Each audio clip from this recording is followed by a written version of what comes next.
Good midday, afternoon, it's somewhere in between. What is up, one and all? Welcome back to the channel. It's time for the first day stream. It's time to actually take a look at the ladders, actually, because admittedly, we've kind of dried up. We've taken the straw to the competitive action. Basically consumed it all. So pretty much it would be rerunning games that have already been cast otherwise, which I think is what's happening in other channels. We're looking to get some a little bit freshest of the bestest, so we're going to be checking out live from the ladder at the absolute highest level, which is quite intriguing at the moment because it's kind of a race on for the #1 spot in the world, and it's not really beasty at the moment. He's sitting third, not too far away, but I'm going to show you something. This is pretty cool, actually. There is a bit of a chaser going on between the East and the West, just with different people.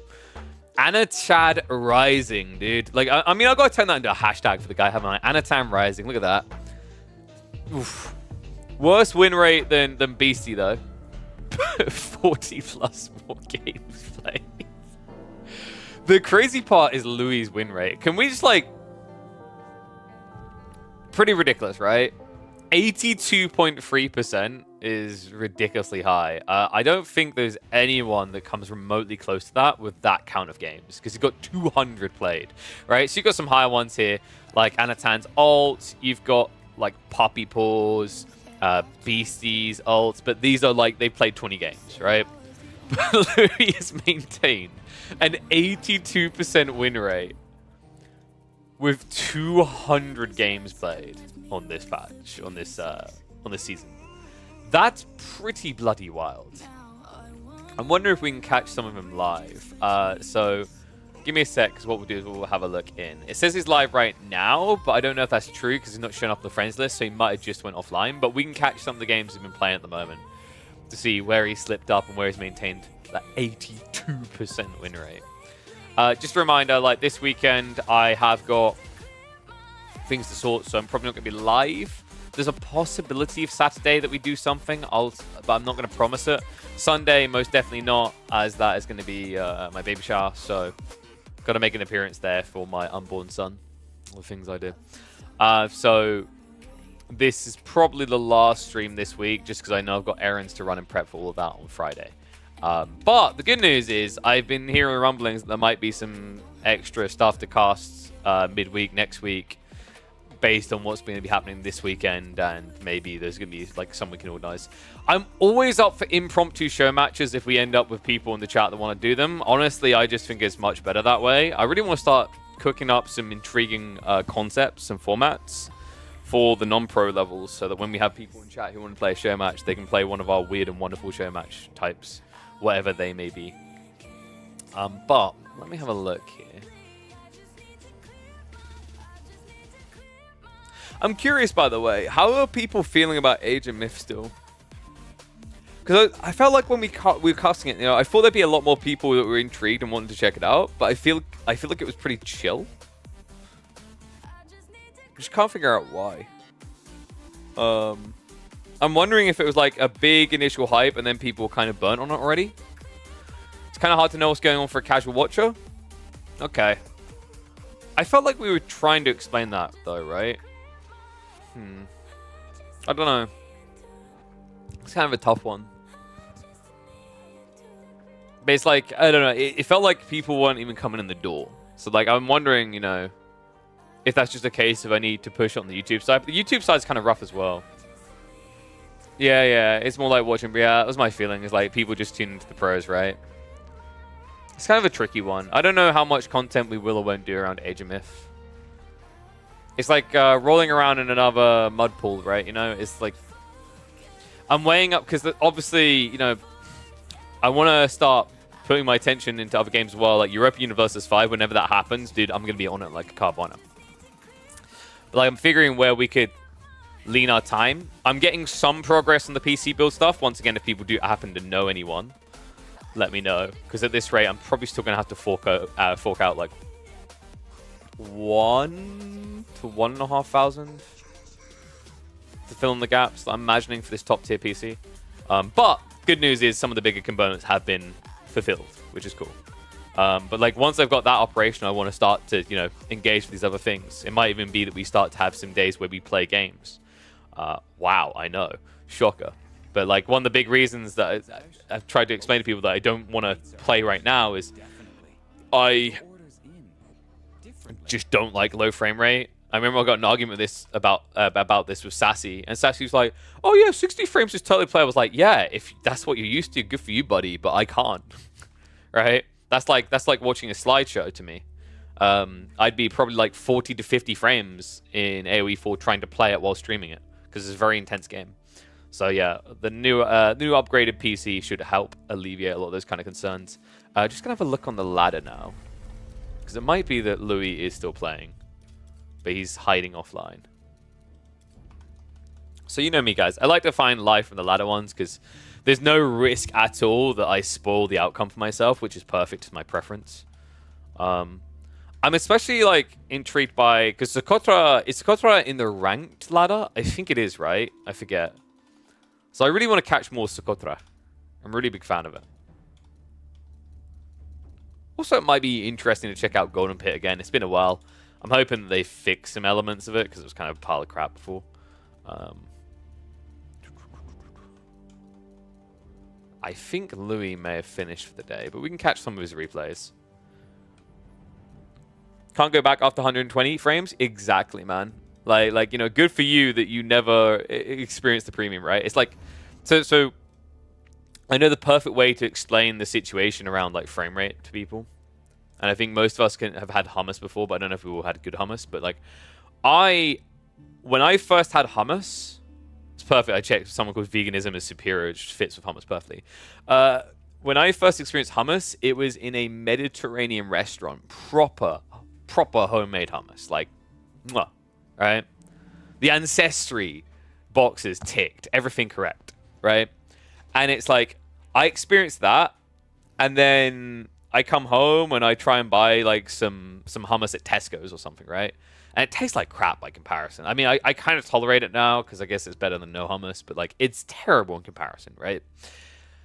And had it been the other way around, I probably would have been able to use the Tesco's ones more as a baseline acceptance and then occasionally enjoy the beauty. Actually, that's not true. Once you've had the good, you just want the good, right? So like once you've experienced the proper hummus, you're kind of in some ways screwed unless you can keep getting the premium hummus. And frame rate really is the same way. Like I do not know now how I as a kid played on under 60 frames in games like Call of Duty Modern Warfare 2 and whatnot. But I did.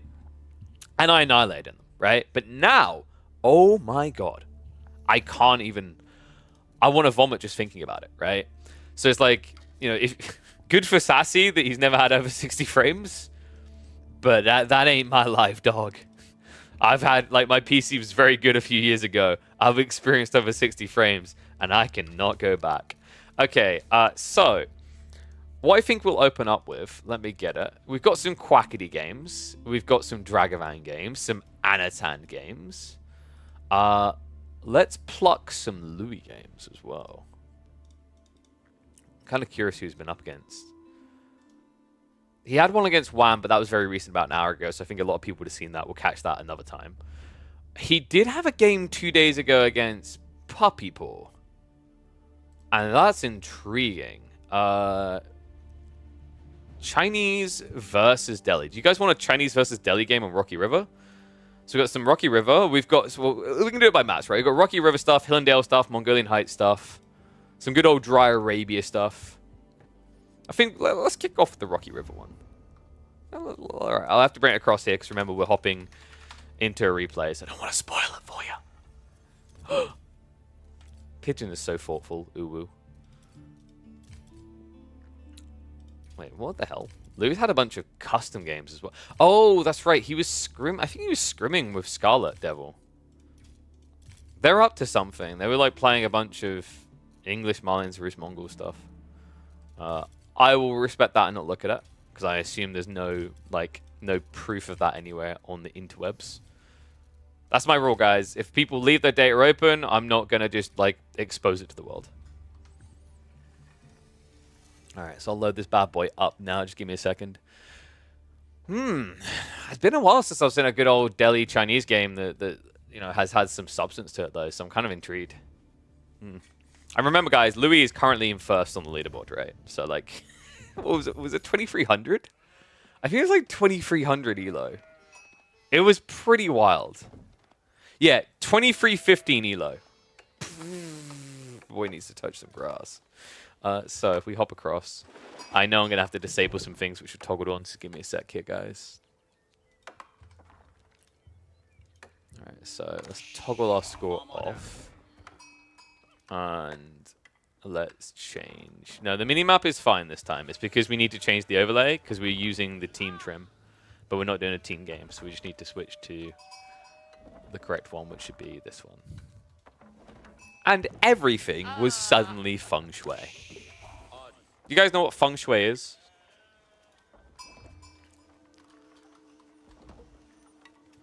So feng shui is this whole idea that like there's a dynamic, there's a balance between where things exist in a place, right? It's like you have the feng shui balance of fire and earth and metal and these type of things in a home or in a location.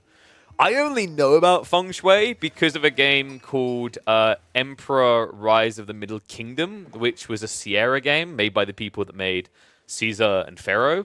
But so imagine the Caesar Pharaoh games, but imagine it in the Chinese setting. I love that game. That game, by the way, like if you Google it now and have a look at its art style, it actually holds up. It holds up today. You could go play it. Like there's a HD mod pack just to increase the res. I've played it. I played it like a few months back, and I was having a blast. Feng shui literally means wind, water. Well, that makes sense, right? It's the balance and flow of things. Woo! All right, let's get ready to go. And that's reminding me, this week I will look to, on my days off, try to integrate the chat. So in future, when Farmman is abusing you YouTube people, you'll be able to yell back at him, and that will be seen. I just didn't get a chance yesterday because I was catching up on a lot of things. So I have got a way of doing that. And apparently people aren't getting banned for doing that now. So hey-ho. We'll finally be able to. All right, one and all, welcome back to the AO4 action. A special one here because one of the lads in this lobby is racing to try and hold on to the #1 spot in the world.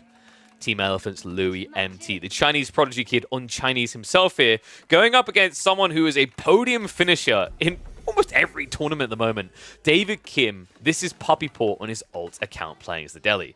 This is cool though. There is a race right now at the top of the ladder between Louis MT and Anatan. Beastie is just behind them in 3rd place, so he's falling behind a little bit. And let me remove that tournament logo. I'll unload that because we are not doing a tournament game. This is ladder game. All right, this is the real challenge right now. Is Louis is at 2,300 elo. In fact, to be specific, to be accurate, I believe it is 2,312 elo. And Anatan, 2,315, sorry. And Anatan is at 2,295 elo. Meanwhile, Beastie, the guy who's usually on top, 2,215. Dumu, the guy who's usually on top, 2,108. But Louis is a monster right now, as is Anatan, who's chasing him. Louis has 200 plus games played on this season already. 209 games, to be specific. And he has somehow maintained an 82% win rate. That is wild, by the way. For reference, nobody else has achieved that. Nobody on the main, anyway. If you're talking about a 20-game account, sure, you've got the likes of Poppy Paw who's done that. You've got the likes of Beastie and Dimu. But if you're talking at least 50 games played, nobody that I can see in the top 50, at least, has maintained that type of win rate. That is wild. And you know what? Might be a good game to maintain that win rate. Delhi versus Chinese is a very interesting matchup, guys. For a long time, China just kind of had the slam dunk. The idea is that you barbecue in the center and then you were kosher. But the interesting thought here is, although the early game isn't as dominant for the Delhi anymore, with these changes around the Delhi to their elephants, their tech choices, late game isn't necessarily something to be painfully feared anymore. While it's still optimal for Delhi to try and lean into the feudal and early castle age timing, the idea of going Imperial isn't as taboo as it once was. And when I see someone like Dome of Faith, I think we definitely have the scaling potential there.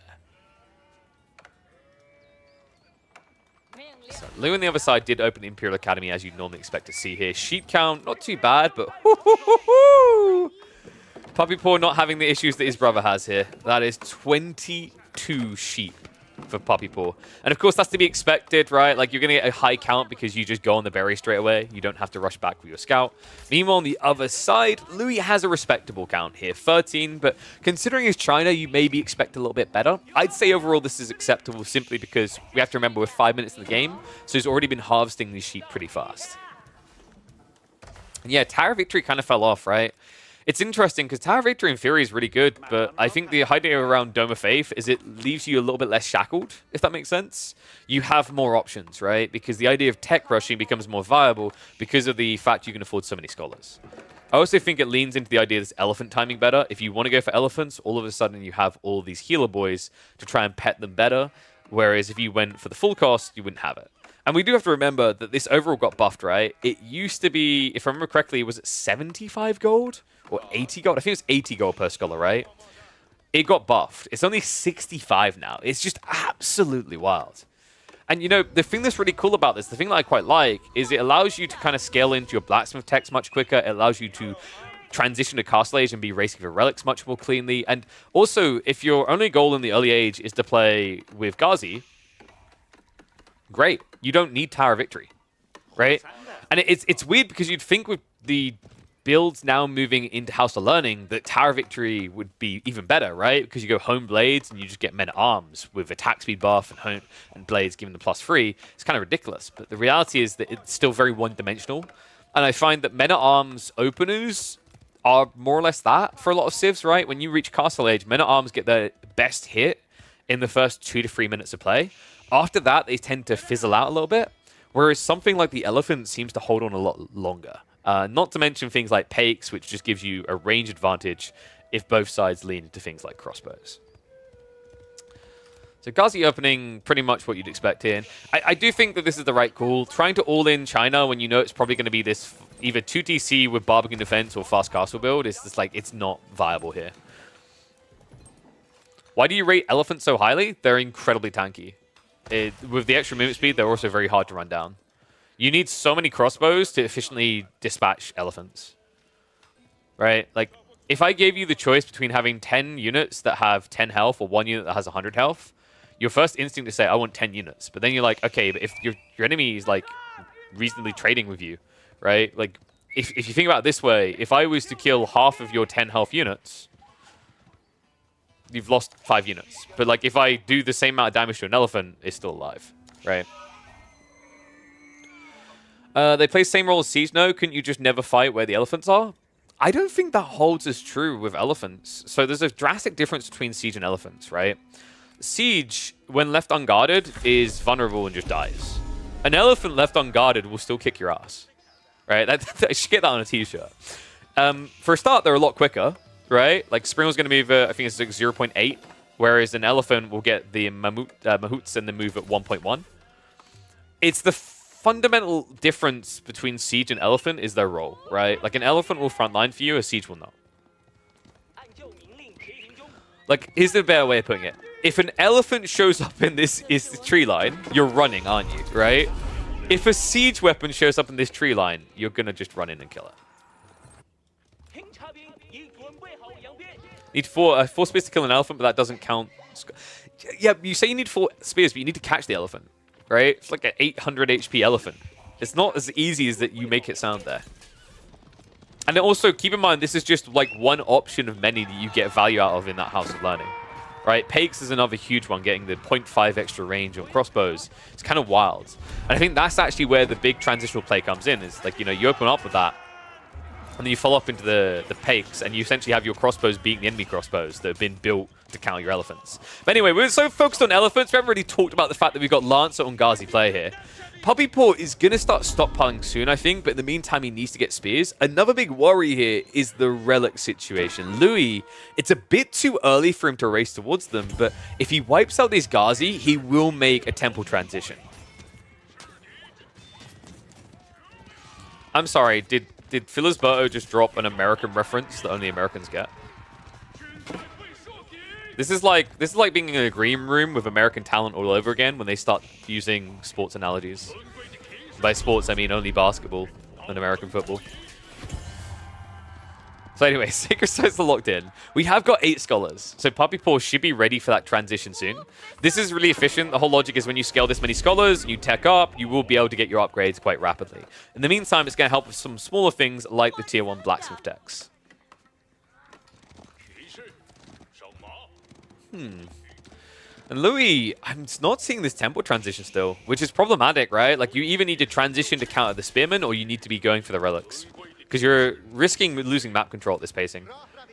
Spearman are at least outnumbered over here, so this is a good pick coming in from Louis. And this is at least going to eliminate that ticking time bomb. But I don't think that was ever really the win condition now for Puppy Paw.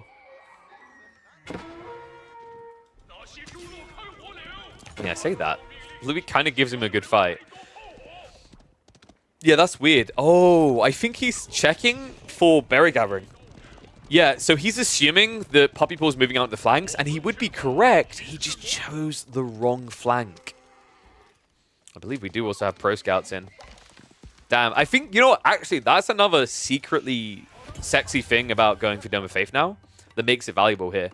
Because you have more Scholars on average than your standard Deli build, you will be able to get into Pro Scouts really quickly. That's so smart. I never even thought of that, but it just kind of makes sense, right? Like, we've seen Pro Scouts cutely used in the past by one scout, but it usually comes in so late, it's almost a non-factor. This is a pretty cool design.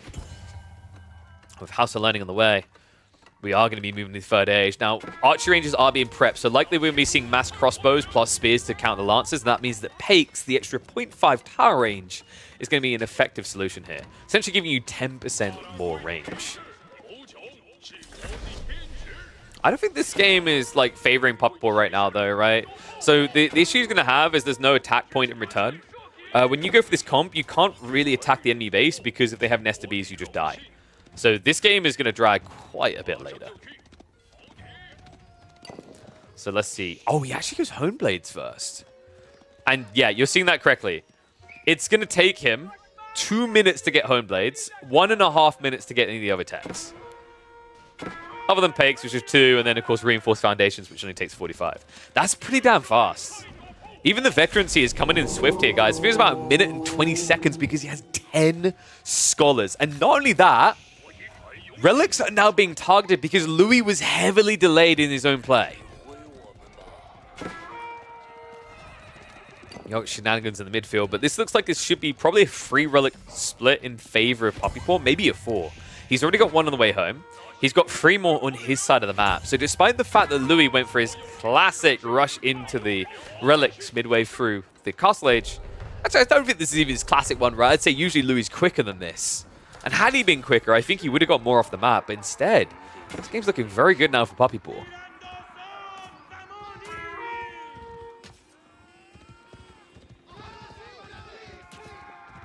One reason you can't play Deli is Veterancy takes like 3 minutes. Yeah, it sounds like you definitely need House of Learning, mate. It changes everything. Dome of Faith rather into House of Learning changes everything. It's wild how quickly these come in. I mean, we've barely been teched up 2 minutes, and he's about to have Hone Blades, which is +3. That's the equivalent of getting 3 Blacksmith techs for your Lancers and your Men-at-Arms. The interesting part is that Puppy Paw hasn't really gone many Lancers yet, but I think that might change soon. And we already have our first War Elephant on the way. It's almost like elephants are good now. Upboard just being a little bit annoying. And notice the difference this makes, by the way. Normally when a Deli player is coming at you like this, you don't care because you have Lancers and he has pathetic Feudal Spears. He already has the Veterancy. It's day and night difference. You would not see a Deli player posturing with this many Spears into Lancers like that normally. So, question is behind this, do we see Louis potentially trying to go for 2 TC? I doubt it. I think it's just too expensive. He needs to get an army together. And we have got crossbows massing, but remember what we said, folks. The problem with massing crossbows here is Pakes. We can see that, funnily enough, Puppy Paw's prioritizing it last, and I think part of the reason is because he has melee, it doesn't matter as much. You're going to be locked in range either way. But Louis should be kind of aware that it's a possibility, right? And that should make you a little bit scared. Guys, this is crazy, though. Check the timings on this. 26 seconds for Reinforced Foundations. It's going to take him 52 seconds to get the Moss Keel. Mahoots is only going to take 52 seconds. Dude has 14 Scholars and still has 6 more queued up. Mr. V's in the meantime might be in trouble. Here comes the elephant. Now, I feel like we have to address the elephant in the room. This guy is literally and figuratively a problem.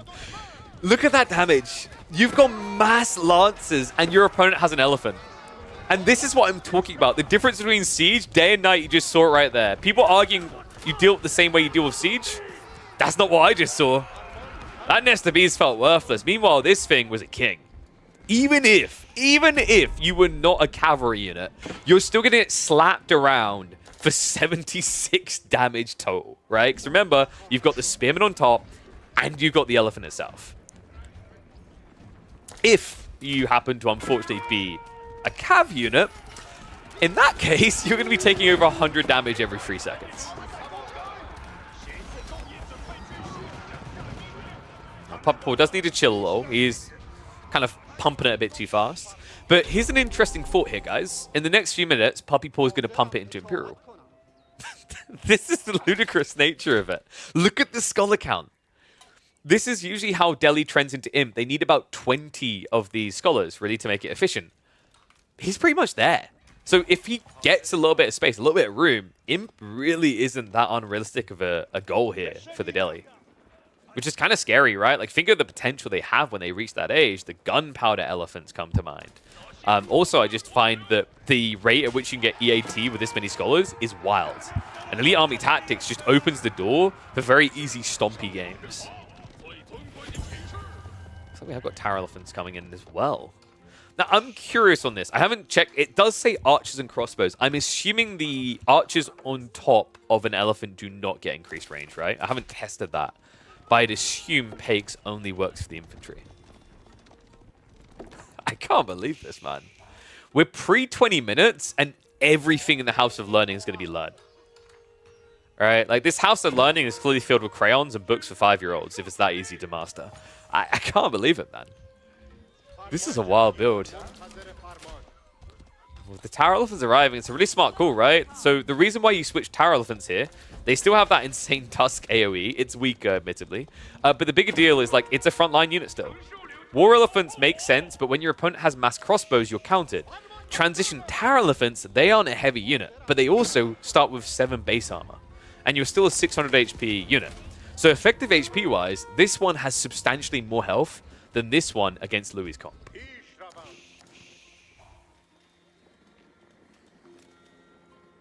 We also now have this on the way. Oh my god! Dude, he gets village fortresses in like 52 seconds. How is that even reasonable? Alright, yeah, no, move on. This is the way now. If you're against even a semi-boomy Civ, just do this every game. Like, I guess against, you know, more aggressive Civs, this is not as viable, but when you're up against someone like China, or maybe English that's just looking for that hyper late game, dude, this is the crown jewel right now. Holy crap. 52 seconds to get that tech. Now, admittedly, he doesn't have the cheaper keeps, but it's still a town center. Like, I really want to emphasize this to people, that if you need a castle in an area, but you also want to escalate your eco, this is insane still. A TC would normally cost you 750. This will cost you 900.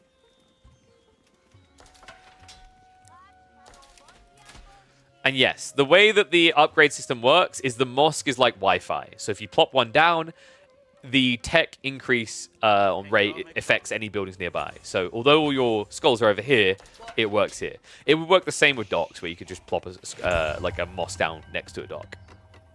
In fact, I can't remember if they changed that now so that docks don't even need the mosque. I'd have to double check though.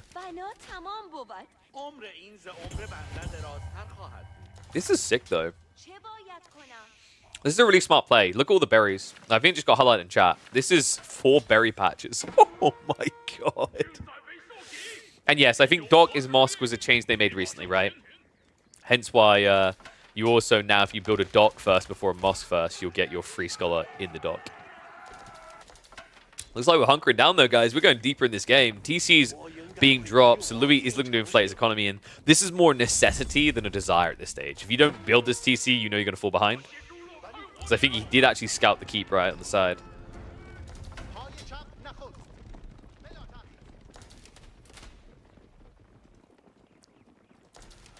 Whew. I'm not sure who's going to win this. And that, by the way, is music to my ears. It's a lot of scholars, so tech is definitely coming. I'm wondering, you're probably just going to be going for the gun boys, right? I feel like I've very rarely seen people go for the alternative. Hissar Academy fell off the side of a cliff. So yeah, there you go. Palace of the Sultan is on the way. Remember, this is the landmark that you can garrison some scholars in, and it'll accelerate the rate at which you pump out elephants for free. Not just any elephants, though. You're going to get your hands on elephants with hand cannoneers on top of them. This is cool, though. Remember, they also benefit from the Mammoot's tech, the one that gives the extra 10% movement speed. Pretty important when you're trying to chase down hand cannoneers. Still, at the end of the day, it is Chinese hand cannoneers. I would say against any other Civ, I could see these just beating out on the hand cannoneer front. But the thing you got to keep in mind is, remember correctly, I think the elephants have about, I think it might be 4.5 tower range. Maybe 5. Meanwhile, with pyrotechnics, you can kind of break the game of the Chinese by getting the 5.5 tower range for hand cannoneers. This is still one of the best techs in the game.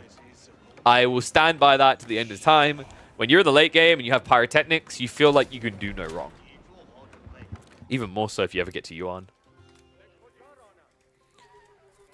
Now, keep in mind the extra movement speed, by the way. I think tower elephants... The Sultan's tower elephants have the same, right? So they won't move as quickly as war elephants, but they'll still move at 1 tile, which is quicker than siege. And we already have the madrasa being dropped in, so we should have techs getting queued up. 2 minutes, 10 seconds isn't too bad, but we just need to get some of these bad boys in here. The scholars are hanging around right now, where they could easily be teching. So definitely not optimal with that. Puppy Paw a little bit distracted elsewhere, as he's trying to wall in the sacred sites. All right, I'm curious. One's if you think that Louis got this. Two's if you think David Kim's got it. Look at these techs. Armored Beast takes a minute. Elite Tech for a Spearman takes 1 minute and 11 seconds. And remember, every other Civ would spend 1,000 resources on that. That's wild. Even Howder is just 1 minute and 11 seconds. And they queued him up. Here we go. So 1 minute and 46 seconds to get these Unitechs. Now, the good news for Louis is he can catch up, by the way. His tech up is going to be slower, but remember, when he has teched up, you can supervise the unit to get your techs just as quickly. The problem right now for him is just going to be the resource cost. I mean, Puppy Paw has a really good shot here. He does need to start taking that shot, though. I think he finally realizes it's time. He's on the move. Great Wall Gatehouse is going to go up before he arrives. But this is a strong army, folks. And yes, he does have forced march. That's a big deal. Because if Louis' goal is to defend with Nesta Bees, you can force march in and try to snipe them. Won't be the easiest with the men-at-arms, considering there is a lot of crossbows here. In fact, I can't help but feel this is the type of game where maybe mangonels would have made a lot of sense. But the problem right now with China is China's just toxic. You never want to engage in siege wars with them because of this. This detail there. If it just said Springald, you'd take the fight. But because the clock tower, it's very difficult to trade efficiently against Chinese siege. Puppy Paw gets the bad news. I think it's time to wrap north. There is a Barbican up here, but it's only a Barbican. However, it is about to get a cannon emplacement in 25. And wait, you're right. Where is Puppy Paw's scholar? Is he still sitting at home? Oh, guys, I know what's happened. There's a scholar sitting inside one of these mosques. Oh, dude, they need to fix that so badly. Because you can garrison your mosques, right, with scholars. Doesn't make sense. But if they're holding a relic, they will still garrison. So I think he misclicked. Yeah, that's going to tilt the OCDs. +1 for a very long time. I've seen that happen so often, it's really frustrating. Because, like, you can't see a relic on the map at all, right? It's nowhere to exist. Double uni, by the way, so we're getting everything. I would love to see a switch into Mass Ghazi coming from Puppy Paw. The men-at-arms idea is cute, but your opponent already has mass crossbows, whereas Ghazi, it's MVP here. Your opponent doesn't have that many spears right now, and you could just flank raid. Push coming in for the elephants. It's fun time! Nesta B's getting kited. 5 tower range on the crossbows, so able to kind of kite to a certain degree. Spearmen are going to go down fast, and it looks like Louis is going to have to back up here. Not ready for the fight yet. The Force March comes in. Not quite able to surround there, though. Siege will get behind the walls. But the push will continue. Remember, we've got some hand cannoneers in here. They're going to be able to cut this down pretty fast. Elephant's also able to start knocking the door pretty hard. Nestabee's count isn't out of control right now. 3 isn't the scariest deal for these Tower Elephants, especially now that they've got the Armored Beasts. Although this is not a quick breakthrough, guys. This is awkward, right? Like, Tower Elephants aren't as good at mashing in buildings as War Elephants. The Nesta Beast is a problem. It was another reason why I would have loved Ghazi here. I do also feel like Puppy Paw is trending towards an elephant-only build. He's up to 40 scholars here. Yeah, this is cute and this is cool. But big JLo side butt on this one. I can't help but feel Ghazi would make this simpler. I don't think this is just outright going to win for Puppy Paw. Whoops. I love the fact there's an entire army here, but no, these are encouraging spears. They stab you so you work harder. It's all for the better good of the Delhi Empire. He finally realizes. Hey man, those two spearmen pay for themselves. And looks like, hold on a sec.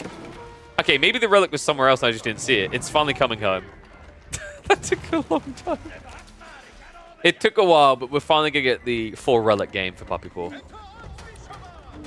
I'm a bit worried though, guys. Pyrotechnics is coming in, and this is part of why I said these elephants won't just win. Yuan Dynasty just completed, which means the hand cannoneers can kite the elephants indefinitely. 1.29 movement speed compared to just 0.96.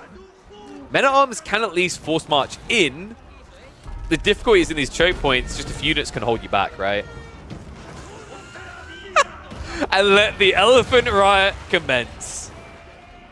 We do, of course, now have giant cannons. As we know, the natural counter to the elephant in the wildlife is the gun.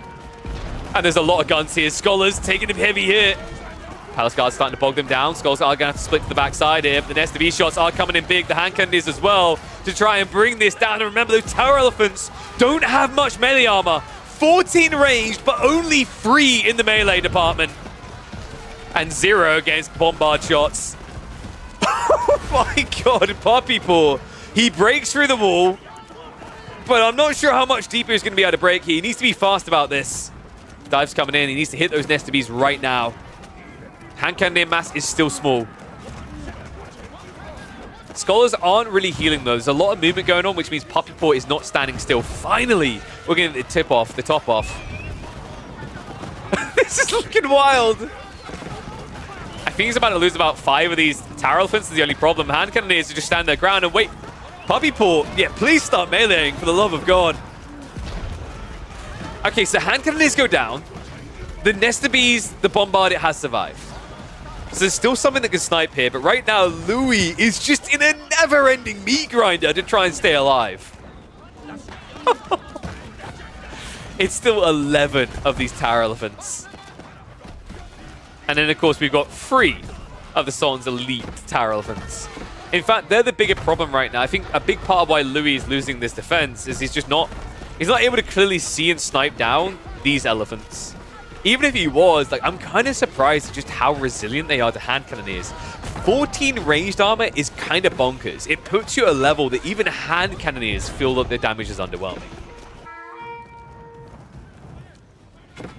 Looks like in the meantime, Louis, not able to address this directly, has at least gone for a flank raid. So is idling Puppy Paw out on the backside. Now, keep in mind, this is a strong strike from Puppy Paw, but he needs to do more. Right now, Louis has a 40 villager lead. And yeah, this is pretty much every tech in the game pre-30 minutes. He did forget about Core Architects, which is going to take a while, but that's because he pulled all of the Scholars out now. He pretty much got everything he wanted. Well, I say that. Apparently, he gave up on the Elite Spear upgrade. But he could have easily had every tech in the game before 30 minutes.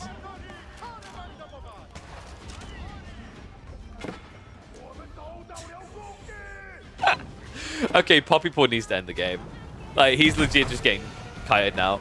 He's getting toyed with at this stage. Every building needs to die. Like right now, if he chases after moving units, he's going to lose. Raids on the backside have still done a bloody good job at the end of the day. I mean, look at the worker kill count. It's kind of absurd. I think realistically what Puppyport needs, yeah, he's going to go for it. He's going to try for the landmark victory, but this worries me a little bit. This is buying time. Louis MT still has a Great Wall Gatehouse to hide behind, and he could get a big enough army to hold at that location.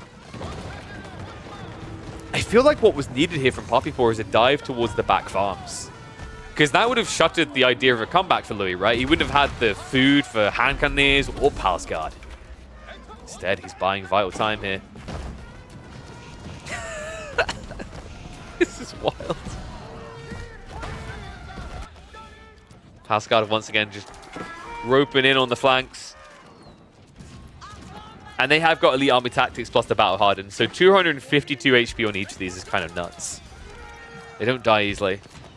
The villagers do, however. Puppyport once again just being oppressed at every stage on the flanks. Barbican now being attacked. This is kind of tricky though. Nestabees are close enough to defend. He has got those cannon emplacements as well. And the scholar count is going far too low. Puppyport down to just 19 now. He also split the elephants into 2 groups, so now a perfect opportunity for Louis to move in and punish this. Oh boy. All right, this is not great. Remember, if you're moving with the elephants, you're moving too slow. These hand cannoneers move at almost 1.3 movement speed. The tower elephants are barely at 1. Not even at 1, right? They're just shy.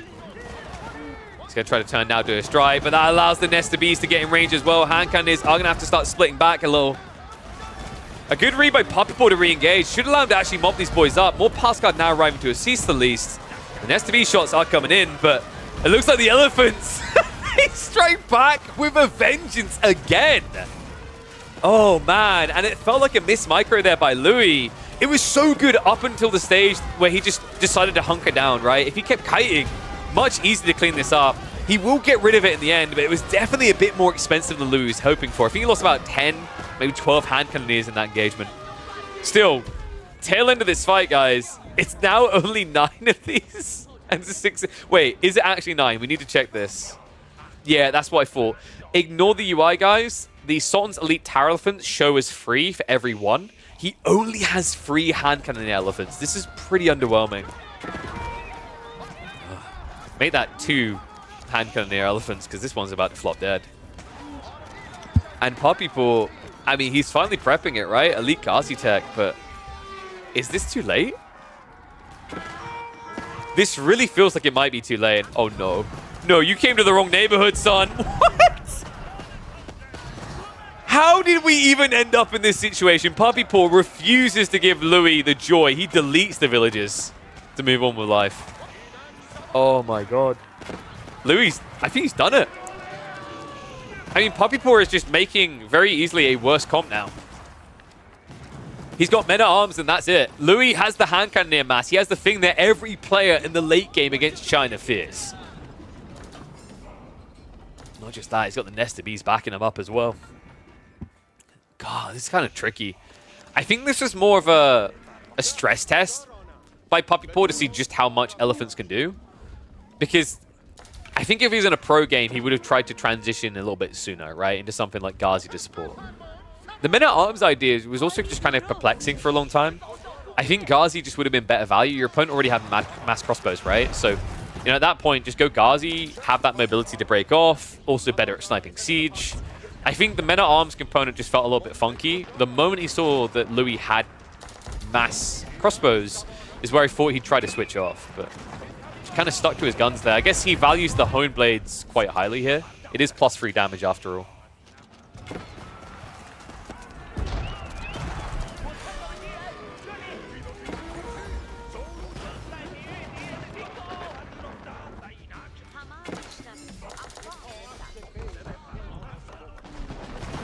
I think we'll speed this up a bit. Looks like Puppyport's going to try to mount one more defense. I mean, militarily, he's still ahead, but I think that number is critically deceptive, especially when you consider not just the siege of 24, but also the 23 scholars. 23 scholars that I don't believe are even here right now. I think they're prepping the tech upgrades. Puppyport looking for a fight. Louis is either going to have to bail on the siege or take this one. He's trying to min-max the range of the hand cannoneers, but it's just difficult to do when the siege is just slowing you down like this. He's going to stand his ground. Force March gets used. It's going to be right around the back, and the men-at-arms are in. Puppy Paw able to find the backline siege. Hand cannoneers are also now just sandwiched. Best thing they can do is take what they can with them, because that was a beautiful strike by Puppy Paw. Some hand cannoneers are going to make it away. I think Louis is maybe a little bit too hard into the HCs, not enough into the PGs. Needs to get more of these pass guard, right? If you have the pass guard, you have a blocker to the men-at-arms. They're not going to win against these MAA because of the home blades, but they'll at least buy enough time that hand cannoneers won't die. And that's your critical objective here. You're going to need a lot of melee units because, yeah, I thought this was over, but Puppy Paw, he's surging forward with the Ghazi.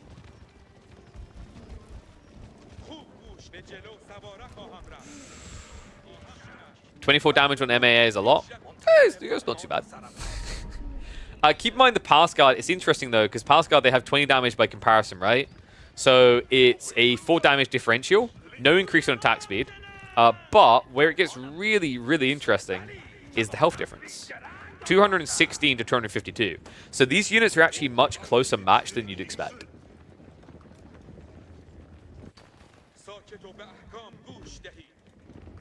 I don't know if someone wants to go through and do the raw maths on it, right? So 252 versus, so it's a 36 health difference, right? Then there's the extra armor. So yeah, it's like a 5 damage difference, 36 health. So like, there's still there's still better traders, but pass guard aren't as much in the dust as you'd think. Like, if a pass guard and a men-at-arms from the Delhi attacked each other, I think the men-at-arms would win with a third health left. And what is up, Zuby0T? Thank you very much for the resub, buddy. Did you see Space Marines 2? I haven't looked at it yet. So I'm working on a PC sponsorship, or rather getting components from a few different brands, hopefully, to make a PC build possible. And then I want to play through it on a brand spanking new PC myself. So I don't want to spoil it. Pass guard are here again. We've been here before. Oh, man, if only he walled. I mean, this is the awkward thing, right? Like, actually, in hindsight, looking at this game, Puppy Paw never bothered to stick the stone walls up. Even though he's playing against Chinese late game, which is always about these pass guard floods. Damn. And, guys, you can force march, but force march only works once. So if you don't grab him, you're dead, right? He's just going to run away every time. I don't know, man. As soon as I thought Puppy Paw was back in the run in here, it feels like this one is slipping away. He needs to get in and do some damage ASAP. Why isn't he on Garrison these monks? I think he forgot about them. Because he sent them back to get the other techs, right? Things like spearman upgrades, the siege armor. And oh god, that's a terrible engagement. He tries to break through the walls, discovers the hard way. Remember, sure, it's not spearmen, but Palace Guard still going to do fantastic damage here. You don't have melee protection on these elephants. So many elephants lost there.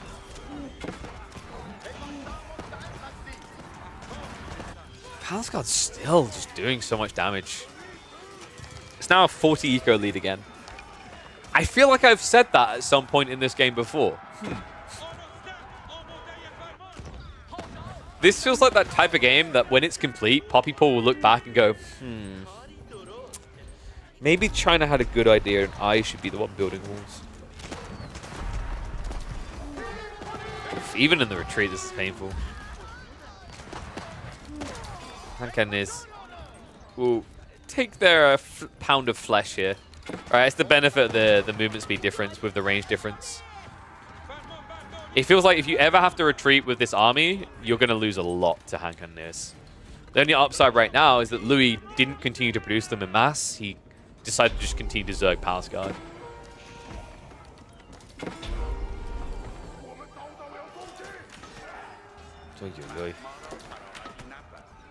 And we do have the answer finally coming in. Here we go. Okay, so Puppy Paw is learning. He's evolving. He's no longer a puppy paw, he's a full dog paw. But can he become a wolf's paw? Or will he just end up paw? Time to find out. Louis, nice position to hold in. Limited Palace Guard, but against the shoreline. Harder to surround here. So hand cannoneers just kind of min-maxing their damage. Only a few Ghazi leaking through the backside. And the second wave coming in, theoretically, Poppypaw should be able to start breaking this position. But it's going to come at a high price, man. These hand cannoneers are the reapers in this fight. They are still not being targeted down. And the Scholars, at this point, they can't do enough, guys. If the hand cannoneers target something, they're going to die. Scholar here won't be good enough, substantial enough. This army's weirdly deceptive, right? Like, almost, well, about a third of it, I think, is in Scholars. Double keep drop is coming from Louis. Bombards are trying to blitz through on the other side. Pass Guard are holding them back there. Second wave of PG does arrive. That's going to force him back. And the hand cannoneers are cozy inside the keep. Good read there by Louis to protect the most valuable unit in his comp. And by the way, that unit is not easy to scale now, guys. Gold is gone from the map, remember, on both sides. In fact, I think there might be a little bit left for Poppypaw. But after that, it's the drain game. And it's interesting because Poppypaw has some edge here with the Sacred Sites, with the relics, but Louis still has a way of playing due to how good taxation is for the Chinese. Oh, wait, you're right. I think Louis is trading, right? Whoa. Yeah, I didn't notice that. Good catch. 22 traders online. All right, he's cozy then. So that means hand cannoneers are going to start to reboom real soon. Gold isn't really a big problem for Poppypaw, although I don't know if I like this. Going into hand cannoneers, you'd think it's good, but remember, guys, he doesn't have the Tower of Victory buff. Hand cannoneers also just snipe on the back. Wait, is he just fixated on the landmarks again? No. This doesn't work. He's going to get cut off and massacred here. Poppypaw, no retreat now. The backstab from the Palace Guard to wipe the main army. Reinforcements are on the way, but they're just getting cold as they come. Oh my god. And just like that, I think we're about to see a military Passover here. They've never been closer. Poppypaw, he was maintaining 100, but now down to 80, likely to shrivel up and fall behind. And Louis now able to start going on the attack. This is it. Yeah, I think this is convergence point, as I'd name it. At this point, like, look what happens in the runaway. We talked about this before. You know, these men-at-arms, unless you use the forced march, they're going to die. And Poppypaw, I think he has it off cooldown, just hasn't utilized it yet. Mass Ghazi now arriving to try and address the Palace Guard, but it's a front line that should hold for a while. Louis is going to back off towards the keeps again. Chase is going to be given over here, but it's just kind of awkward, right? Like, your hand cannoneers, they have got the forced march as well, but if you overcommit, remember, the Chinese hand cannoneers always outrange you. I can't believe this, man. I feel like Poppypaw had this game at 2 different points. But Louis now that he's secured the goal for the late game, has to be going one way, surely. Choke point hold coming in from the Palace Guard. Hand cannoneers just trying to run through everything they can here. Might even sneak up onto the walls. Wait, Louis? What is he doing? He sends the hand cannoneers in to hold the choke point. I don't think that works as well as you assume, sir. What? Has to back away. I can't believe that. Louis. I mean, I know he felt that he needed more units on the front line, but sending hand cannoneers in isn't the answer. That is basically double the cost of your cannon fodder. So has to back up. Keeps are going to fall. And Poppypaw, bloody hell.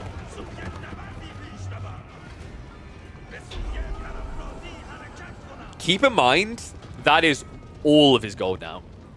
Poppypaw, this is it, right? He has reached premium army. Chef's kiss. Mwah. In fact, at this stage, I delete about 20 villagers because this punch needs to hit a knockout blow. Because if it does not, he cannot afford men-at-arms and mass. He cannot afford hand cannoneers. Poppypaw has not started trading. He shows no signs of trading here. So whatever he's going to do needs to be a killing blow. I can't believe this, man. I'm starting to think Poppypaw didn't know that Louis was trading. I mean, it's weird because you never think of China as a civ that would start trading, but, you know, when you saw the review on hand cannoneers, it had to be a little bit suspicious here. I think the fact that you're seeing Louis adding in spears, though, makes him look dirt poor. Makes him look like he can't afford gold-based units, when the reality could not be further from that. Nesta B shots coming over the tree line here. Great Wall Gatehouse also assisting. Looks like Bombard's going to be able to snipe it out, but not before it dishes out a big amount of damage here. Barbican is going to fall, but Louis is closing the gap here. David Kim, a.k.a. Puppyboy's front line, has died. The hand cannoneers are now out of position, as are the Bombards. And I think this is breaking point. This is it. This is done. Puppy Paw, this is just not enough. And it's going to be too expensive of a loss here. Palscar backstab comes in to ensure no retreat. Bombards are basically just wasting their time sniping villagers because they're dead. Way too much siege lost there. That is... What's that come out at? It's 3,400 resources lost.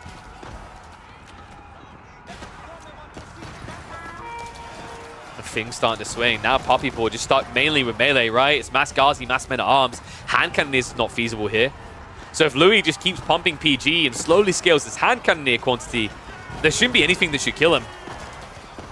Look at that, just enough as well. There was a surround attempt coming in from Puppy Paw, but he didn't quite have the meat around the bone to sink deep enough there. Hand cannoneers on the backside also just held hostage now by the Nesta Bees. The death cry of what might be the final elephant we'll see in this game. And you're seeing it in the numbers, folks. Louis MT is about to take the military lead for quite possibly the first time in this game. Absolutely crazy game.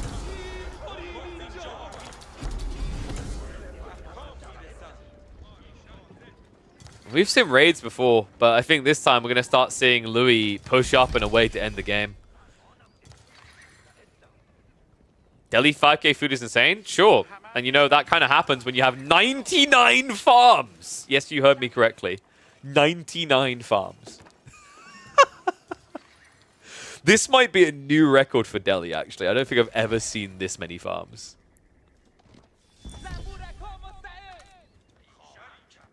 Good God. I think almost all of them are occupied as well, right? He has 91 people on farms.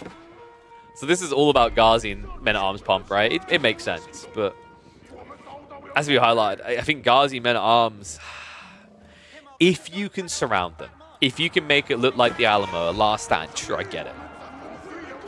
But otherwise, if it turns into kind of a choke point fight, Louis should always win.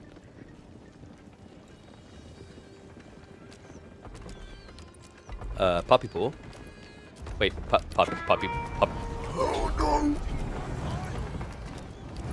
Well, it was 99 farms.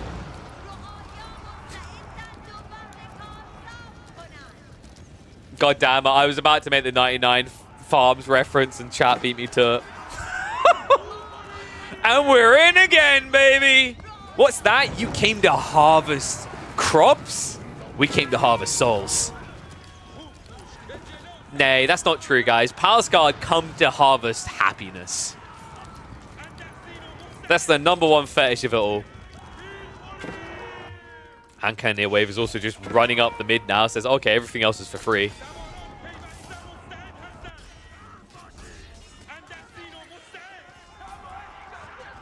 Oy, oy, oy. Dude, this is just sadness. Having this many men-at-arms chase after 2 Palsguard. You can force march, but they'll probably just weave away from you, and then when it runs out, just run again.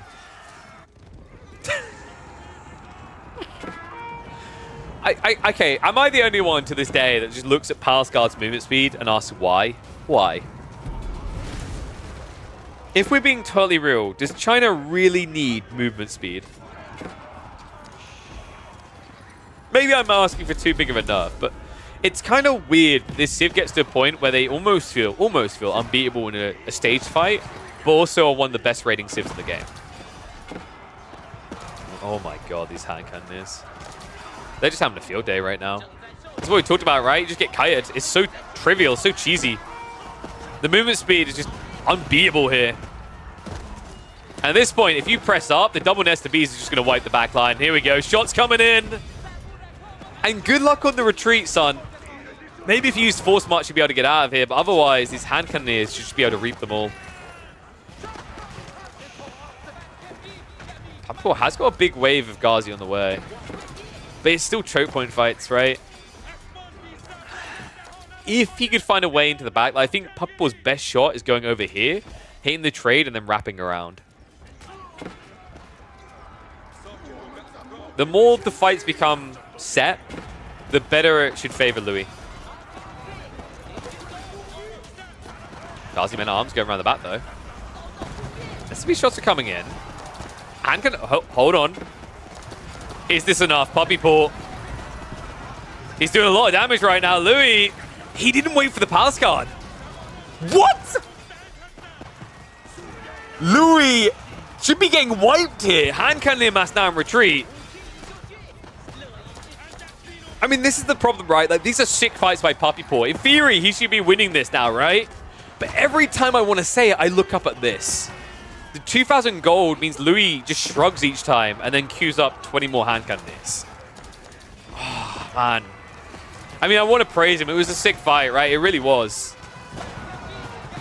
But unless Puppypool can somehow maybe add in hand cannons, I don't think Mas Ghazi should win this, right? Gonna try. Able to at least get that Nesta Beast for free. Pass guard have arrived to reinforce this. Hand cannons are backing up a little now, and this is what I worry about, right? It's like if you go Mas Ghazi, here's the thing, guys. Mas Ghazi versus Pass guard should just annihilate that. Because like the thing about Ghazi here, the damage is decent, sure.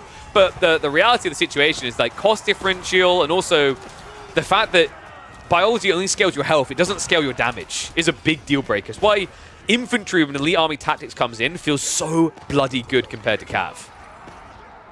Cav is great if you're raiding the flanks, but if you're trying to dent the main fight, I'm not even sure if Ghazi fully hold up here. Sipahi probably just about justifiable. Mathematically, Ghazi should be okay, but you have to remember the numbers are kind of rigged, right? You do 25 damage to a PG, but you have no melee armor. They have some melee armor. On top of that, the difference in attack speed. 1.38 versus 2. You will... I'm pretty certain and confident to say that a Palace Guard will beat a Ghazi one-on-one. Oh my god! It really has become Alamo. But reinforcements have arrived this time around. Louis has been so good at leveraging this pond. This pond, time and time again, has become the impenetrable wall to stop him being surrounded. We saw on the defense on the west side, and we've seen it now on the east side of this pond. Have you seen it for the final time is the real question now. I felt like this game was going to be over 2 or 3 different times, and each time Puppypool has found a way of pausing my words.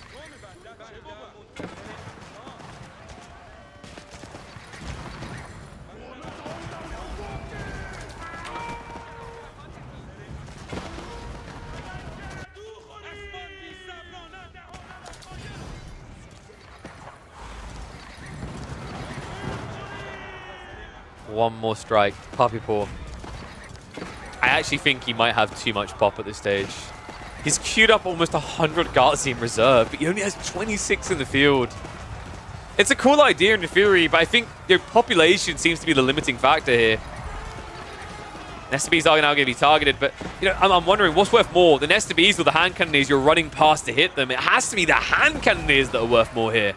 Not just on finance, but also in damage done, and that is enough. That is it. GG comes out. A sick game out of the Delhi, but still not good enough to knock the Chinese off their late game throne. That game was wild, dude. Oh man, that was an incredible game. That one has to make it to the YouTube. What do we call that one, the YouTube? I don't think it's about the farms. I legit, like, no, I don't think it's even about the farms. I think the biggest, like, shock and awe was the tech. The tech scaling of Delhi was wild in that game, right?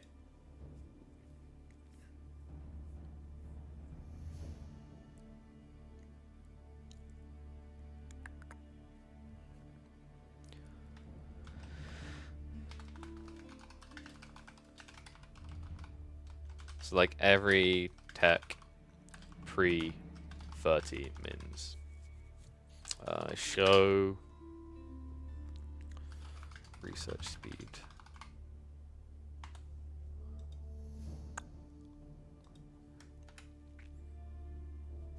Give me a sec. So what would we call that one actually? Like Delhi. the new Delhi tech build is absurd. There we go. I think that works. How can you stop this show mass elephants? Maybe.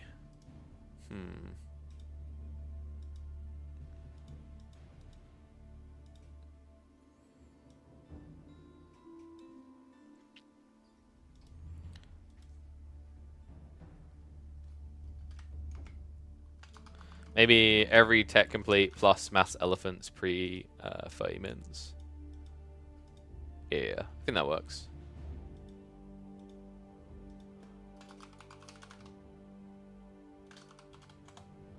Alright, sorry, I had to type that out. So, catch up and chat quickly.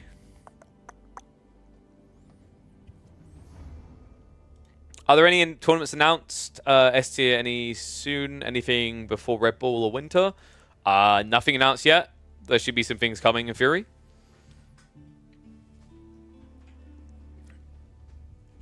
Hey, Lauren. So, I wouldn't be the one to ask about that. I'd ask about that on the Discord. John or one of the admins will probably have clearer insight than I will. But yeah, so in terms of tournaments, nothing has been announced to my knowledge so far, but I can give a little bit of a teaser that I will have something midweek related coming in October is the goal. And that should have some longevity to it. You know, just a small longevity. I think we're piloting 30 weeks, you know?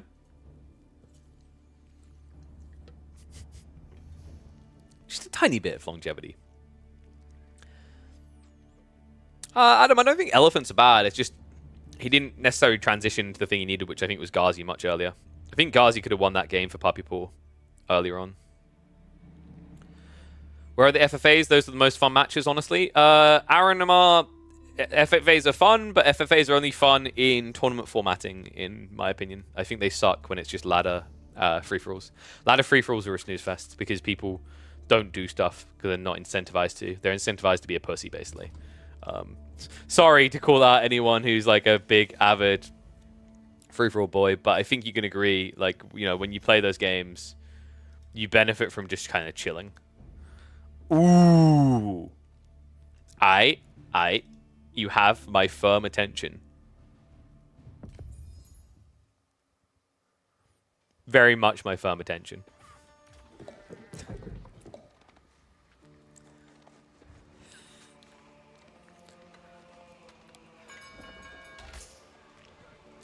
This may be the most interesting and entertaining mirror matchup in Age of Empires 4 right now.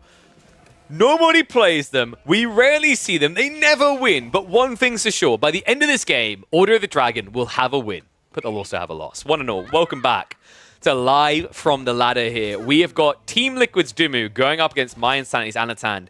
Dimu, the underdog in this situation, actually, guys, because he's lower ranked right now, believe it or not. Dimu has fallen behind. I think he's about 2,100 elo. Meanwhile, Anatan is about to crack 2.3k elo on the ladder. And we have a funky opener. It's the Rax from Dimu. Interesting. So, I haven't seen the Rax opener in a while, I feel like, right? I feel like it came in really hard. People thought it was really oppressive. And then they adjusted and everyone pulled away from it. It's an interesting idea, but I don't know if the timings align here, right? Anatan has 2 villages, third one coming out. I think he's going to gather enough gold for attack. Like, you probably damage one of the villages, maybe 2. Well, pause that for, actually. Anatan is kind of wasting time on this wall. Did he scout what's happening? Yeah, I think he did. He might have seen the spinman coming, but he's trying to be crafty. The reality is, though, it would have probably been better to have just done this weird wall here to kind of push any spinman coming towards your TC. All right, what do you think, guys? One's if you're gonna back our boy Anatan for this one. Two's you're backing our Benny boy. Kind of curious. So Villager's gonna pull back. This is fine. Yeah, I actually think this on its own hasn't done enough for Ben. What Dimu could do, which would be very interesting here, is now Tech Rush and go Mine Work and scale into mass men-at-arms.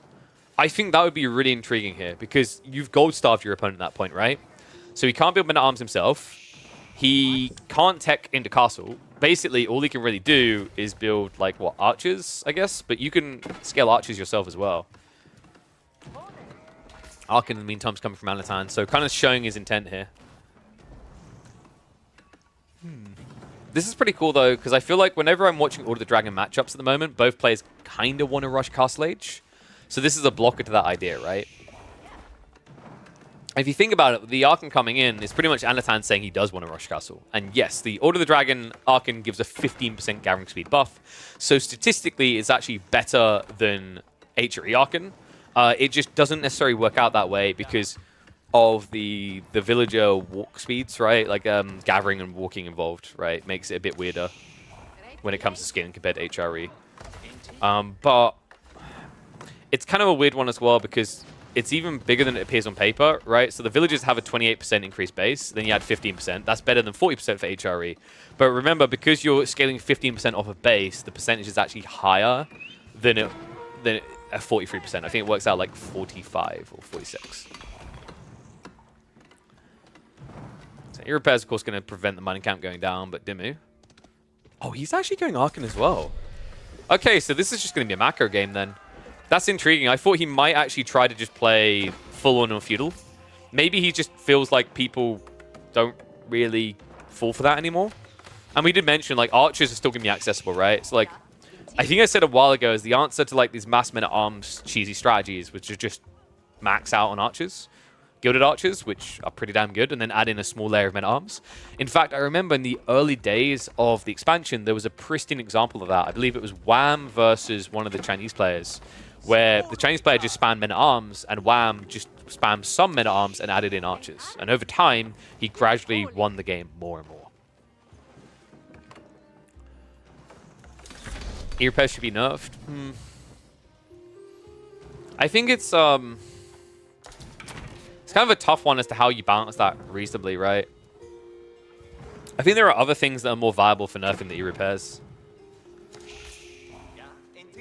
Like I don't know. I think the biggest thing with HRE and Order of the Dragon is probably around the eco scaling, but you need to be very careful about that. Like a lot of people talked about the idea of nerfing Arkin Chapel for the HRE to be like an age-based buff, and the problem with that is like if you said it was 10% and 20% and 30% and 40%, all you're doing is incentivizing players to rush Castle Age and Imperial Age again.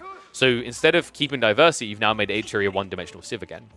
What would be cool is this idea of like a cap on how many units can be buffed by these buildings per age, right? So, maybe you get Feudal and Arkin can buff 20 villages maximum, right? And then, when you go to Castle, it's 30 villages. And then when you go to Imperial, it's 40.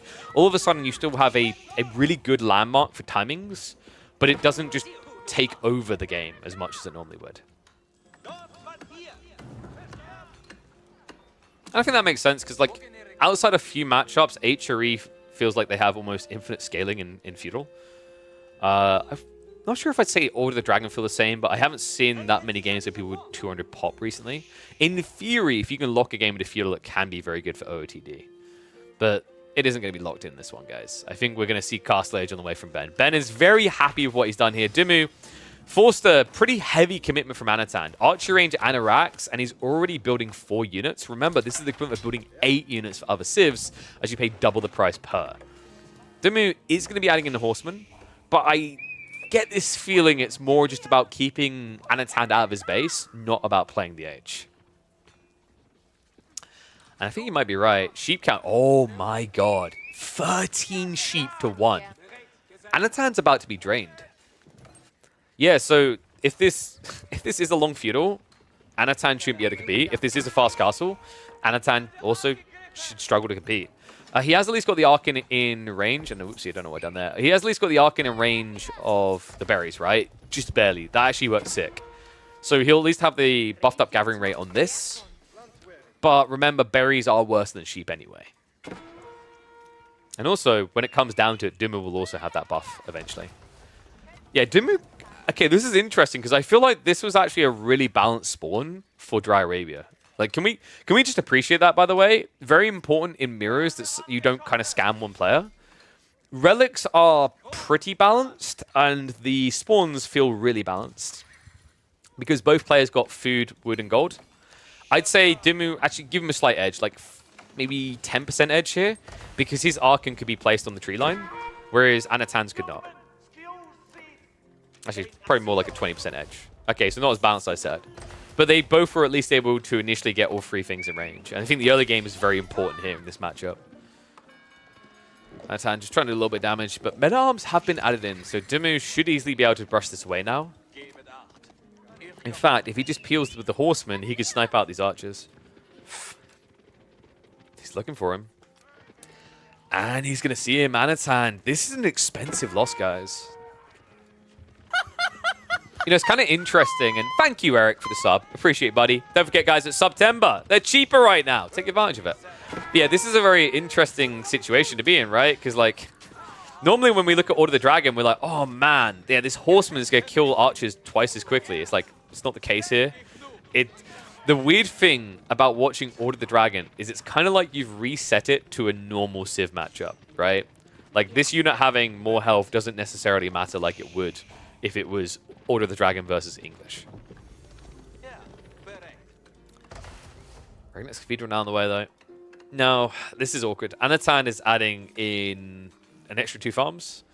Dimmu isn't. And this really is the difference in the age. Now, Anatan historically in these mirrors does usually like to add in 1 or 2 farms very early. It's a comfortable build for him. But this doesn't look or feel comfortable. This is 100% forced. And at this pacing, he may be able to afford a tech up, sure, but like if he doesn't rush more farms, he's not going to have any food upon arrival. And moving out doesn't really feel like a great option either, right? Your opponent showed Mass Horsemen. He showed he's already got stables, so Gilded Knights is realistic here. Men-at-Arms showing up as well. Another big problem. Anatan now having to queue up his own MAA is going to keep him in the feudal age for longer. Yeah, to put it quite simply, this is not good. You have no map control. Your opponent has already teched up ahead. You're in a mirror where relics are the bread and butter of your be-all, end-all, and you are very clearly behind. So, you know, the whole idea here is meant to be, if you're second to tech up, then you should at least be able to block relics. He can't do that. He's spears only, and yeah, I don't blame him, man. Anatan has the correct call here. This is not a feels good moment, but if you went for Regnits, I don't think you get anything here. He needs cost efficiency. He needs an initial punch in Castle that is worth its weight in gold. And hopefully this will get him the gold savings he needs to compete. They're coming in on the goal line in the meantime. Horsemen are going to see a freebie here. Burgrave is being disrupted. Nice pincher there. Anatan able to hold the Horseman in for a moment for the Spearman to catch up. In fact, perfectly done as well. Doesn't look like he actually lost any workers there. Although it did come a little bit close. Behind this Dimmu, now adding in his 4th Prelate. This is a rush. Alright, tech up complete. Men-at-Arms immediately going to be queued up here. Lanceneck doesn't really have any value. Your opponent's army isn't big enough. Lancenecks feel a little bit weirder when you're playing Order of the Dragon matchups, just because, you know, in the early phases, there just won't be enough units to justify compared to other civs, so not really too surprised by that. But I think Dimmu might just rush him. This feels like an Imperial rush build. He could simply be waiting to see what his opponent's going to do and then look to counter it, but it also just seems as feasible that this is him looking for a fast age up. Okay. No, we've got commitment. Gilded Crossbow's now getting queued. That's interesting. I mean, I thought, considering how free the Relic Grab feels, rushing Imp doesn't necessarily feel like you're throwing the game, right? But I think Dimmu's probably seeing a very big advantage now and thinking, instead of needing to drag it later, I can just go and kill him now.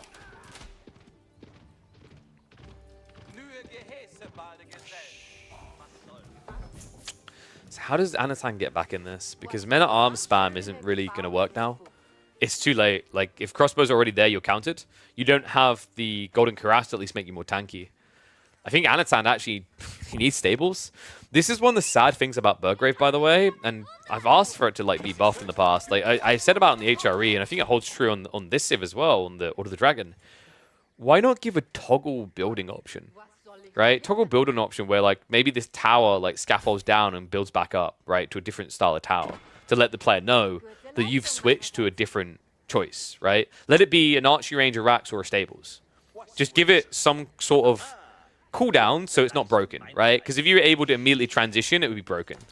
But if you allowed them to every X minutes change it, I think that's a reasonable balance point that would make Burgrave more viable in a lot of situations.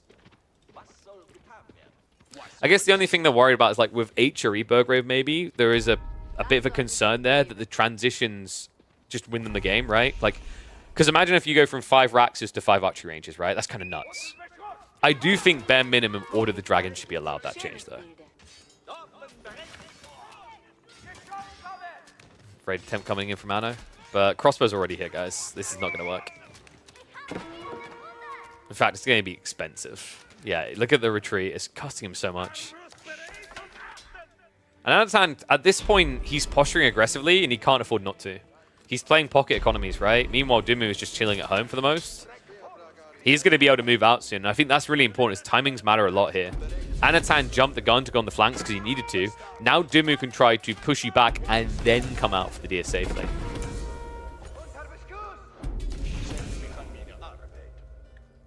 These men-at-arms are super cheap. Yeah, I love that we're calling 190 resources super cheap. It's 156 actually. A lot better. Remember, normal men-at-arms price is 240.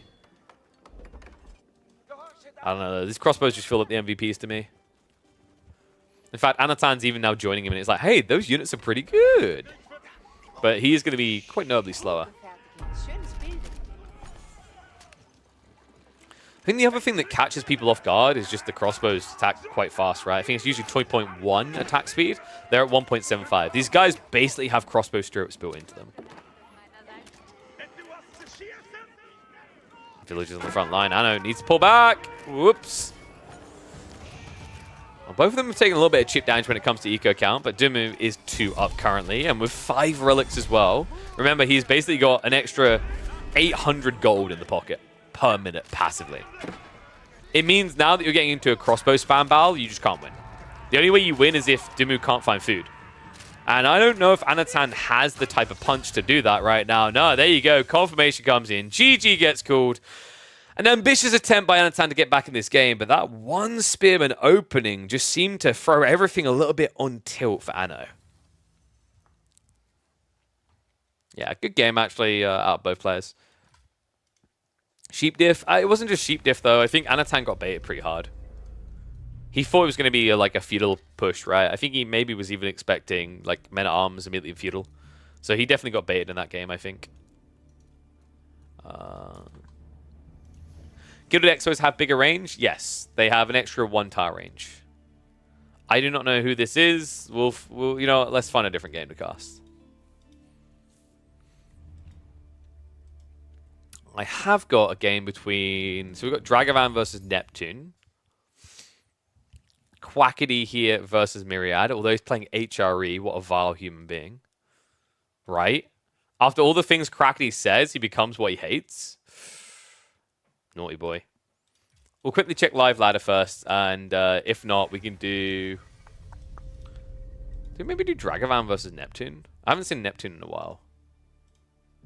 Trying to check if Neptune's had some interesting opponents recently. Dragavan, he had an Anatan game.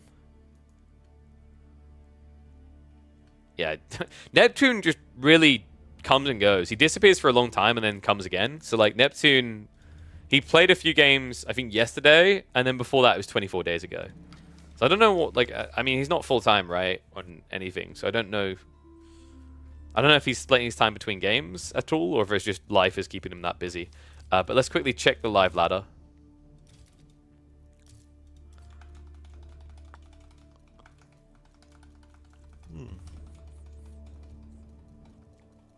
And if not, we can hop into that game I mentioned.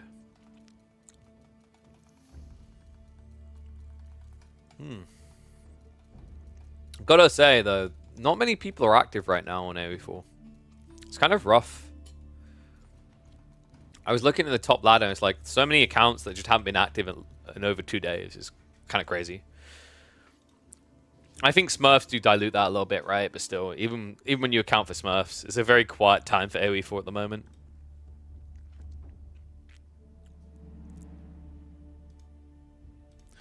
AOM, yeah, like, well, some have been, right? But I think a lot haven't. I don't know. A lot of the regulars just, I don't think it's even AOM. I'm curious, though, like, do people like me casting AOM? Or do people just wish it was all AoE4? Alright, we'll go ahead.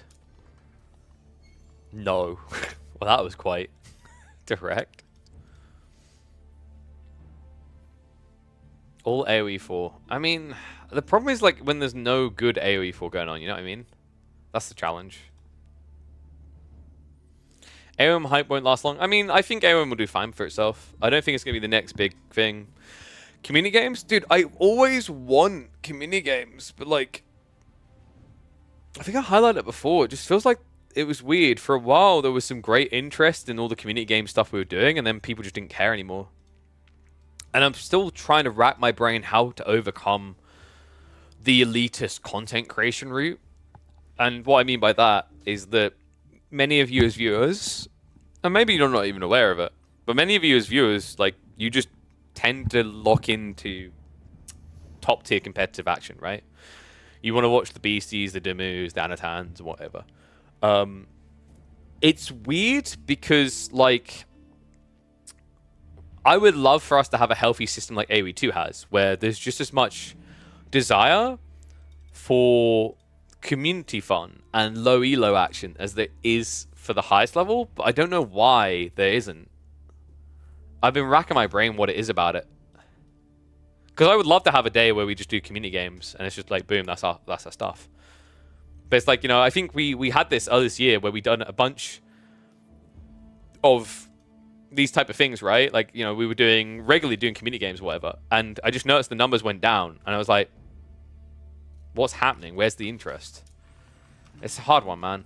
I think it's tough when a game's not growing as well to, like, rope people in for that experience. Because obviously, you know, you have less people looking. So if if the people who've hung around, expectation and desire is to basically watch pro level games, then you can't necessarily change their mind very easily. You'd need new blood in the system. And I think I said this before, like, this is something, like, the blame lies not just my fee, or just a Beastie's fee, or Aussie Drongo's. It's collectively. Watching me suffer trying to grow the game, right? Like, I mean, it's, I swear I'm aging quicker. Alright, so we said we were going to do the... Was it Neptune? Yeah, Neptune versus Dragavan is what we wanted. Yeah. I don't know, maybe some cross-pollination is what will bring the growth. Like I said, once we have that new PC sorted, I want to start hosting some, like, midweek small tournaments for not just Age of Empires 4, but also for Deadlock, which I think will be really cool. Who else was I saw switched over to Deadlock? Oh, that's right, yeah, Hardeki from Apex. I saw this morning that he tweeted that he's going full-time in that. If you guys aren't familiar with Hardeki, really, really talented Apex Legends player. On the absolute chads in Europe. Alright, just opening Dragon's data now. So, Japanese versus Order of the Dened.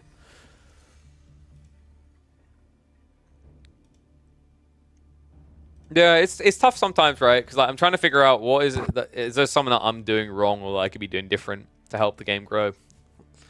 Especially on, like, the YouTube front. Maybe the YouTube's just not hitting right, or maybe I need to be using shorts or whatever. I don't know how people feel about shorts with AoE4 in general. My feeling has always been AoE4 takes a very long time usually to build into its hype moment, so it's not a shorts focused game. Do you know what I mean, guys? Like, for example, StarCraft is really fast-paced. So if you have a short, same with Call of Duty and all these type of things, right? You have a short, it's like, oh my god. Whereas, like, AoE4 is a bit more calming in the way it escalates into absurd things. So it's a bit challenging. It's like, for example, that, like, before we tried doing, like, highlight series, and maybe the issue is we didn't go far enough and we needed to trim, like, the games down even more. But there were times where we tried cutting out 5 minutes here or there to condense the experience. But I think people just didn't like that. Hair is shorts, yeah, but like I think Age of Empires 2 has more quippy moments for a short or TikTok type format. Maybe I'm wrong with that, but based on what I've seen, right? Because of some of the micro adjustments you see in fights.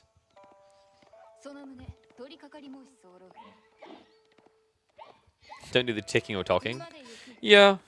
It's about finding a way of bringing in a new audience, right? Like, we as content creators need to think about how we grow the game, not just for our own good, but for the good of the game. It is kind of a sad relationship, though, because quite often it's unthankful. And what I mean by that is, you know, we can put all this effort in and we can grow the game, and like Microsoft will probably never recognize or appreciate it. And that's kind of like, and I don't expect them to, because like that's how entitlement rots, right? But like, it is a weird dynamic for creators. You know, I was saying the other day, like, it's why, and a big shout out to all the people who've been watching YouTube. We'll try to get that integration done soon so that your chat's show up on screen as well, so you feel part of it. But like, things like that, you know, with the YouTube side, we're diluting ourselves a little bit because, you know, if someone ever, God forbid, anything ever happened on Twitch, if you're only a Twitch stream, you're screwed. And same with, like, if you only do, like, I've seen it so many times, a game dies, and then a content creator's like, oh no. Right? So it's like, there is this balance between doing what you can to support and grow a game, but also being aware that you need to, like, be ready to switch if the tide completely sinks something. Made the big Saudi World Cup. Didn't SC2 get 1 million? Yeah, but okay, so real talk here. Why would we ever be given $1 million by Saudi Arabia? We're not... We love the game, but from a wider scope of perception, we aren't seen as the best RTS. Can we agree on that? Like, from an esports competitive background, we aren't. Like, we aren't. Like, we don't have the history, the chronicling. AoE 2 has a bigger chronicling. StarCraft has a much huger chronicling than any of them, right? Why do they care about SC2? Because, dude, because it's like, okay, think of a GOAT of a sport, right? That, like, think of someone who's washed up at their sport now, but they are the GOAT. And they might not be winning anymore, but the brand value is phenomenal, right? It's absolutely phenomenal. So having them on board just makes your game look makes your tournament look prestigious. Right? That's the value prop that people need to understand. It's the optics of the experience. You want to create a tournament environment where you bring the best games, whether it's now or later. But you know what? Let's hop into this. All right, this is going to be a fun one, actually. I haven't seen Neptune recently. For those that have not seen Neptune, he's featured on our channel before, and he has some incredible builds. His Order of the Dragon is incredibly fun. His Japanese is incredibly fun. He's probably the only player I trust with feudal Japanese all-ins pre-patch, before they recently had that buffed. So, quite funny that we catch him on his dragon going up against a Dragavan here, playing as the Japanese. We're on Lipany. Gonna be a fun one. So, what at all? Welcome to AU4 Action. Let's get into this. If you're not familiar with Dragavan, you may notice him from previous videos where he can be spotted doing his clown carring shenanigans. Like, wait, what's that Simpsons character? You know, the one where it's like, you may remember me from movies such as, right? It's like, Dragavan is that guy, like, you may remember me from movies such as, he's clown carring again. Oh, and we have, what the... Okay, this game is weird. Troy McClure, yes, I think that's the one. Thank you, Fatblood. This is a really weird game, right? We've got early farms from Neptune, which is a bit more standardized. I've seen this quite frequently. The logic is that the farms cost 75 wood, but it's much more efficient because your villages are much better, right? So yeah, it mirrors, it makes a lot more sense. On the other side, it's a bit funky, though. I don't remember the last time I saw a Japanese player adding in a farm this early. He doesn't have 0 sheep, right? He's sitting on 17. He's fine. But I think he hasn't come home yet. Yeah, so this is more a necessity than a desire. He's already switched over on the berries, though, and he already had Tawada, so overall I'm a little bit perplexed as to whether this felt entirely necessary. Dragavan has such a unique playstyle, and I'm all for that, man. I've talked to Dragavan a little bit. I do think there are areas in his game where he would benefit from, like, fully developing strategies instead of tactics. So I've explained this before. Like, I have this very big arcing difference in what a strategy and a tactic is, right? So a tactic is, I'm going to clown car you, right? But a strategy is I'm going to leverage a remote base to clown car you so that I can then tech up behind. And when I have the cast stage advantage here, I'll have mass samurai and you can't be stuff like that, right? So it's how you develop something into an entirely arcing game strat from start to finish.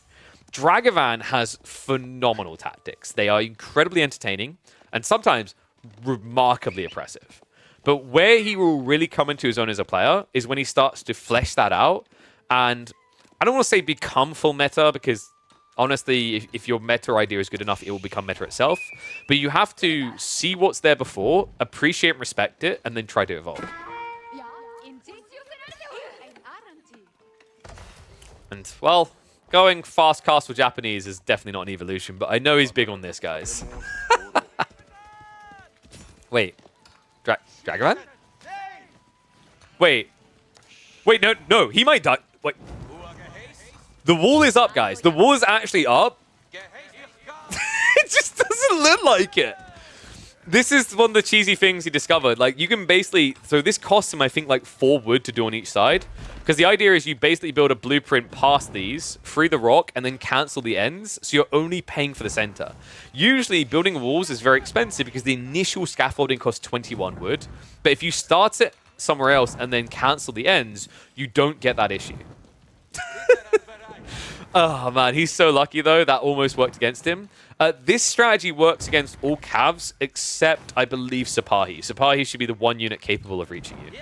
Now, the funny thing is, if Neptune wanted, he could actually still kill Dragavan, because there is that weird torch interaction where you can basically throw an attack at an enemy.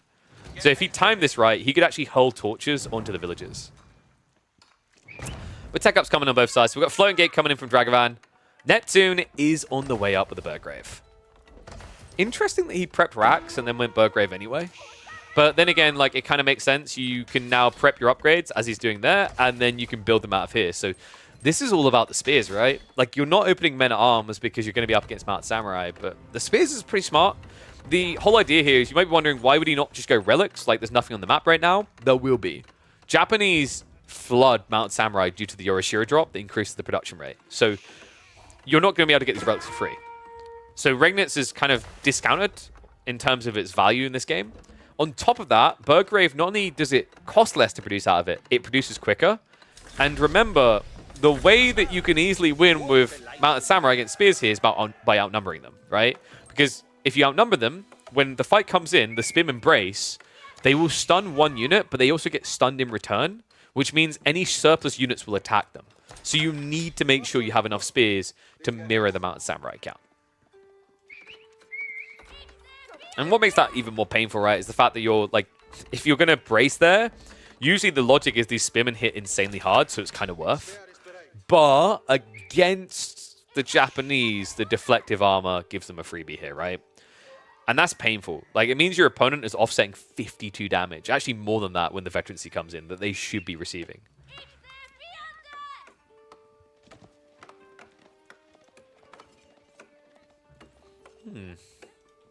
I don't know, I'm a little bit surprised he didn't scout for this, though, right?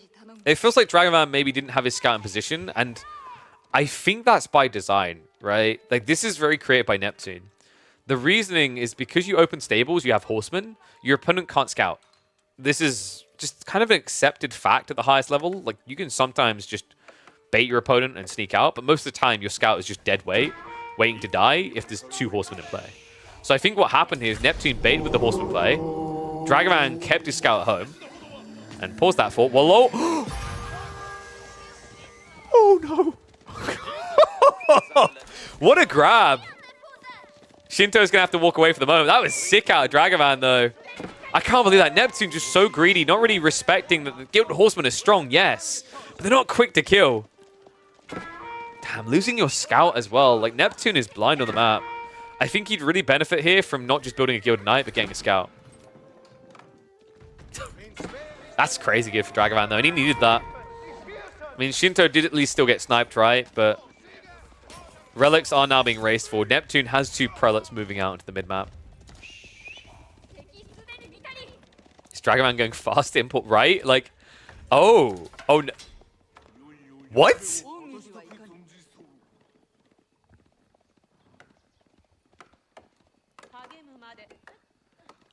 Okay, I would understand this entirely, and I'd be implicitly behind it for Yumi. But Onimusha?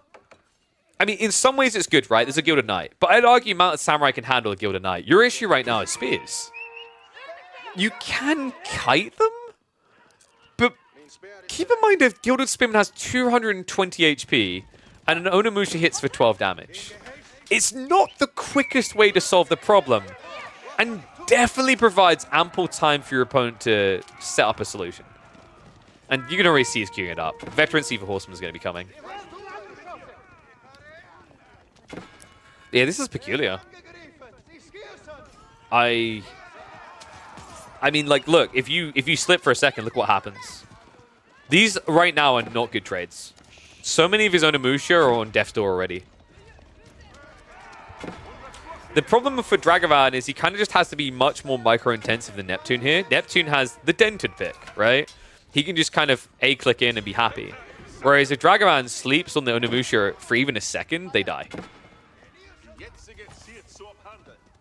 It's better synergy because of stable Eurosure drop because he only has one bannerman. Agreed. I've talked about Uma bannerman and the value many times before. I'm not convinced this is like necessarily that game. And in fact, to counter that argument, he stopped producing Mounted Samurai entirely. It's now just Master Onimusha. So this stage, you know, would it not have been better to maybe have gone Yumi? I guess he's worried about the Gilded Knights, but I don't know, it's weird, right? Like, you're going to get countered by the same thing either archer unit you now build with the Horseman. I do wonder if maybe just going Rax would have been the best choice for Dragavan here. It's possible he was worried about a crossbow switch, but by going Raxes, you counter everything coming out of the Burgrave. You just go mass Samurai with Odachi. Dragavan, now this is the other problem. He's trying to raid, but considering the emplacements that are going to be on the way, and the fact that the relics do buff those up, this is where the Onimusha maybe starts to feel a bit more questionable. I think Dragavan's thought process here was that because it's Order the Dragon, it's more likely that he's going to move out into the flanks to gather resources. So by going for Onimusha, he could move out and attack these locations. But so far, Neptune's been in order of his response, right? Setting up these outposts just gives you a very strong static defense. And with the relic emplacements, pretty much everything that hits you hurts. Oof. A little bit off mark there by Neptune, though. Gathering on the front line deer instead of the back ones was a bit surprising. He has finally got the squirrels on the way. Relic count is still only 2. Dragavan needs to take this opportunity now to pick up all the relics. Looks like we've got additional archer rangers coming. One thing that is a bit perplexing to me is the lack of Kaburiya. Kaburiya is the tech that allows your Onimusha to move quicker for a few seconds when you see an enemy unit. It's very powerful when you're trying to raid. It allows you to break past the defenses quicker and get away before reactions come in. So yeah, we'd definitely love to see him queuing that up because currently, like, once you're past, I say, about 10 Onimusha, that's when this becomes worthwhile. It's only 175 resources, but it can drastically increase your survivability and gives you the positioning you need for better trades. Like, right now, if he had Kaburiya, he'd be able to kill this Gilded Knight. He might still, just because maybe Neptune missed micros, but, like, realistically, Neptune should be able to run away now.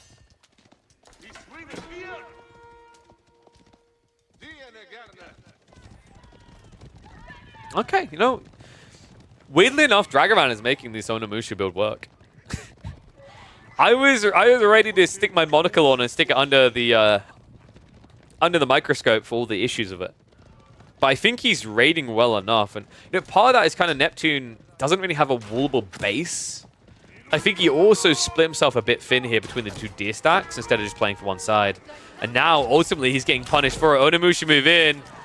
Oh my god, the Seek Shelter as well, just working against him in this situation. Means a fantastic hit comes in. Dragavan able to idle this area. He now has a 10 eco lead.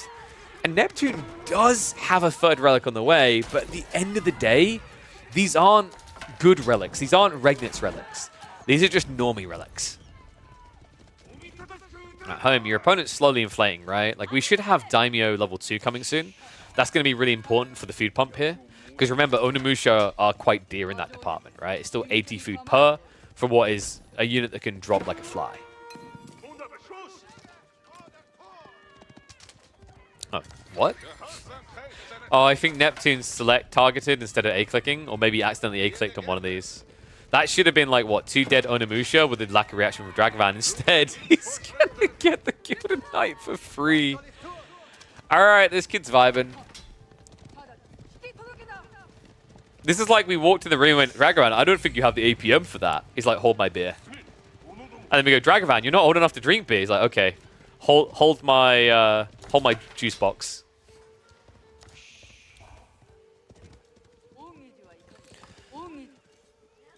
Kind of surprised we haven't got a Yorishiro drop in the TC right now. It got buffed, right? So it went from 25% increased production rate to 30%. So now it's every 15 seconds you produce a villager. I think it's valuable in this situation. I guess it sometimes feels awkward because if you drop it in the TC, that's a wasted Yorishiro forever. Remember, if you stick it in the landmark, like if the landmark goes down, the Yorishiro effect remains, right? So you lose Yorishiro in the late game. And in fairness, you know, even without it, his eco lead is at least big enough to justify not doing it. Although, there is a counter raid now coming in. Spimmin have arrived. Dragavan. Gilded Knight as well. This is going to hurt. Are you kidding me with formation shuffling? Okay, can we just agree that it's really not right how easily you can get away with this crap? The injured villagers get shuffled to the front, and he takes no losses. Okay, he's going to take some losses, but that's more a miss micro at the end. Oh my god. Oh my god. Dragavan had a big eco lead. That just disappeared. I cannot believe that. This is also where Onimusha gets a little bit weird, right? Like, you think once you have more, you kill faster, but also the way that you kind of start a step away, I find usually gets a bit more muddied. Definitely think you could leverage line formation to fix a lot of that problem right now, though. I can't believe that. So Spimmerly's gonna get mopped up, but dude, I can't tell who's winning this game anymore. I mean, Neptune's army is kind of underwhelming in a lot of ways, but the thing about these Spearmen that's pretty incredible is if just a few of them find their way towards the villagers, look at the damage. 16 damage per strike is kind of ludicrous. Because I don't think we have textiles, right? Yeah, no textiles for Dragavan, which means villagers will die in, what, 4 hits? Not bad for Spears.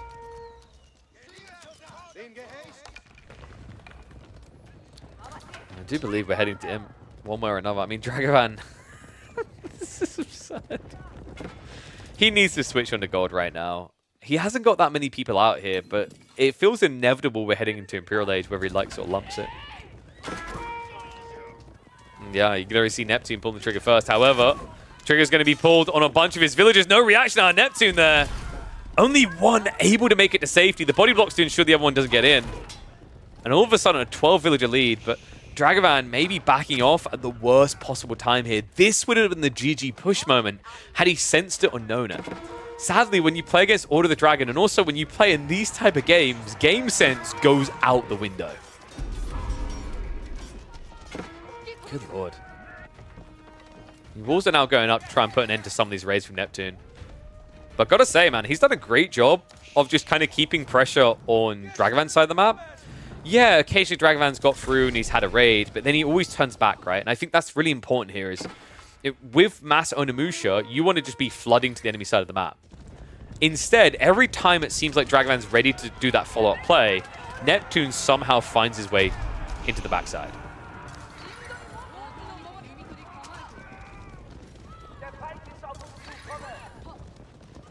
You guys want me to hold a lot of things.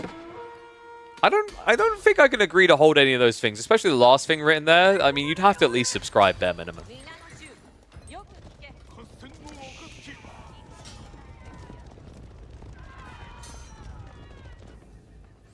Wolf's going up as well. So Dragavan now switching into Horseman, but he hasn't aged yet. This is weird, right? Like, he's trying to now leverage all this extra food he's sitting on, but...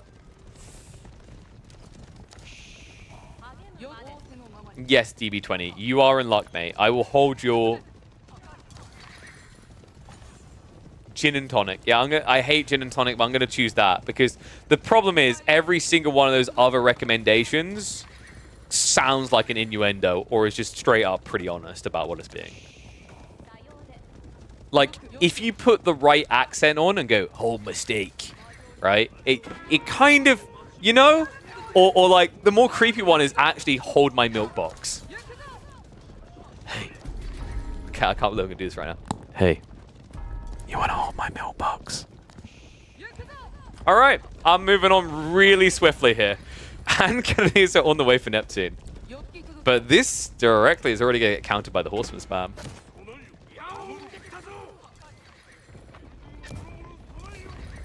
Dude, I swear, Springald Rangers are insane. This thing has more range than a Bombard. Not that much health, though. This one does. Cannon emplacement's already there. E-Repairs was used on the external outpost, though, trying to protect the Relic. Cannon's still bloody annoying. You saw the splash there, right? Still able to do significant damage, even when the Onimusha are in staggered formation. I think that's more to do with like the size of the hitboxes, right, and how they kind of overlap.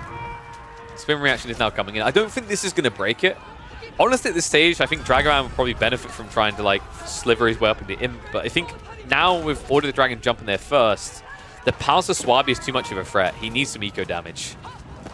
Horseman numbers are starting to scale. E-Repairs is still on cooldown, so this frontal defense is going to fall.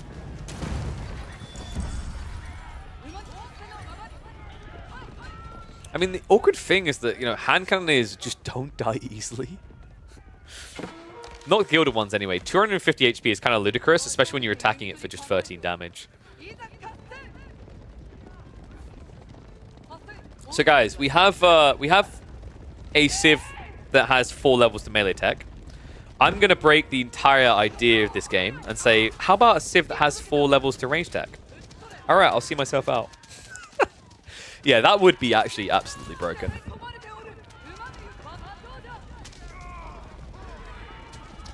Some people right now are going to petition for Yuumi to get that treatment, but I don't think they need it. I don't know, man. I kind of feel like you could actually have just switched Yuumi by now. And you still do a lot of damage, right? But it gives you that blob to just send it. It also kills Spearman very quickly. Like, actually, Yuumi will kill Spearman quicker than Onimusha.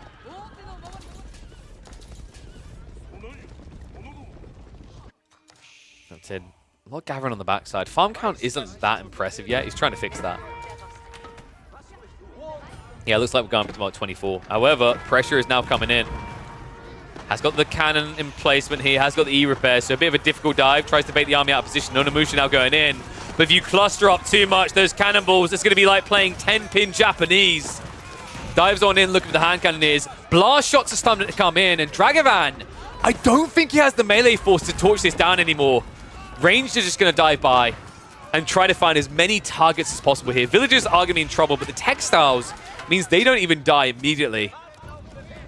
I mean, it's good damage, but Dragovan, a costly dive here.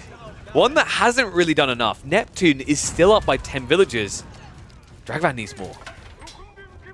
He might actually find it backside. He sees the berries, he sees the gold, so this could actually do a lot of damage if Neptune doesn't notice fast. And right now, it seems he's distracted by the dive onto the Swabia. He's not reacting. Finally, we're going to get the move back. The extra eco loss there. Now less than 10 between them. A lot of idle time as well for Neptune. So Dragovan realistically can keep this pump going. Neptune, at this point, is playing more of a survival game than an RTS. He has 1 Spearman, 1 Hand Cannoneer, and 2 Prelates. Now, Order the Dragon Hand Cannoneers are pretty good. But not, I will take on an entire army like I'm Optimus Prime in the second Transformers movie.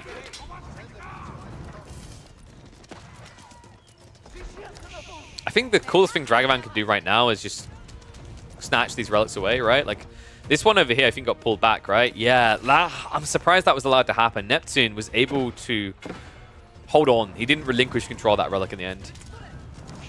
And funnily enough, it almost feels like Dragovan has forgotten about relics. There's still this one here being worshipped by deer. And weirdly enough, he's now queuing up Shintos as if he's going to try to take this one instead. A little bit weird as well for a player that's had macro issues where he had way too much food and not enough gold, right? Like, that would have at least rebalanced his economy for, I think, a more aggressive timing several minutes ago. And what is up, worst case? Thank you very much for the resub, bud. Welcome back to Swarm.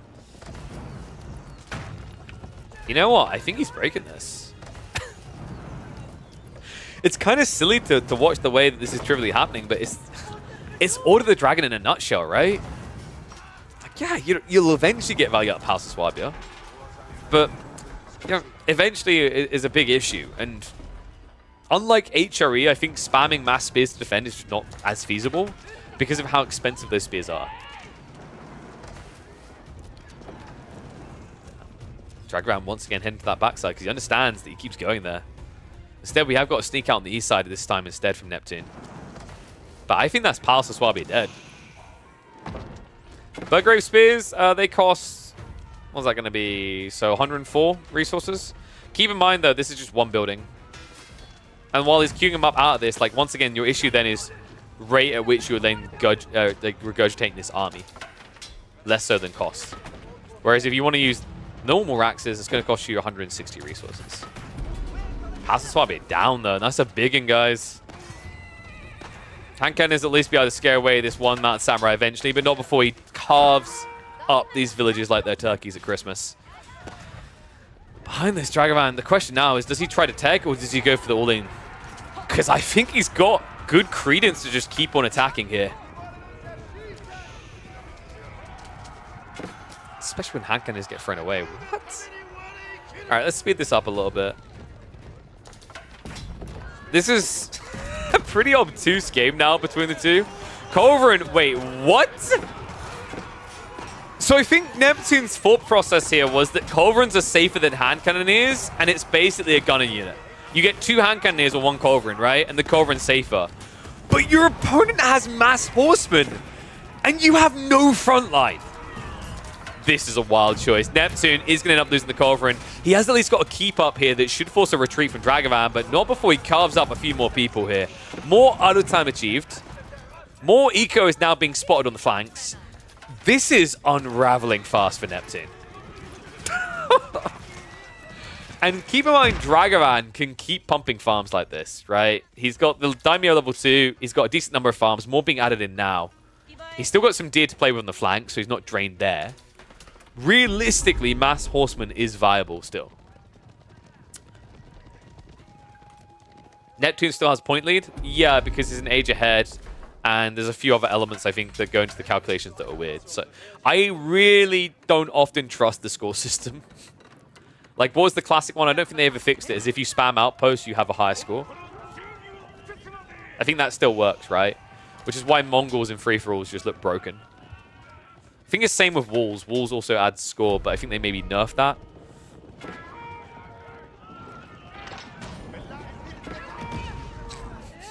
That's the painfulest way to reveal a mangonel ever. Oh. Dragon's just enjoying himself at this stage. Flank raids have basically pushed everything that Neptune has back into the main base. House of Swabia is still close to being repaired. He needs a little bit more wood to finish that off, though. So Samurai are going to charge in. Not enough spears again. This is problematic, actually. If Neptune doesn't get more spears here ASAP, he's going to lose the Mango. Kills him out again. Spearman getting tied down. Guys, these are still just vet spearmen. This is the problem. Like, Neptune is so busy trying to get a premium army together. His cannon fodder is underwhelming. And it means the premium army also going to be sniped. Mango is now being found. Horseman will look to bring them down. Hand cannoneer count has been reduced to 1 again. This is so painful. Neptune is in a never-ending loop to try and get more than 10 military bio units. Every time he gets close or just about breaks through, he then gets reduced down to, like, nothing. Like, can anyone remember what the peak army size was for Neptune? I think it might have been 14 bio units, maybe 15.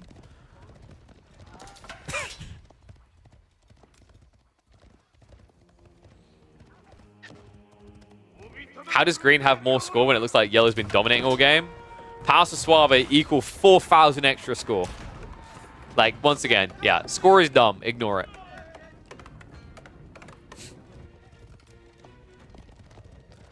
Let's be honest. If the devs done maths, they wouldn't have given HRE a 40% gathering speed buff. Whoa! I mean, in fairness, am I wrong? So finally, guys, we have a light at the end of the tunnel for Neptune. Elite Spearman Tech is finally on the way. He has finally decided, this hand cannon is not that good. Took 2 years to realize 40% was a lot. I think it was more, it took players realizing, like, you know, well, actually, it wasn't much just on them. It's the TC meta and the fast castle meta really hid the potency of H-Uri, I think. But once we started realizing, especially with March Drills coming in, that H-Uri could play Feudal Age, yeah, 40% buff in Feudal Age is kind of nuts. Right? Like, the only reason that Japanese having a potential 75% buff in Feudal Age on their food gathering isn't nuts is because, well, one, you have to build the farms. Two, you have to spend a ludicrous 2,100 stone. Actually, it's less than that now. It's like 2025 or something like that. Stone to get it.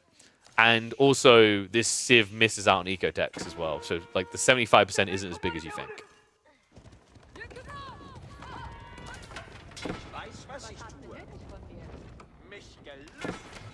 And Dragavan. In fairness, we did call for this a long time ago. It's still going to be effective. It's kind of just... I can't help but laugh that Dragavan, at 32 minutes in, has been like, yeah, Yumi's a good unit. Cast of the Crow also coming.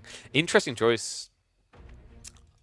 I think it's okay, though. The logic here is, like, you know, getting free bombards is cool, but your opponent's already been building culverins. I don't think you want to be building hand cannoneer versus hand cannoneer. Building Yumi is pretty cool, though, because the funny thing is, like, these hand cannoneers will probably quite frequently end up overkilling Yumi. People really sleep on Yumi's value of zergling effects. And what I mean by that is you just flood your opponent with too many units. And also, the cool thing in AoE 4 that leads to is a lot of overkill situations where, you know, compared to if these were Lombos, and you'd be more justified in sending 5 gunshots into them, sending 5 gunshots into one Yumi feels like you've just wasted firepower.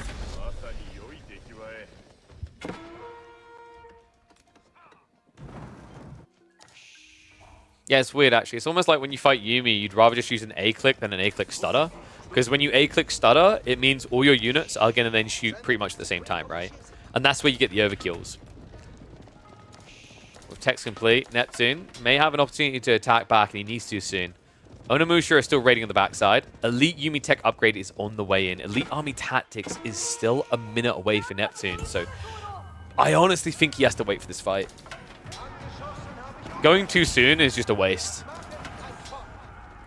Like, sure, your opponent doesn't have incendiary arrows, but they're not going to have it in time anyway. Like, realistically, they shouldn't.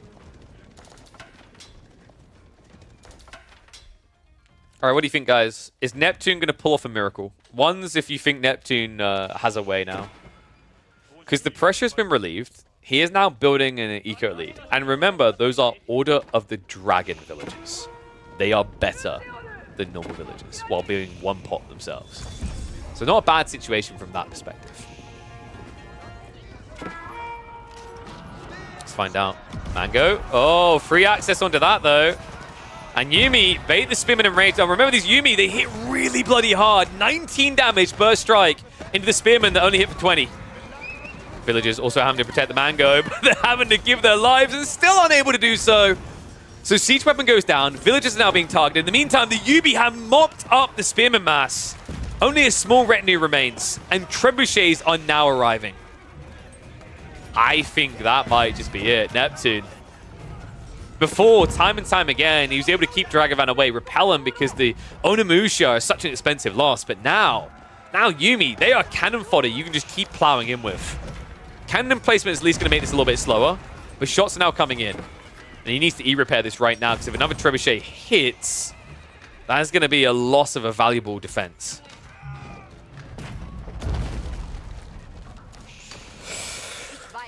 That is not cheap. There is at least some stone access in the back, but the other big problem here is Neptune is putting everything onto the front side, so Dragavan's Onimusha raids can just keep doing maximum damage here.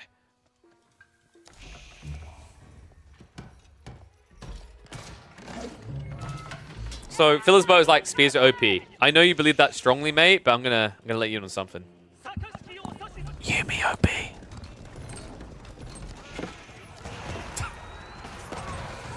I'm the only person who'll tell you that secret, folks. I don't think we have incendiary arrows coming through yet. Probably worth queuing up at this pacing, considering what he's doing. More Yuumi being scaled. Horseman mass leading the way. Neptune. He's being hit on the farms again. The Onimusha once again crushing his hopes of gathering there.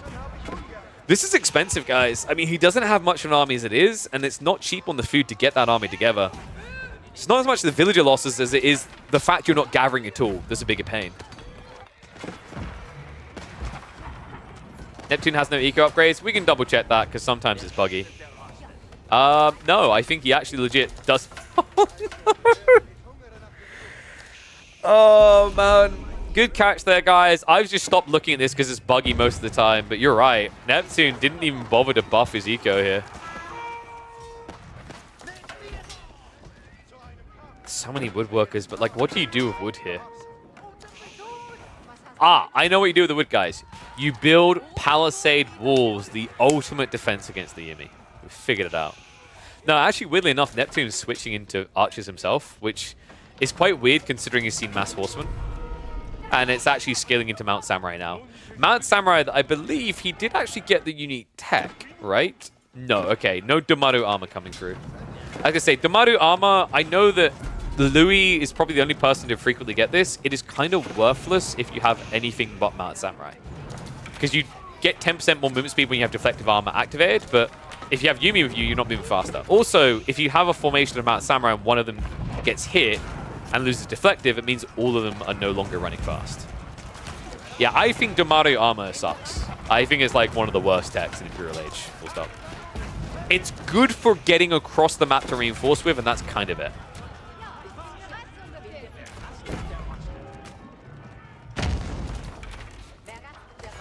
Golden Archers are coming. We have at least got scale armor on the way, so this means you absolutely have to hit the Samurai. The Yuumi are going to do nothing.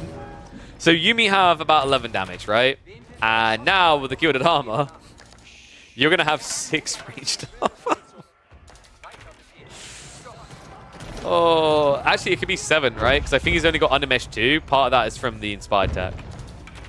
Pretty good though, right? Just basically removing half of the damage to your opponent. And if this was just Yuumi, I'd maybe have some hopes for Neptune, but with so much cavalry coming, the level of challenge here is high. Archers are going to start trading out here now. Trebs are moving in range. You know, I think Dragoman could just start sniping down the landmarks at this stage. A little bit of an overcommitment. I mean, he literally has a Burgrave right in front of him that could probably be targeted. Dragoman doesn't like doing things easily. A keep drop now on the way to make it much smoother. Spearmen are going to dive in though, and yeah, Dragoman. I can't tell if this was an intentional throwaway or just a missed micro. My assumption is the latter here, as he tries to protect them in the end.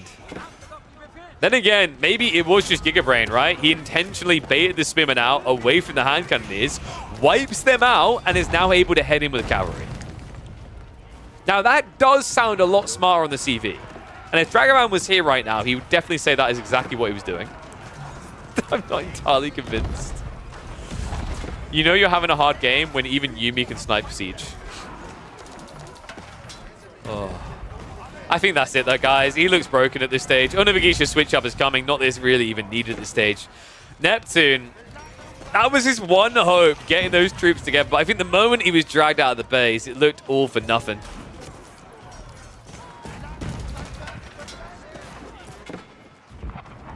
Yeah, there's just too much firepower coming. I mean, at this point, Neptune, I think he's just processing the loss. Military count is now in the single digits.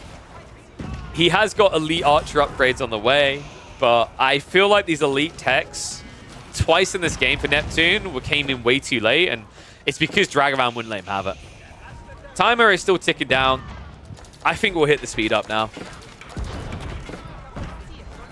Yeah, like the Yuumi are dying off, but the Onobugisha replacement's pretty succinct here. Like your opponent's now building men at arms, but he doesn't even have them upgraded to Castle Age. They do nothing. They've got plastic swords, and that makes you look like a plastic gamer. GG comes out. Weird, but absolutely wonderful showdown between Neptune and Dragoman. Dude, that was so clowny. That was such a weird game, man. I don't know if that's uploadable per se. That was very entertaining, though.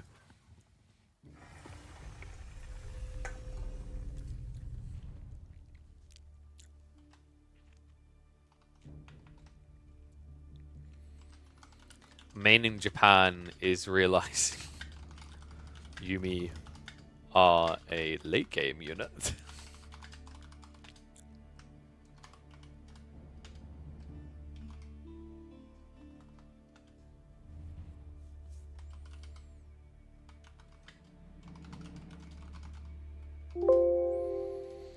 Alright, there we go. So, let's have a look and see if there's any live from the ladder games we can check in on. Killjadi's scrimming by the looks of it. Look at good old Anno.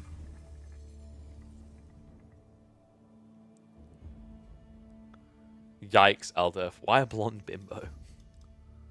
Should you just get someone drooling from the mouth and the nose instead?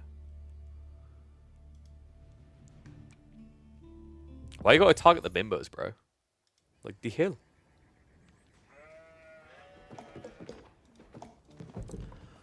Ooh. Okay. Alright, now this...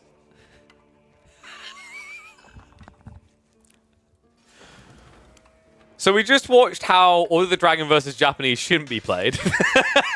One and all, welcome back to the Age of Empires for action. Let's see how it's meant to be played here. Baltune in the yellow on the Dragons, going up against My Insanity's Anatan on the Japanese. Live from the ladder, and an important game as well, because I'm pretty sure if Anatan wins this one, he will get first on the ladder.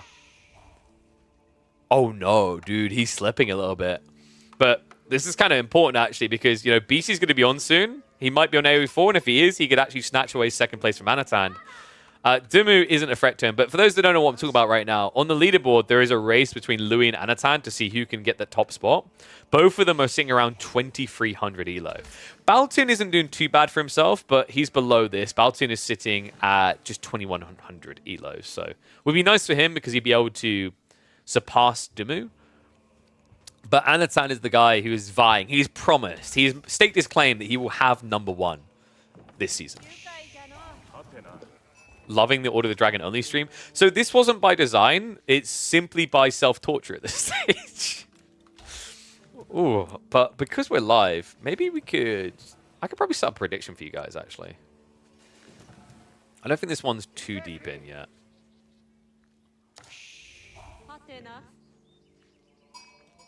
I'll put a prediction up.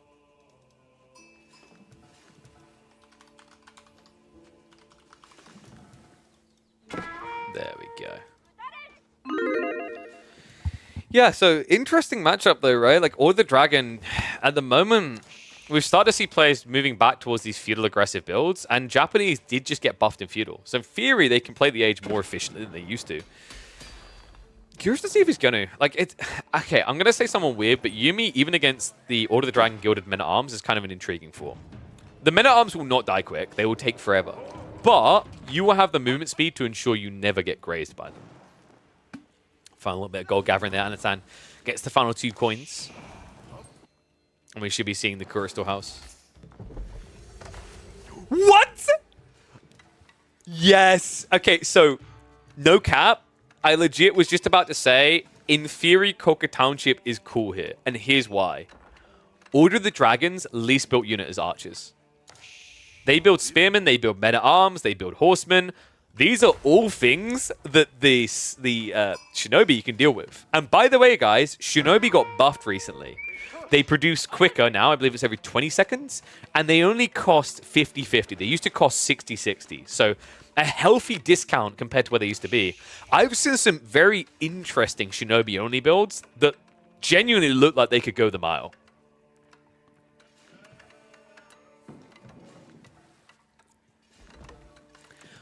So I assume auto-queuing for the Age of Mythology qualifiers is going to be allowed. I see no reason why not, as that is the standard behavior. I genuinely have no problem with like the villager auto-queue.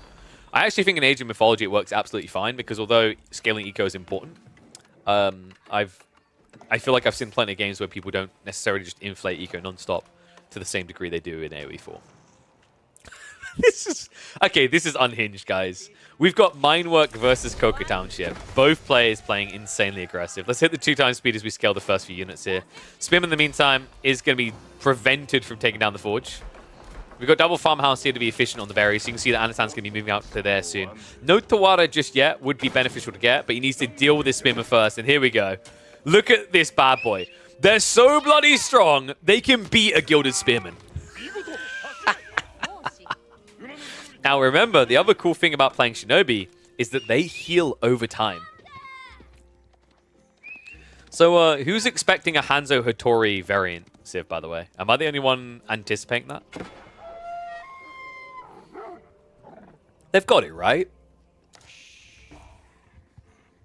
Honestly, if they'd done that, it would just give me flashbacks to playing Total War Shogun, having my monk-only armies. You know the ones I'm talking about, guys. Don't act like you weren't dirty just like me, where you just built 20 Archer Monk units and then cheese the AI for not coming out of their base.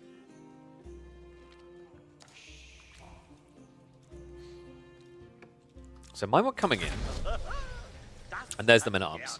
So the question now is what wins? Shinobi or Men-at-Arms? Considering you get almost 2.5 Shinobi for every one Gilded Men-at-Arms, my instincts say Shinobi should win that, right? I feel like Shinobi should win that.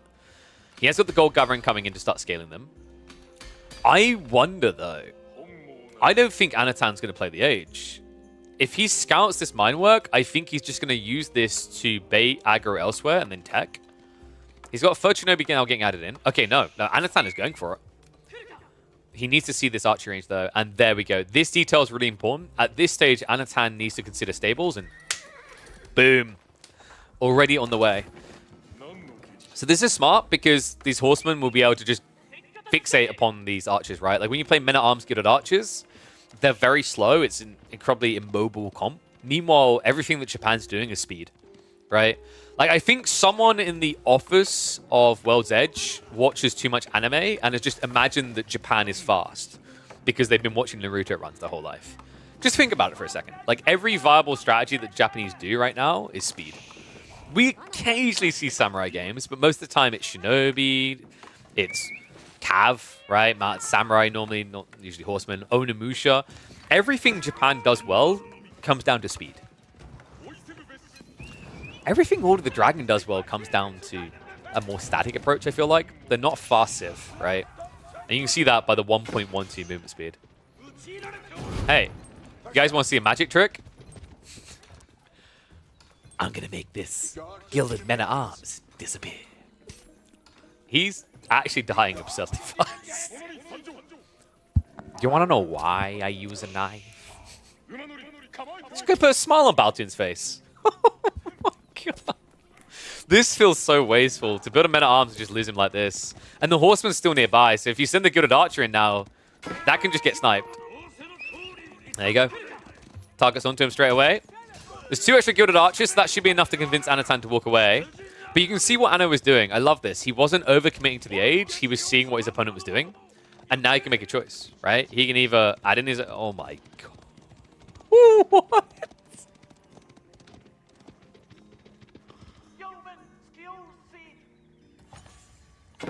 Okay, this just got extra weird. I would not have expected Yumi out of Anatan here.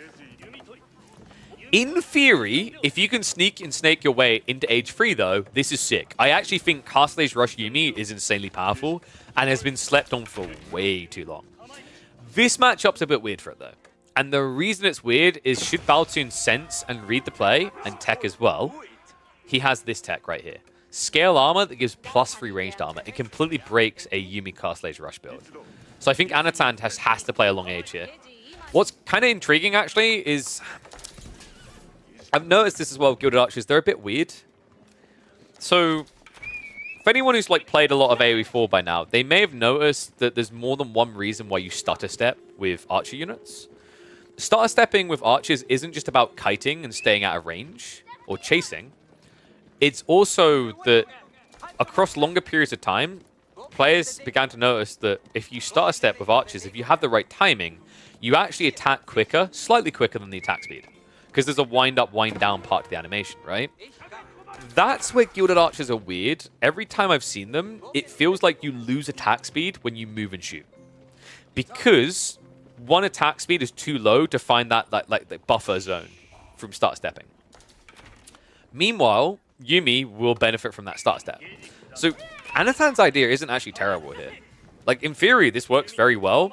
And the cool thing is, although Gilded Archers have slightly more range, you have the movement speed to gap close and continue to chase. 1.38 versus the 1.25.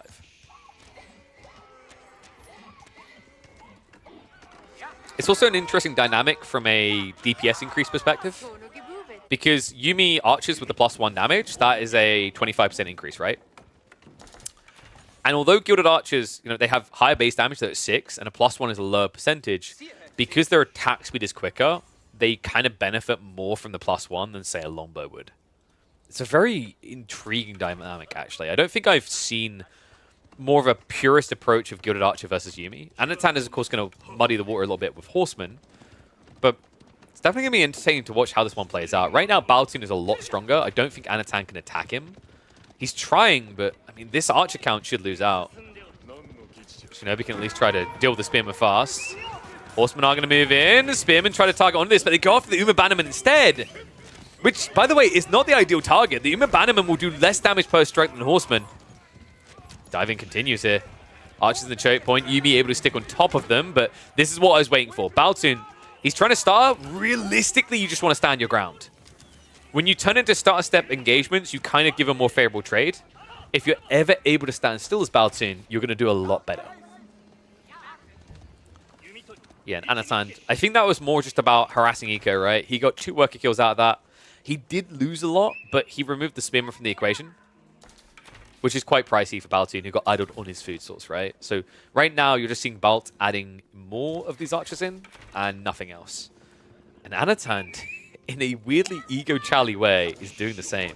Remember, he had an Uma Bannerman. That Uma Bannerman found some value, so now he has that natural transition into a different Bannerman type.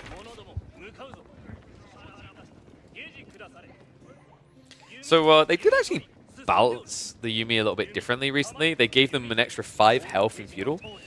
I was quite blunt in my opinion on this. I don't think it changed anything. Because the issue with giving 5 extra health to a unit that's meant to be cannon fodder is like the rate at which it's being shot, it's still going to die with even 5 more health if you're like +10 units, right? So I don't think it changed the kill intervals at all. Which is why like Yuumi still feels a little bit weird in Feudal. But right now, this is slapping. He still has the Bannerman aura there. 18 versus 8 there. Make it 7 at the end. And notice Anatan backs away. The reason he was threatening there is the Bannerman aura. It's 15% increase, which isn't drastic on a 5 base damage, but it's still a difference maker there. The other cool thing is Baltoon thought he was being crafty, sniping out the Bannerman to begin with, which is fair. But the other awkward part is that the Bannerman is notably more tanky than a standard Yuumi, right? So it actually took, I think it was 3 rounds of shots to take down that Bannerman. And while he was targeting that one unit, I think he lost like 2 Gilded Archers straight away. Yeah, kind of a weird trade, actually. And here's what I'm talking about, the stats. Look at that. They have base armor, and they have 140 HP. Reminder, Yuumi have 65 HP. Dude, this one guy might actually end up winning Anatan an entire game. I mean, in fairness, Baltoon's count is higher this time, so in theory, let's do the maths on this. If he's got 14 archers at 7 damage apiece, -1 for the armor, -2 rather, so 5 damage. So to kill a Yuumi Bannerman in 1 flurry, he would need 28 archers. He's nowhere near that. He can at least 2-shot it if they're all there, but mistakes like this are unacceptable if you want to reach that scale. Nice reach there, Anatan. Sees Baltoon looking to flank raid. In the meantime, though, he's going to find the economy, and Anatan will have to shift away quickly. Now, keep in mind, he does have the level 2 wheelbarrow, so there is some disengagement there. But now at home, you're unguarded. And if there's something that the highest level players have become phenomenal at, it's racing against you. When you're in this position, there is 1 move to make and 1 move only. Strike back, get revenge. Kill villages, kill as many as you lost. Yeah, Baltoon is already coming home because he realizes there's a bigger threat there. Anno is going to back up. Overall, I think that was an okay trade for Anatan. He killed a lot of army. He got, I think, 2 worker kills out of that in return for losing about 3. We have, however, got a little bit of a loop-de-loop out to the flank again here. What's my favorite best feudal comp in feudal for Japan, in your opinion? If it's viable in the game, Horseman Onobagisha is probably the game ender. Horseman Onobagisha just feels overall better for like GGing opponents. It doesn't work every game, but like I remember a classic one was like Malians versus Japanese. Onobagisha opening into a Horseman transition was insanely strong. 2 more worker kills though. This is getting way too expensive of Baltin. And because he's not really... He hasn't got Archon to scale his economy, right? So setting up farms doesn't benefit him the longer this goes. It does benefit Anatan the longer it goes. Daimyo level 2 is now in the way. So as he starts to add in farms, he's going to see better rewards from it. Kind of needs it as well, because remember, this was a Koka Township build, not a standard Kura. What's wild is how much he's now leveraging the Koka. So what is that people have been saying recently? Isn't like Yuumi and Shinobi are the worst units on land? I don't know if it says much about it, considering he's up against one of the worst civs on land, which is Order of the Dragon, but there is an argument being made here. So I don't know if it would be too strong, but I think, because I'm pretty sure they don't, and some can correct me if I'm wrong, but I don't think Shinobi benefit from Bannerman, right? I think that would be an interesting buff to them. It might be too good, though. Maybe I'm wrong. Maybe they do get it already. Because remember, they're like 20 base damage in Feudal, right? So adding 15% on there is ridiculous. Yuumi, the flash now. If he sends the men-at-arms in, they just insta-die. Oh, God. I think Baltin's dead. Notice that he ignores the men-at-arms. He's like, it's not even worth my time right now. He needs the Gilded Archers gone because then the Shinobi can just win. And he runs straight by! Baltin takes the bait. Shinobi able to swarm on top of the Gilded Men-at-Arms. The Archers dive in. Even without the Yuumi, they have the numbers to gun on through. And this game is over. Anatan is about to go Castle Age. Baltin does not have an army, let alone a leg to stand on in this game.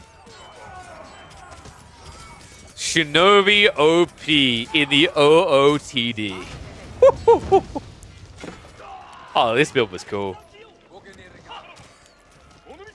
The intriguing part is like the way he started with Shinobi to block Baltin's Order of the Dragon Mindwork play, right? Because this is about gradual men-at-arms spam into Golden Cuirass. And then as soon as he realizes it's the only place that Baltin can go again, he returns to Shinobi to try and end the game. And this is the end game play incoming. Anatan, you could even build Temple of Equality and it would be fine. That's how far ahead he is right now. But Anatan says, I like reasonable wins. Floating Gate is going to be the choice. And once these Yuumi get upgraded, good lord. Remember also, the samurai, sorry, the ninjas rather, they automatically get upgraded. So Shinobi, I think they got up to, I think it's 92 HP, and their base damage increases by, I want to say it was 3, and I think their bonus increases by like another 1 or 2. Golden Cuirass is now coming in, I just don't think it makes a difference.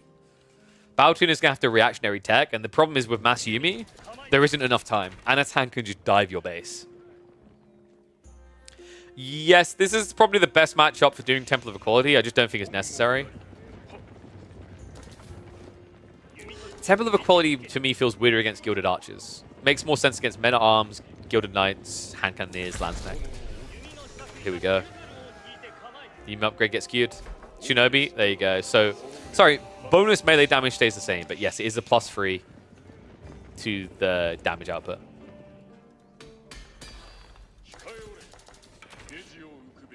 Did he Yorishiro drop? No. Okay, so he's just going to naturally scale the Yuumi into the upgrade, and now he's switching into Mount Samurai, which Baltin has literally got a grand total of 0 answers to right now. He's trying to attack. So Baltin says, don't count me out just yet, buddy. Burgrave Palace now coming. Wait. There's only 3 villages here, guys. Sorry, let me get the wording correctly, because I said there's only 3 villages. What I meant to say is there were only 3 villages here. Anatan can just burn this down. So you just want to sabotage with one and then just torch burn with the others. It's going to be a quick kill. He probably loses like maybe 1 Shinobi before he kills it. But it's going to kill off 3 villages, right? 2 of these Gilded Men-at-Arms are on the way, but that feels like a death sentence, dude. I refuse to take that order. Understand? Whoa! Okay, archers do arrive in time, so he will be able to force him back, but I don't know how you stop this. This is why I'm convinced the game is over. Yuumi stocks are rising, and for good reason here. Check these bad boys. I'd rather not. GG immediately gets called as soon as he sees it. Shinobi Mass Yuumi. What year am I living in? Damn. What a cool game. Well played, Mr. Anatand. Ooh.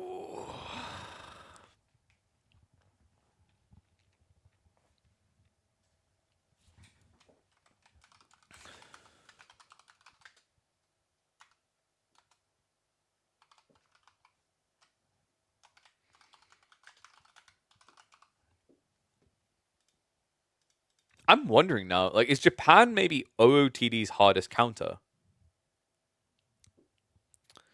Possibly.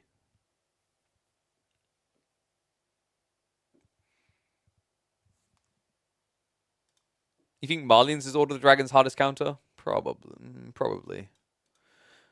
Is AoE more fun to cast than AoE 4? I mean, I've definitely been enjoying it more at the moment because, like, it's something fresh, right? It's something new. The problem with AoE 4 is they don't evolve the game quick enough, and like we cast an absurd amount, right? So like we've seen most of what we're gonna see. This is new, which is great. And it's refreshing, but a lot of the time we've just kind of seen all the situations. I'm trying to think of what we call that one.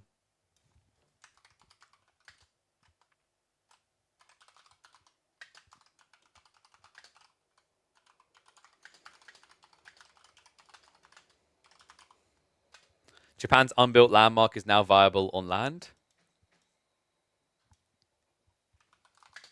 Shinobi are incredible.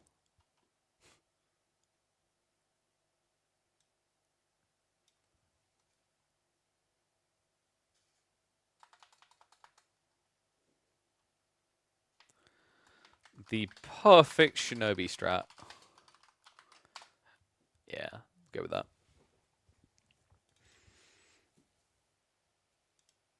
AoE4 $1 billion tournament, would it make the game viable? No. I mean, you get a bunch of pros coming in. I've said about this before. So something that is incredibly underrated still in this day and age, and it perplexes me to all hell, is influencer endorsed and involved events. Now, you'll see them in some scenes where the pros are the influencers. What comes to mind there is like Call of Duty, for example. Warzone has that big time. But AoE4 doesn't. And, you know, I'd love to see, for example, a 2v2 or even a 1v1 captain's draft tournament where you, like, have Lyric on a team and you have, like, you know, excessive profanity on a team. You have all these other big creators that, like, have ventured into AoE4 before as well as new ones. And then you combine that both. You're asking nerds to be influencers, what do you expect? Have you been to a LAN? Yeah, dude. One of us usually goes to quite a lot of LANs. Like, dude, no, that's fine, though. Like, you say that as if that doesn't exist in other scenes. Like, yes, AoE 4 is more introverted than, say, Call of Duty's audience and Apex's audience or whatever. But, like, it's not even that. It's the whole idea that basically what you want is you want to have influencers come in and be involved in the events. Find a way of integrating them into the pro scene, not to become pros themselves, but to expose the audience to that pro environment. That's the value. Name one what? LAN that I've worked? Gamers 8. Both Riyadh Masters as well as Gamers 8. So then we've also got the European Games Esports Championship, which was an official Olympic event. Then we've got Epicenter. We've got ALGS Stockholm. We've got smaller things such as the Scandinavian LAN. I could probably sift a bunch of other ones out if you really want me to keep going, mate. I don't know if you know this, but 6+ years in esports. My CV pretty big. What's up, Wickets, guys? Thank you very much for the resub, buddy. Welcome back to Swarm. Oh, name one nerd influencer. I mean, dude, like, content creators are influencers. Large content creators are influencers. Lyric has frequently played AoE 4. Buddha has played AoE 4. XQC has played AoE 4.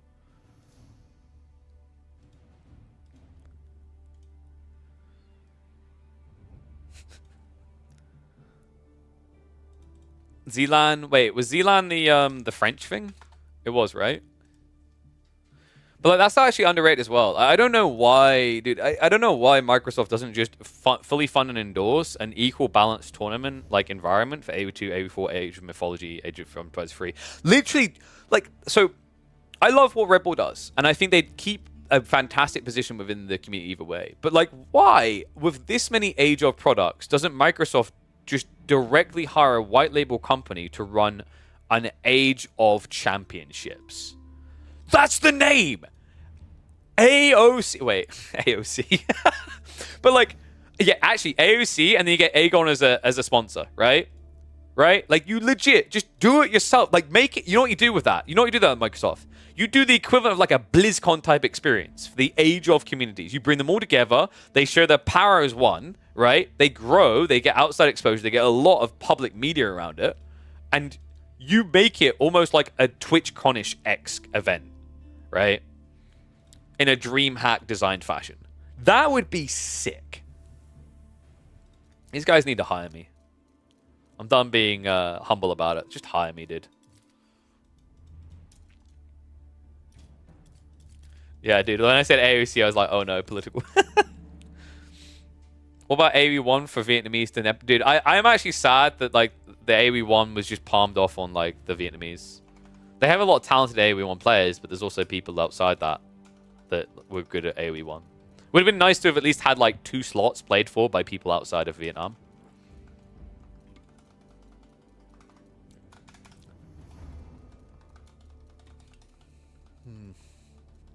Have we got any interesting people on the ladder?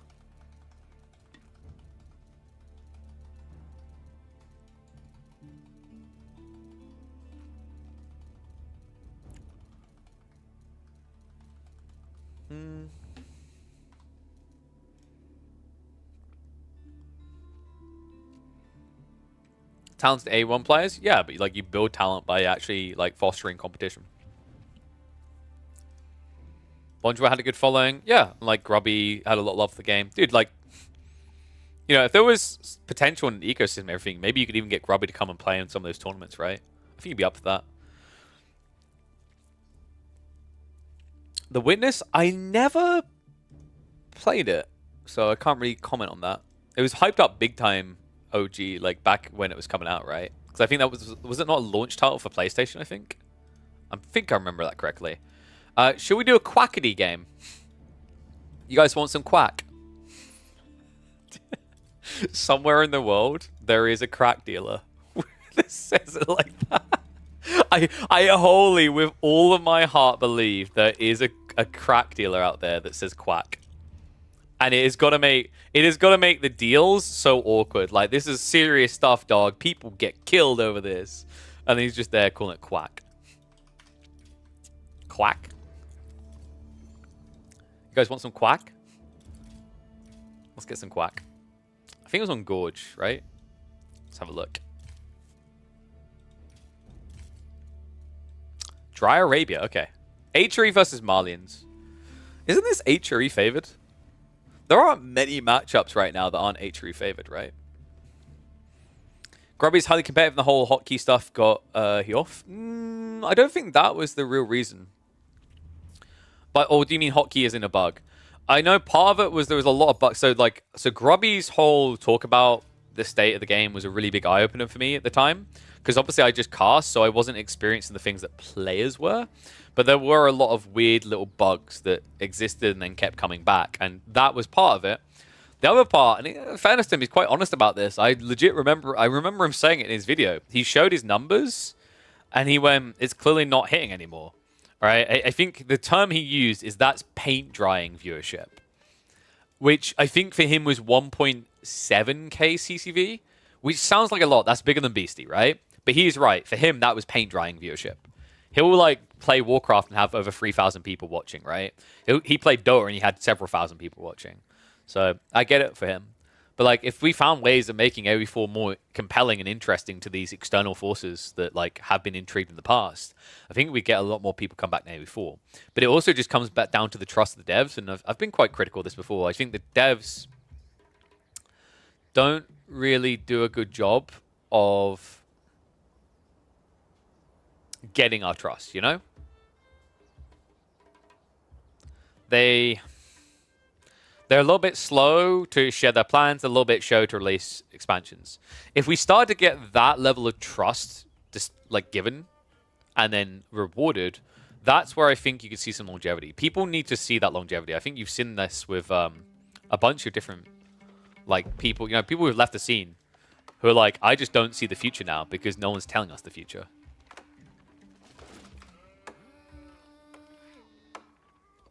All right, should we get ready to go? More fun time.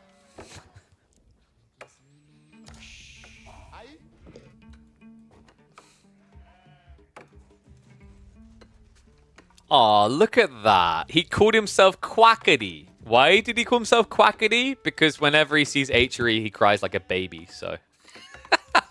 One and all, welcome back. I don't think he's going to hold me to that one. I don't think he'll have an issue with that one. Quackity. This man has been relentless in his burning hate and desire for the HRE to be nerfed. Yet here he is. A filthy, vile, spearman rushing prelate boy going up against poor old Myriad on the other side. Myriad on the Malians as well. Like, Malians received some interesting changes. HRE did as well, actually. HRE's was more subtle. Everyone's been talking about Malians and their drastic change, which is, oh my god, we can build TCs now. Probably aren't going to, but the HRE is intriguing as well. HRE kind of got giga-buffed, and I don't know why. They didn't really get nerfed anywhere it mattered. I love that they at least nerfed the relic vision that was giving, because HRE's vision on towers is way too good.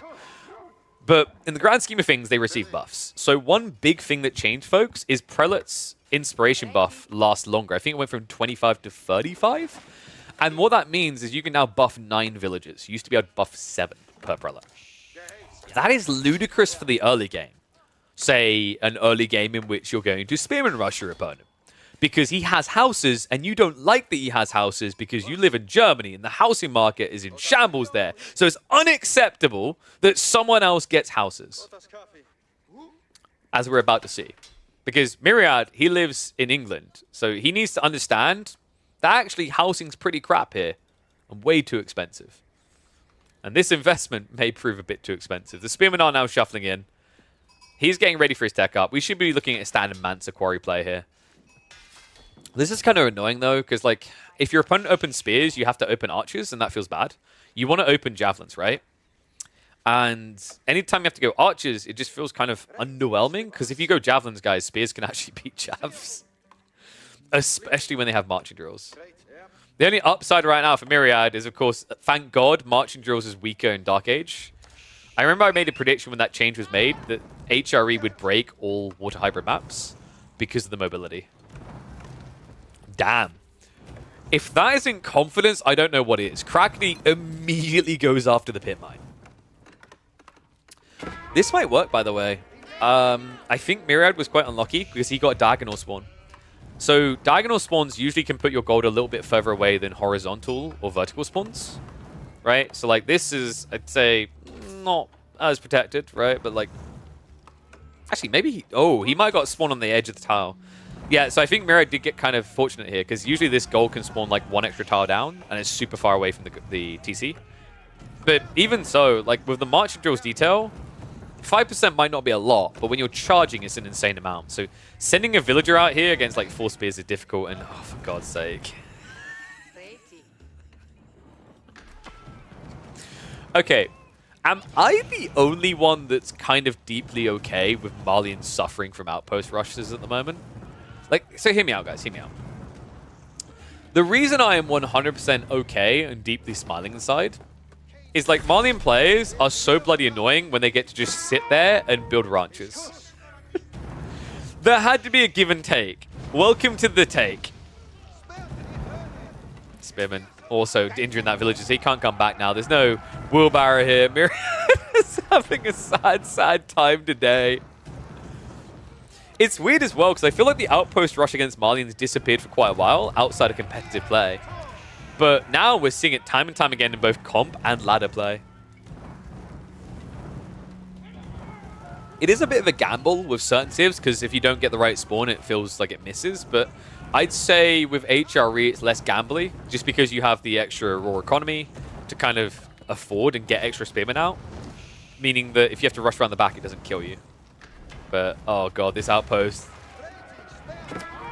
He might be able to get this up. Crackety. Wait, he actually pussies out. He leaves. Oh my god, but Myriad is not willing to commit the torches here. Archer's moving in, but guys, you can't kite spearmen like this. So the outpost goes up. The villager is going to be fine. And now, that means that Myriad has to look on the Ford Golds. This is so painful. Meanwhile, Arkan coming behind this because who the hell would ever build a mine work? Not me, I like winning games. So I think this is the point where Myriad just types all chat, quackity, wah, please, quackity.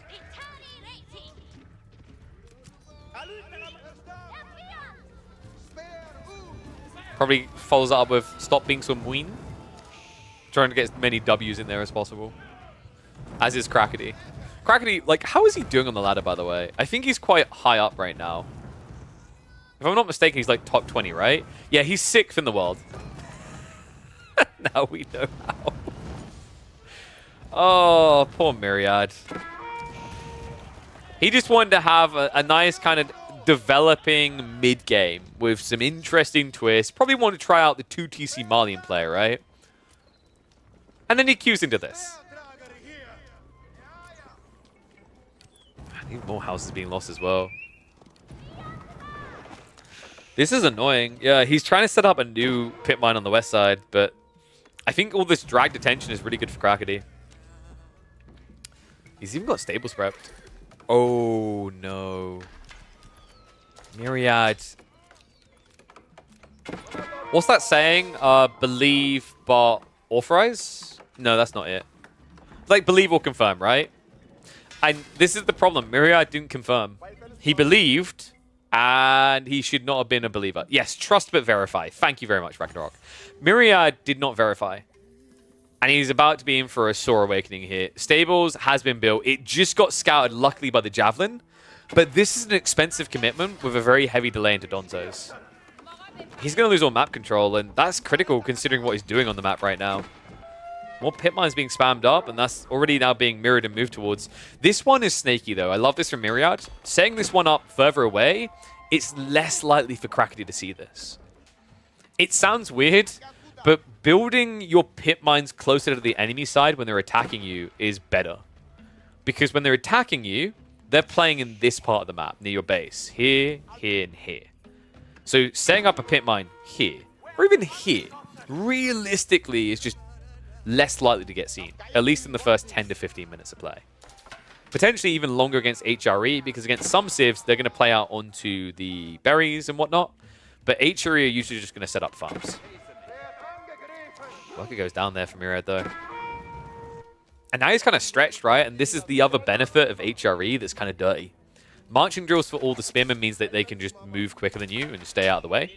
Horsemen can also now milk the fact that Myriad is in about 4 different locations. Ay, Crackety.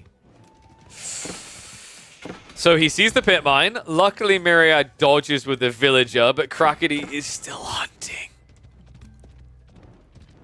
Are you kidding me right now? He somehow dodges it. But this is kind of scramble-brained, right? Like, Myriad is just running a bunch of units split across the map. And that's what Horsemen are looking for, right? Freebies like this. Just go in, stab, move past, go in. So now you can peel him away. 2 spearmen coming means he's going to lose that fight. Over here, that's at least a good trade. Crackety loses track of one of the Horsemen. However, it's a lot of spears for Crackety, and that's all he really needs to deal with pretty much the entirety of Myriad's army.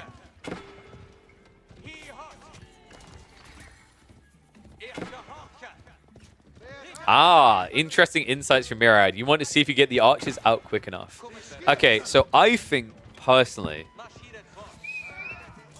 the way you play that to make it work is probably you don't build that many houses around the pit mine. I'm trying to think if you can do with less, right?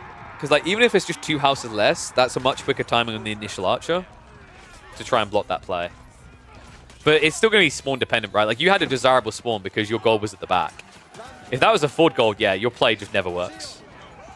Flash coming in here is at least going to look good for Myriad.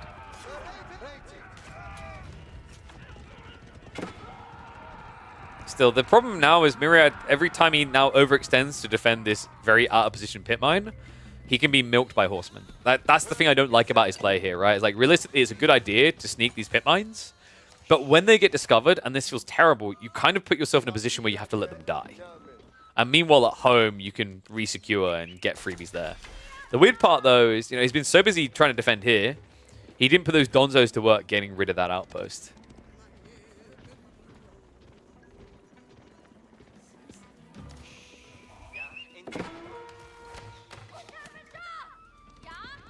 So how does Myriad get back in this now? Because I think Cracky is just going to go castle. Well, Mustafadi is kind of wonky, right? Like, he done that because he saw men-at-arms. Scaling jabs also feels weird. I think that's my biggest concern, is like, there hasn't really been a reason to keep scaling jabs. He is going to be right on the call because Cracky is transitioning right into archers as we saw the ranges. But it is... I do feel like Myriad is being forced to play off of instinct and expectation a lot. Once again, it's like the trust but verify. He hasn't verified. So it kind of feels a bit punty, right? I'd prefer, like, if I was blind in the situation with Myriad, I'd feel like archers would just make more sense. Because if your opponent has archers, you can at least kind of contest him, right? But otherwise, you block the spearmen better, and although javelins have better base damage into men-at-arms, you still do some damage, right? My thought is probably Myriad just wants to use the gold. So it's either build Mustafadi or build this. And usually in Feudal Age, building range units does feel better than building melee units, right? So you kind of get more punch that way.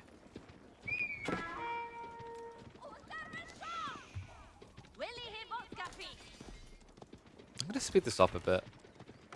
A little bit of a stalemate, but I think that's about to change. Myriad.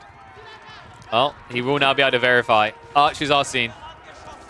We start a pincher here. Donzos trying to mirror the Horseman on the flank. The Javelin Archer mash should be able to win this in the center, but Krakody, he's got a lot of men-at-arms coming in, and Myriad right now, not that many Mustafadi to work with.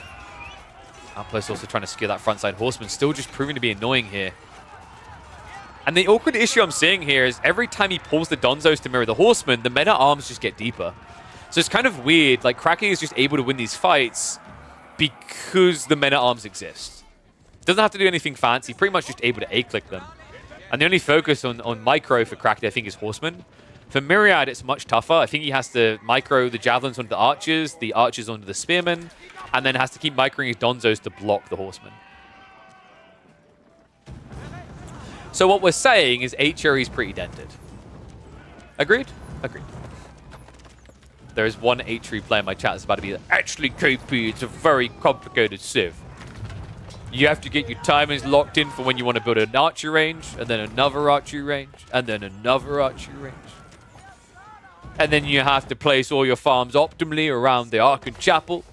Don't want to have any one extra tile out, because then you'll miss out on extra... Okay, I'm making so many HRE main enemies right now.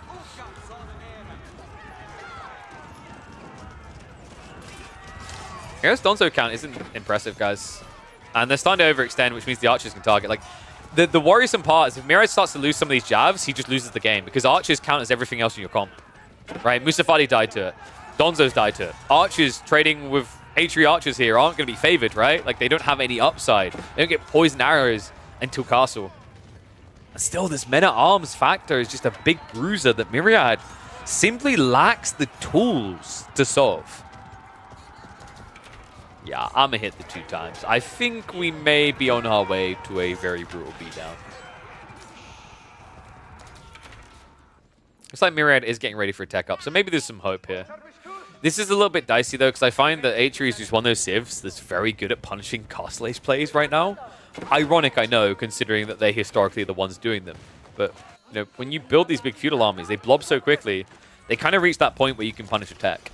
It's... HRE in 1v1s is kind of reminiscent of 2 aggro players versus 1 boomer in 2v2s, right? Where that timing where you can engage and dive the enemy base lines up very well to block fast castle plays more often than not. Crackly, I think, is going to macro for it now, though.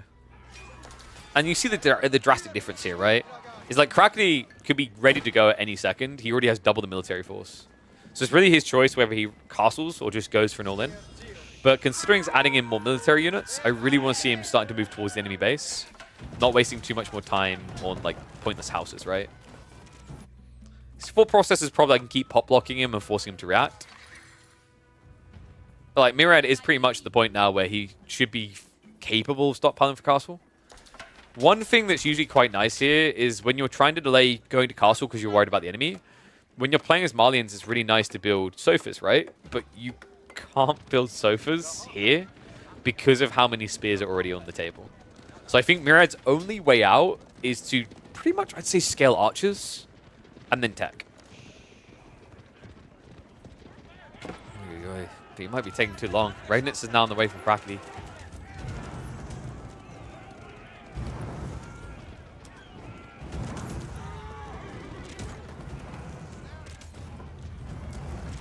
You know, every moment I hope for a way out for Myriad just to try and keep this close and competitive. I feel like Crackly is just a bit quicker. I think that opening really did unravel things in this game. Let it speed up again. Myriad is still adding a lot of units, but he's going to have to cancel Q now. If he doesn't tech now, he's pretty much dead. Veterancy is already on the way for Crackety on his archers. It looks like he's kind of focusing on that. Same with the men-at-arms, right? So, like, Malians usually have a cool edge when you mirror tech, just because you're able to get to yours in 30 seconds. But when this much of a gap exists, you're just at a disadvantage. And the push is about to turn into a shove. Crackety once again. He's just fixated on these pit mines, man. Myriad in a little bit of a housing crisis. Fulani actually could get dove right now. If Crackety realizes what's happening, I think you just go in. Obviously, we have gold vision. That's why Crackety's not making the move. But now that veterancy is here, it might be time to partay. Yeah, horsemen haven't been upgraded, but men-at-arms upgrade is coming in fast. Remember, that only takes 30 seconds. Blacksmith being targeted is intriguing here. Kind of makes sense, though. Like, veteran archers hit pretty hard into javelins, even when they get upgraded. If you give them the +2 armor, they're almost impossible to kill. Honestly, it just kind of feels like Crackety's playing with his food. He's at a point where he could very easily end this game, but it brings with it a slight risk. Just a teensy tiny risk, right? Whereas this is a much more chill approach. Just run around, not building after building down.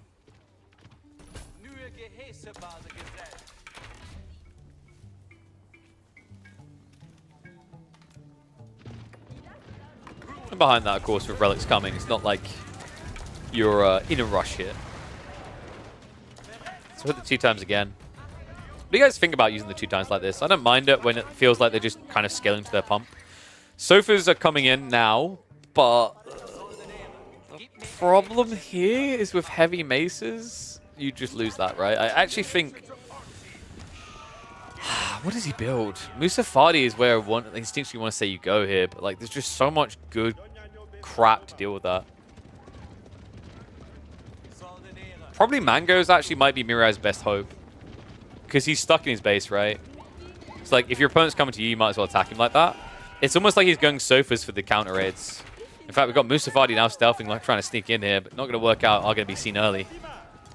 And that just means less units defending at home when you need them most. Crackety will look to punish this. Moves in now. Raid into the base is now going to be reacted to. A few horsemen are going to be dragged back to deal with that. But the dive is underway. Crackety looking for the strike to the jugular. And arms are out heavy maces because he hasn't seen the sofas yet. Imported armors is about to come in, so about to get a lot more tanky, but there might not be many of them left over by the time that comes in. I think this is too many men-at-arms. Miraz is dead. There's no way coming back from this. Crackety can pretty much just plow on in and kill everything on the back now. Villagers getting sniped down by the archers, while the men-at-arms just hit wherever they want. That is going to be an HRE win.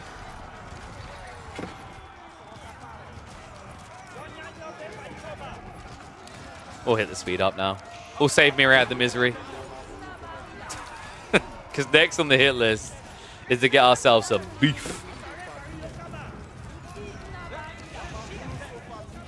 These goddamn Europeans. They come down to Africa. They take our cattle. All these colonials. Damn. Tough opening. But you know what? We learned something important here. Crackney is filthy. Dishonorable. He knows it's OP, and yet he bathes in the muck like a pig in the summer. Vile.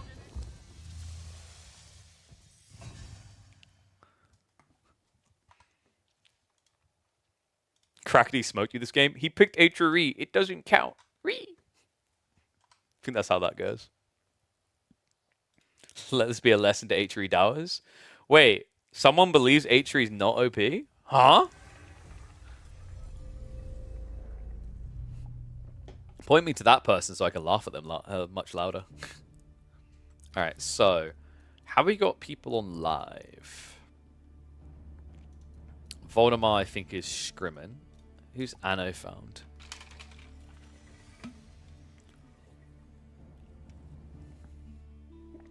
Who's quiet?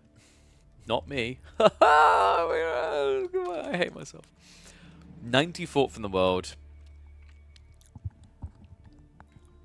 A player from France. Alternatively, there was a Socotra game earlier between Dimu and Wham. I think that could be quite interesting. So, oh, sorry, Louis and Wham, rather. That could be very interesting. So let me grab that. Reddit's full of what? HRE doubters? Huh? Rogan? What are they smoking? HRE is fine. By fine, I mean definitely not underpowered. So, let me... Socotra... Okay, so Delhi versus Roos. Between Wham and Louis. That sounds pretty damn good to me. Let me catch up on YouTube as well. Sorry, YouTubers. Not meaning to neglect you. Okay, I don't think I missed anything else. BC Gold FFAs are fun to watch, says Corbo. I mean, the thing is there again, we talked about this though, right? Like, I'm not sure if BC numbers go down, but they don't go up. It's like, ours need to go up to get people even involved in those processes. It's kind of a challenge. Maybe I just need to recruit some mods that also like spend their time on Reddit and whatnot to help spread the words. It's over? Dude, you say it's already a GG. It was 22 minutes of him getting tortured by the HRE. What do you want from that guy? Jesus, give him a break. Yeah, like, it's over, Myriad, you pussy. You've still got 6 villagers. Why are you GGing? Poor guy.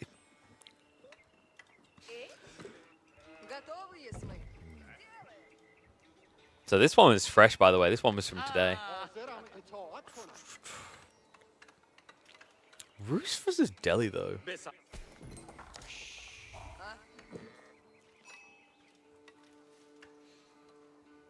This map needs to appear so much more on the pub matchmaking. I swear to God, Socotra might be the most entertaining map we have in Age of Empires 4 right now. Welcome back to simply top of the ladder here, folks. We've got Louis MT going up against Wham. Wham, a podium-level finishing player right now. Louis MT looking like the golden boy when it comes to ladder play. 2,300 elo.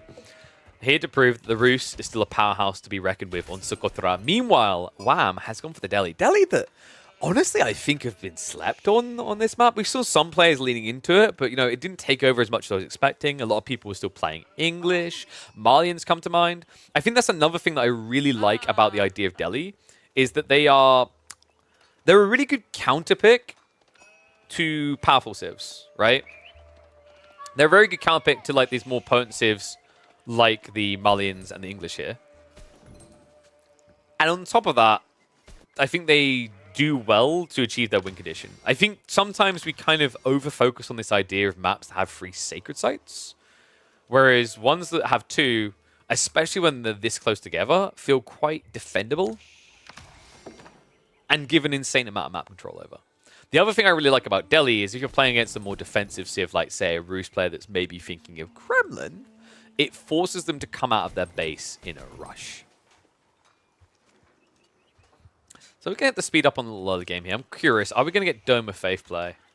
Because Dome of Faith stocks have been rising, folks. We've seen some of the builds today. Honestly, I think Dome of Faith might just be taking over.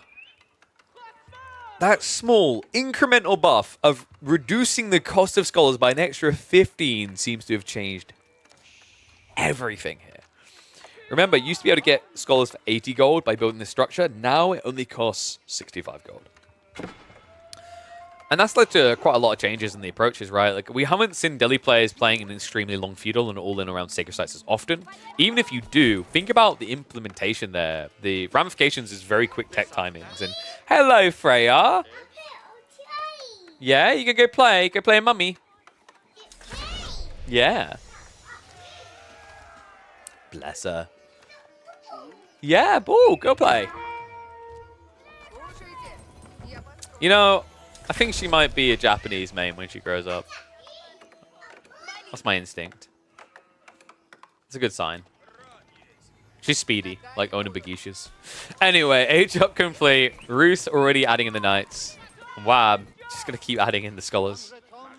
Yeah, so now this makes a lot of sense, right? You want to play slow. He's probably going to go in Raxes. Usually in this situation, like, people want to open Ghazi. One of the nice thing about the Roos, the French, Joan as well, I think to a certain... Actually, Joan less. But Roos and French. Yes, darling. Go, mummy. Yeah? Bruh. Whatever that means. Go on, then. We're not going to get covered with this cast. I can already sense it. But the nice thing about playing Roos or French is you can force Delhi to go Spearman first instead of just going for Ghazi. Ghazi is always better as an opener. So anytime you can force him to go Spearman is seen as an advantage. And love this out of Louis. This is really smart. This is such value. Wooden Fortress to secure the deer, the berries, and block the sacred site cap. And because your opponent's reacting Spearman, he doesn't have an effective dive force. He's nowhere near having that yet. Damn, this is really cool.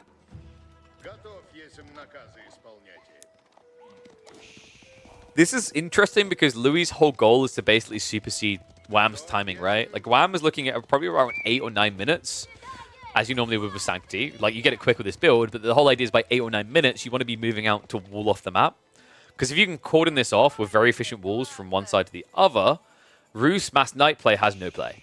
But because Louis comes in so quickly here, you don't have this move-out timing. You have to spend so long now scaling spears to get to a point where you can defend your base, but then also move out onto the mid-map. By the time you're doing that, we're probably going to have an archer transition coming from Louis. Ghazi at least going to be prepped now. I wonder...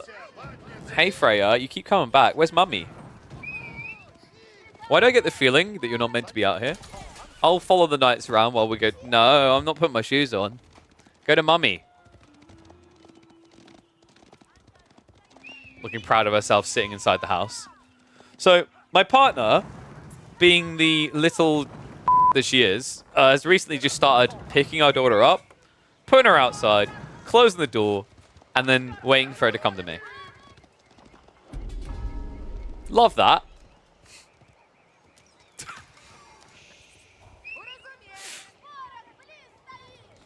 I do love spending time with my daughter, but when you've got a 300-pound green screen up behind you that she likes to trip into, and God knows how much in electronics in this room, it does worry you a little bit.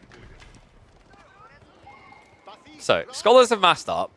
I guess the thought process here is chain healing, right? Because Louis, we were anticipating an archer switch, but what is it with this guy? Dude, it's so wild. Louis pretty much like is the only person I see so consistently doing the knights only spam. Even Zerton stopped doing this as much. But he does it with Roos, he does it with Japanese, probably does it with French as well. It's really weird. But the problem in this game is actually this is really good for Wham, right? Because if you just build Spearman now and you have Scholars, you can heal, he can't hurt you. The whole idea behind going Archers is if your opponent arrives with Scholars, not only do you have a counter directly to the Spearman, but you have a way of sniping the Scholars, so no healing. That doesn't exist here. Needs to go up on the YouTube. Dude, my daughter's going to become YouTube famous before she's even 5. It's always a weird thing to try and find the balance of. Like, I want to feel like she's invited into this sphere that I'm a part of, but I don't want to force it on her, you know what I mean? Like, I always think of those situations, this isn't like, I'm not trying to say I'm on that level, but like, you know, the celebrity parents and the celebrity kids and the things that happen to those kids. You want to try and provide your kid with the options in life, but you don't want to feel like you pigeonholed them into the choice, you know what I mean? It's a weird one, for sure. So I have 1 or 2 friends who, like, they, you know, their communities know nothing about their kids, basically.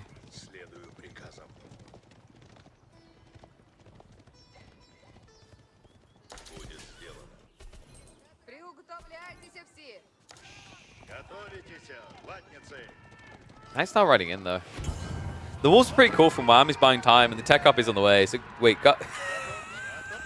he actually could just elephants. Oh my god, dude. Philo's boat is always like this. Jesus Christ. I've seen the way he plays Mongols, though, so this type of thought process doesn't surprise me. Alright, ball's going to go down. I mean, that has no value right now. This is the new bounty system, remember.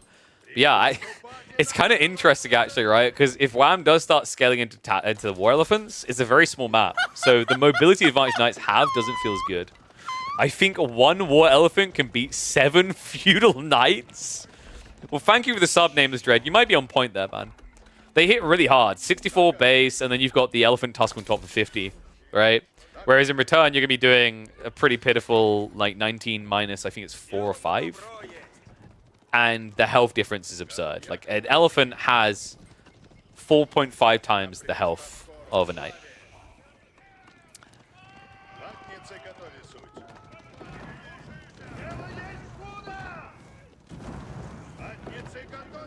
KB has to get recognized at least 1 time a year. Joke's on you. I don't leave the house.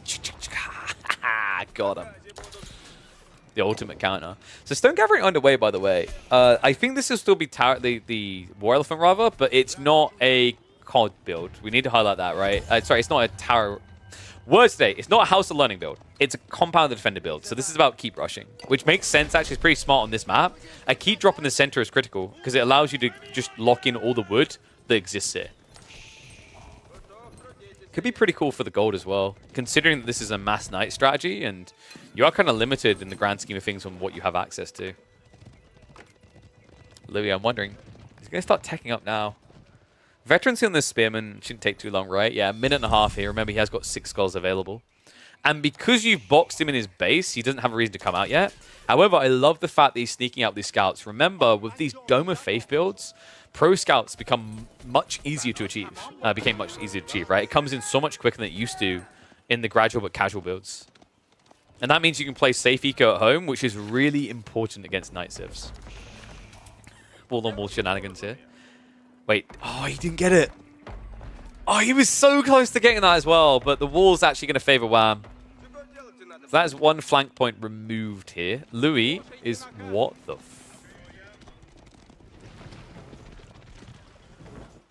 It's happening. He's storming the beach in Normandy. Yes, that's definitely... Please. Dude, this is crazy out of Louis. Now, remember, in the feudal age, knights were like the tanks of that age. So, what was the tank-heavy beach for the Normandy invasion? Was it Omaha? All right, let's Omaha this up. He's rapping wide as well to guarantee that he doesn't get seen. This is crazy, though. I mean, in theory, it should be good, right? Like, you'd think, considering this Pro Scouts play, a lot of Wham's eco is going to be condensed. He actually is fairly dispersed here.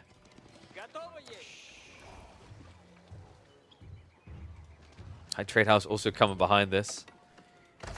Get your numbers in for that undesirable beast. He's right on the edge of vision. I think, no. See, I think Louis was expecting mass gold gathering. But there isn't any. Like, Wham has no one on gold right now. Well, it's time to storm the beach as he moves in. What a move! Oh, if only Wham, he's going to have some economy exposed here, but not the grand level that Louis was looking for. Yeah, I don't think he got enough out of this. He's going to be hunting for more. That did just open the beat, walks away! Oh, are you kidding me right now? If Louis had been just 1 second later, the stone would have expired. He would have had access.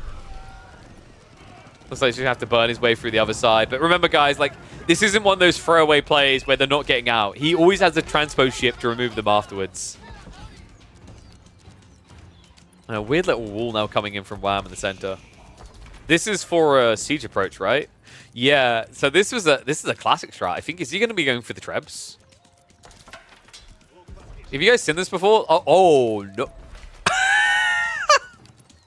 Alright, I thought this was going to be the treb crawl because you can basically stonewall, and then move in range and snipe all the buildings. It's not. It's a classic. It's a vile classic that we very rarely see these days. To the point that most players forgot that this is actually no longer banned in competitive. Stonewall towers.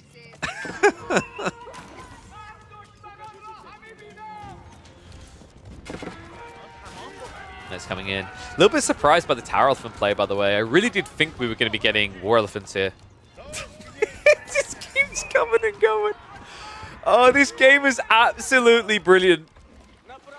Both of them have toxic strategies, though. Like, you've got the Stonewall Towers from a compounded defender Delhi player, and then you've just got Normandy strats from the Rus.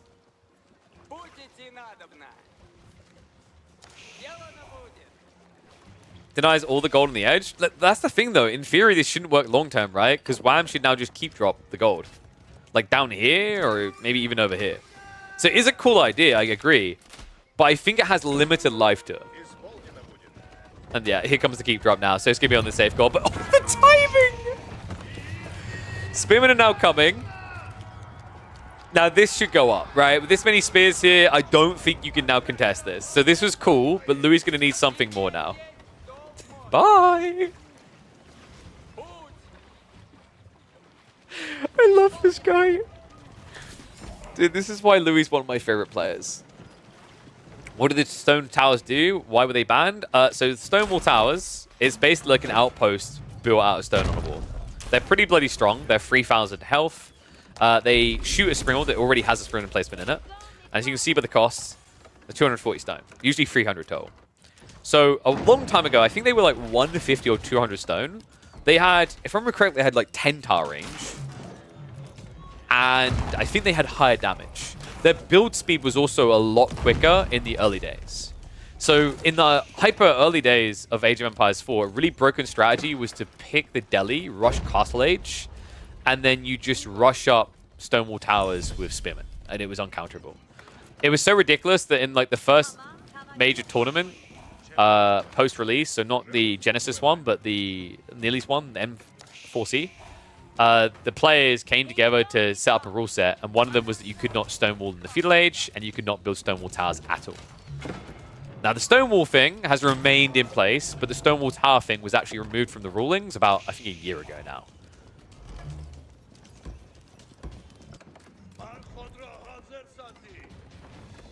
This is a wild game. So Louis is having to transition into crossbows now. Like, Knights have kind of done what they're going to do. We have got Treb play coming in, so he will have a way of starting to siege down these keeps. And, you know, this is one of these awkward negatives. Is keeps are very strong on small maps, yes, but if you park, trebuchets are just as powerful because they pretty much have dominion over most of the map. Like, if you stick a trebuchet in the center of this map, it is going to cover about 50% of the occupiable area. Pretty damn good unit. And it's going to be a keep flopping. 5 trebuchets soon now coming out from Louis. Meanwhile, Wham doesn't have a counter to it. I don't know, man. I think this is just awkward now for Wham. He's trying to scale into Tower Elephants, which is the correct call here. Although Knights are still problematic, right? And he is now going to Springalds, but the thing is, these walls he's built can actually be used against him. Oh, well, good guy Louis is going to help with that. Who is winning this game? The High Trade House, by the way, was 176 gold. So pretty bloody good, actually, for Louis.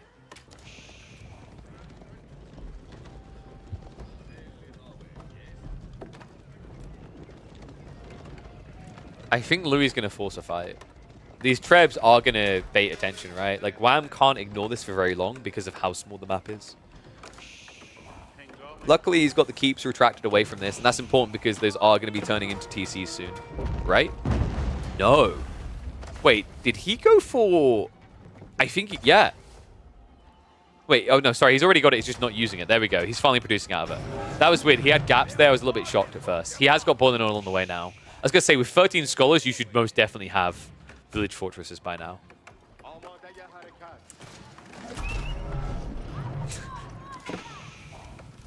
I can already see the Discord messages from Wham about this. Keep suck, man.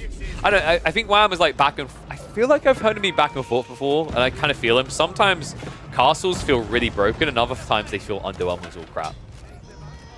This is one of those situations where they feel underwhelming, because your opponent has snuck up very quickly into 5 trebs. The main TC is not going to last long under this pressure. Knights are getting ready for the dive. Trying to bait him out the choke points here. Look for maybe a wraparound. Archer crossbows. Able to start annihilating that spearman mass. Remember, there's no tower victory there, so even if the knights engage, the spearman won't mop them up as quickly as you'd normally be used to seeing from Delhi. The spearman just not able to reach the trebs. Keep drop now going to be on the way from Louis. This has to be it. Knights are getting thrown away, but I think they've served their purpose in this game. The problem, though, is if you don't clean up the elephants with the knights, you're going to be in trouble here. Keep drop now on the way. TC is at least down. Wham! Should be able to hold this back. He needs to stop this castle from going up. Villages are being pulled right now. This is awkward, right? Like, this is the weakness, is if you don't use those knights to reach the tower elephants, you're just kind of done-sparse on that one. I don't know why I'm making Pokemon references, but that's where we're at. Trebuchets are now being targeted, but that means the keep's going to go up. Oh my god, he's trying to protect himself from a landmark victory, but the price is going to be high and paid in blood here. Castle up for Louis. He could easily garrison inside it. For some reason, he's just choosing to get his shivs out. Looks like instead he's trying to body block. What?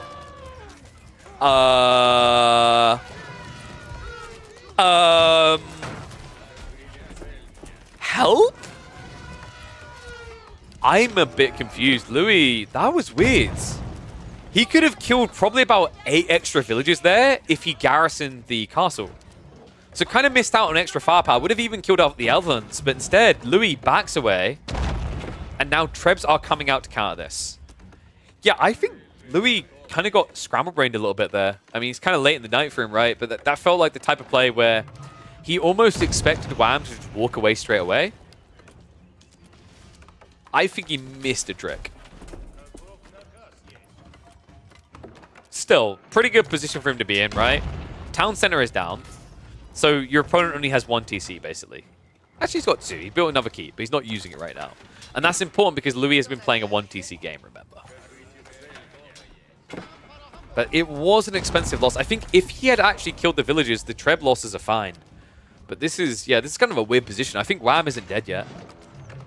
He's in a very uncomfortable position, but it isn't untenable. It isn't unrecoverable. And Louis' transition down to Horseman is kind of questionable.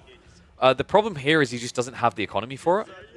So I'm hoping, yeah, okay, there we go. Spears makes more sense, right? Like, you need something to do with the elephants. I get the idea of Horseman here, but if you were to make Horseman work, you'd need to have like 20 farms already. And I can tell you Louis has a grand total of none. What a crazy game. This is why I love Socotra so much, though. You know, we need more refreshing maps with very unique designs like this, because I want players to have to go back to the drawing board, flip the script, and completely figure it out again. I don't want this, I've played a million games, so we know.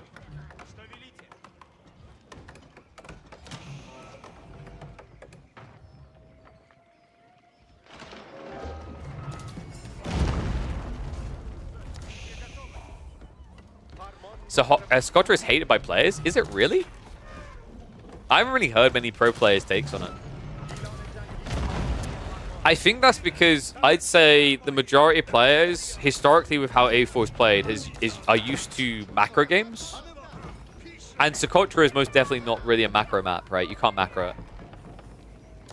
You have to have some layer of presence to play Socotra, I feel like. Because if you just try to chill and boom, you'll die.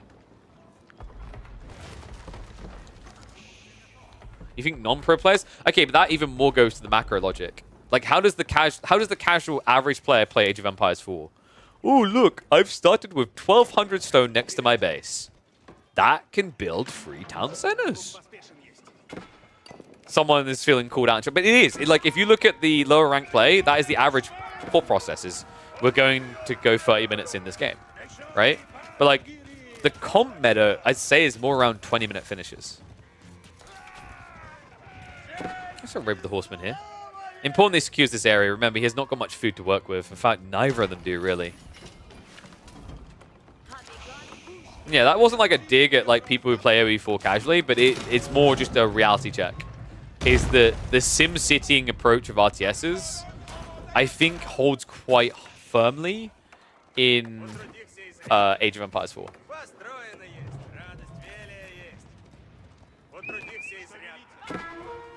This game has really calmed down, though. I think this is another thing that I find quite engaging about Socotra, is the idea is, like, if you get to this stage in the game, compared to other maps, it feels more like you have this resources are running out panic. You know what I mean? Where, like, you need to be careful about how you use what you've got left. Because if you're not careful, you will just lose the game. And I think a lot of traditional maps, like Dry Arabia, Lipany, so on and so forth, don't have that as much. That will arrive, but it will take 40 minutes to reach. Whereas you start worrying about the lack of resources 20 minutes in easily. In most games, I'd say you worry about it even sooner. That's Tower Elephants. Can they hold this? I mean, the problem is the spears. The spears have reached him. Wham. Already backing away as quickly as he once was here. Wrap around the backside. The Horsemen able to find the siege. In fact, they could body block the retreat here. Remember, they'd get bonus damage up against the Elephants as well. But instead, Louis is just mopping up every piece of siege that Wham has built. Damn, that was sick micro, actually. The Horsemen probably would have benefited from just blocking off the Elephants, but at the same time, these Elephants can headbutt back pretty hard. So just goes in, clears out the siege, and then backs away. Keep has still been taken down for quite some time, right? So, like, the Trebs didn't have that much value, but we have actually now got Spril play on both sides. In the meantime, we have Spril ships coming out. It seems Wham has had enough of Louis' shenanigans on the water.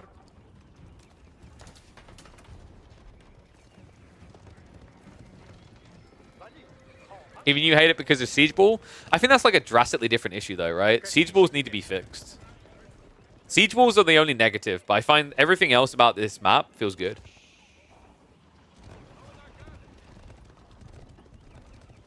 I think Siege Balls is kind of awkward in general because, like, where it would fix this map, it would maybe be problematic, I want to say, on more, like, defensive maps.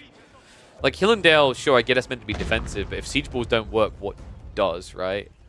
I don't know. I do think that Siege... So, Siege and the Hyper Late Game are probably the two negatives to AoE4.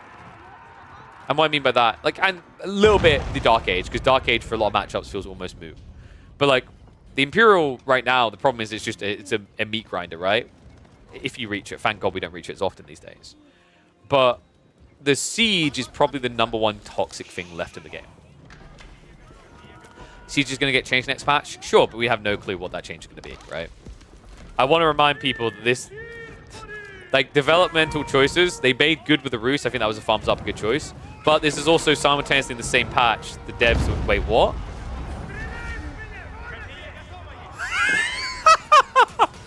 Oh my god! The torch does no damage!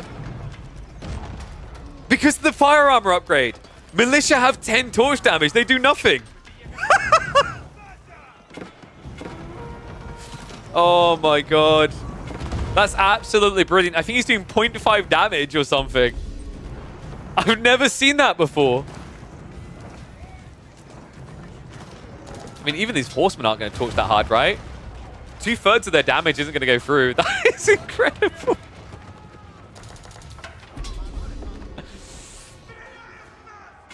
Oh my god.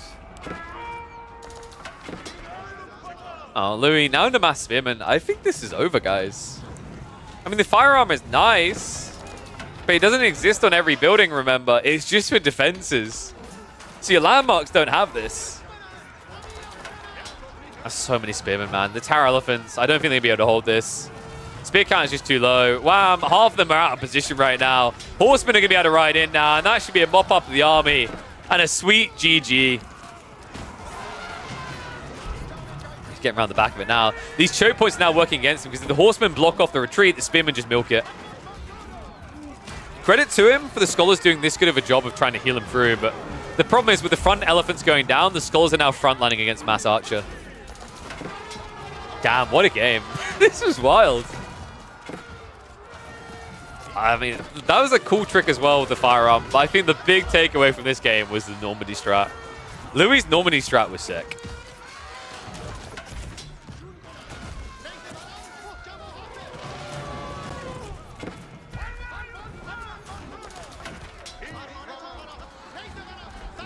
At this stage, I think he's in the processing the loss stage. I mean, he has got a decent number of farms over here in theory. But I think we also have farms now coming in. Yes, they've just mirrored and gone opposite sides. So it's going to be about 35 farms. Meanwhile, Wham is at 27. Landmarks aren't looking great, guys. 2 already down. The final one is open. So you have to stand here and fight or die.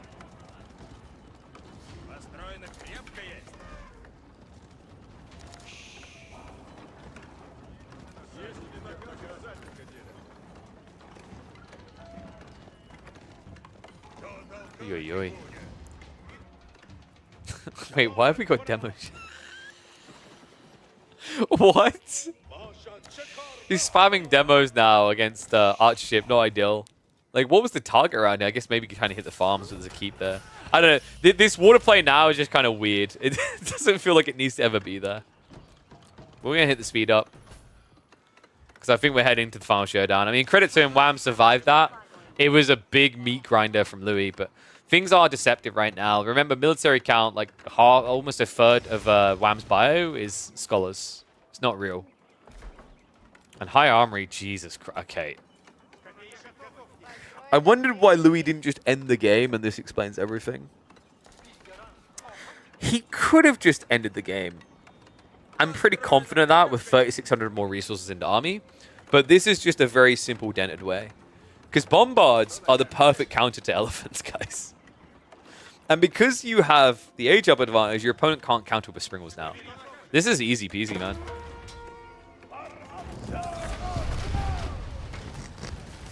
So dumb watching double demo fail to kill an archer ship. I don't know what they make those archer ships out of, but goddamn. Yeah, Imp on Socotra is pretty wild. Like, have we had an Imp on Socotra game? Maybe 1 or 2. It's very rare, though. And now you can just wait for the elite tech on spears. Strelt's being queued up. Weirdly enough, Louis didn't go for bombards. I'm a bit surprised. He has plenty of gold, plenty of wood access. Would have seemed like the very simple, logical play here. But where's the fun in that? Have you never just woken up one day and been like, I really want to stab an elephant? Welcome to this game. Wham. It's do or die, but he's about to learn how quick and swift death can be. Elite veterancy coming in for the spearmen in 15 seconds. At which stage, Louis MT can pretty much win this game by selecting all of his Raxes and getting carpal tunnel. Man's last stand. They're already gone. Wow, what a game. Kind of crazy the way these two held on. I mean, at times it looked like Wham might have been able to make the mass tower elephants work. It's an intriguing build in theory. I think the logic here is with limited food, it's an efficient unit because you can just keep healing them, right? So the lack of food doesn't hurt the grand scheme because you have scholars to heal. But now with the gunpowder boys starting to arrive, oh, that has to be it. 1.5 movement speed to chase down. A nice, healthy 34 damage per strike against elephants. He's pinching them at this stage. And he's punching them.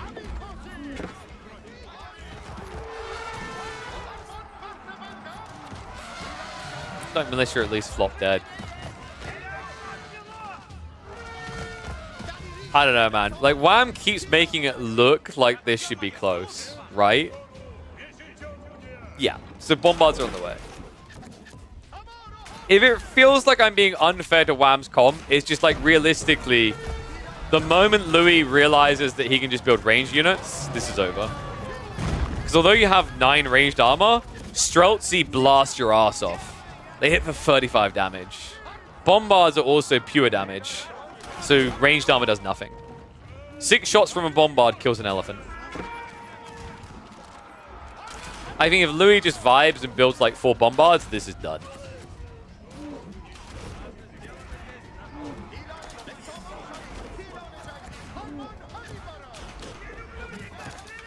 Elephants require a lot of babysitting. Sure, but the babysitting's pretty like dented, right? You just click them forward, click them back, click them forward, click them back. And then when you see that your opponent's done a big mistake, you make monkey noises and send everything in.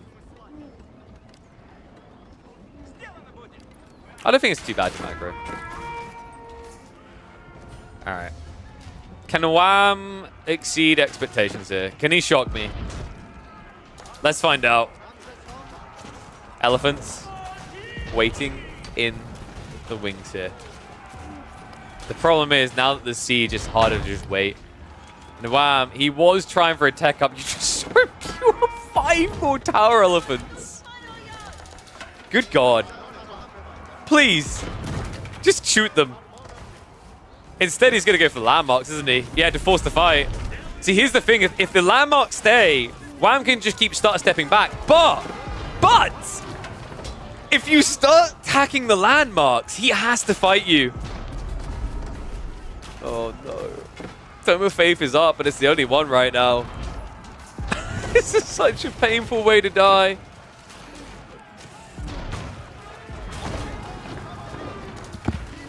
Good God. Swim and have elite army tactics, guys. At this stage, this has to be it.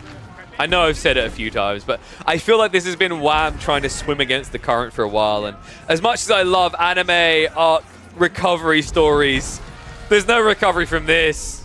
He should have taken the Normandy strat. If he had a transport ship, he could have got out of here. Water clown carring. The one way he might have been able to recover this, but that is going to be a wrap. Louis MT will win the Socotra matchup and extend his lead in the first place ranking on the leaderboards. Damn, Normandy strats. Absolutely love it. Oh, that was cool, though. What a game. What a wild game.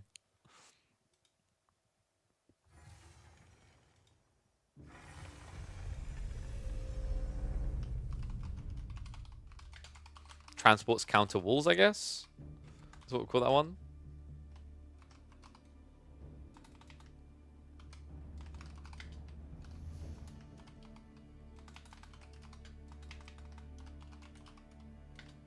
The Normandy strat, yeah.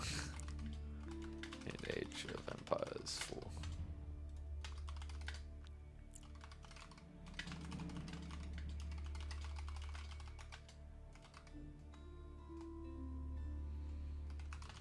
Alright, there we go.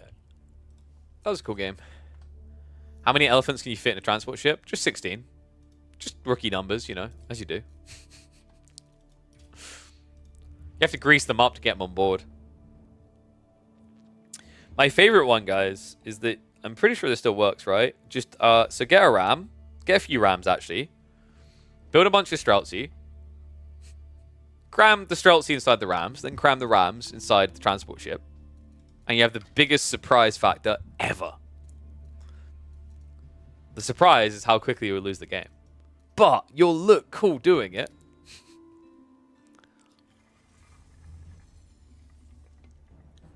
Not Paint Junior. What?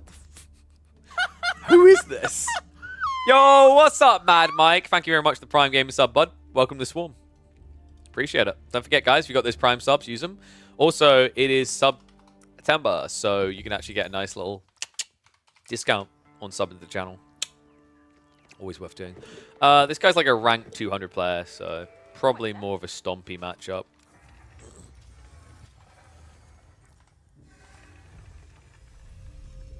Oh, you guys talking to Dragavan about his little walls? That isn't an innuendo, I swear. I don't know how that would be an innuendo, but it's not, I swear. Alright, so. Zinc. Let me have a look here. I think Gully had too many intriguing matchups recently, right? No, not really.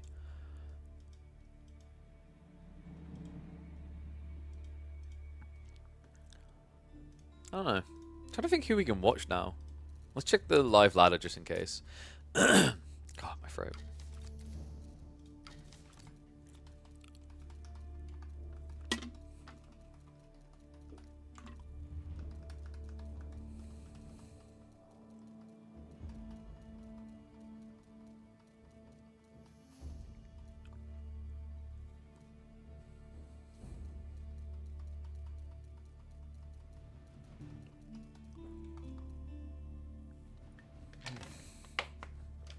God damn, that's tasty. So, maybe Dragavan? Who's he got? Who's our boy up against? More Japanese. Oh, I love this matchup, actually. This is a Yumi matchup. If your opponent plays like the feudal, so what you do is you horseman into Yumi. It's really good. Let me check what rank they are.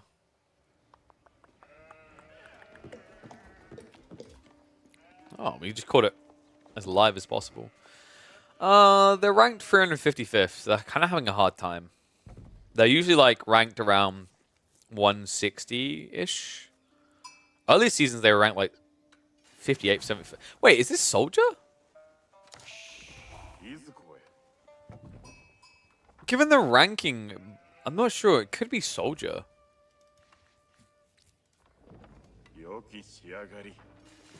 Don't even watch. What does that mean? What did you do? What did you do? He called it if... Oh my god, really?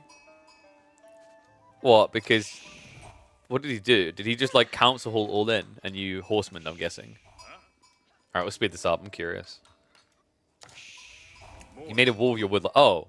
Oh, and he just tilted because he went full on council hall. Yeah, but like, wait, but he doesn't even... He scouted it, right? I mean, he semi-scout... Oh, dude.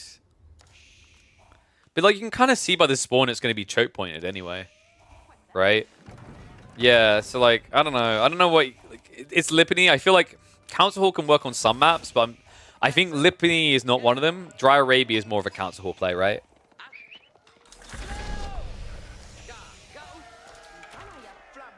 That's kind of upsetting, disappointing. I see, yeah. He tried to keep it open, didn't.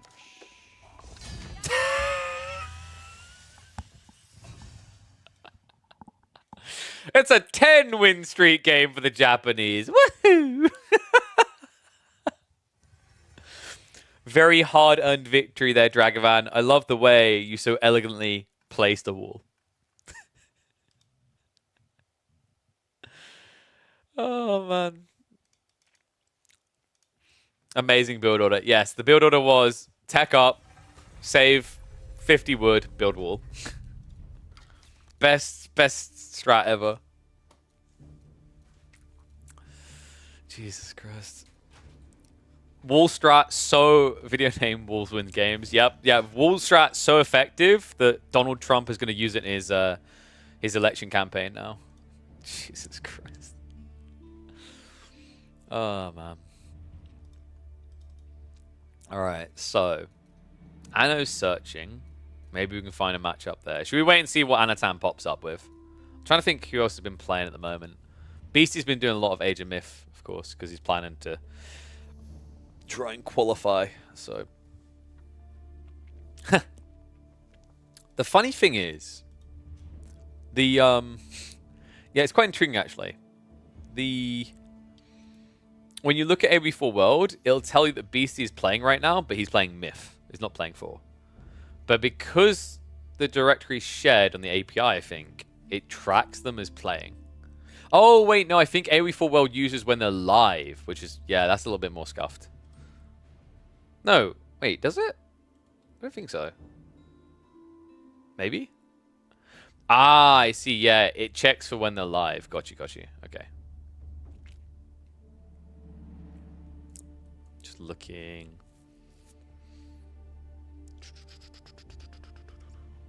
Oh my god, the amount of people that have not been active for like 4 days plus. Oh, I think we need to... I don't know, man. When is the next patch due? Quite a while, right? Wouldn't it be... Is it November the next patch is due? Or have they just not given a date? Don hasn't played in 10 days. Sag.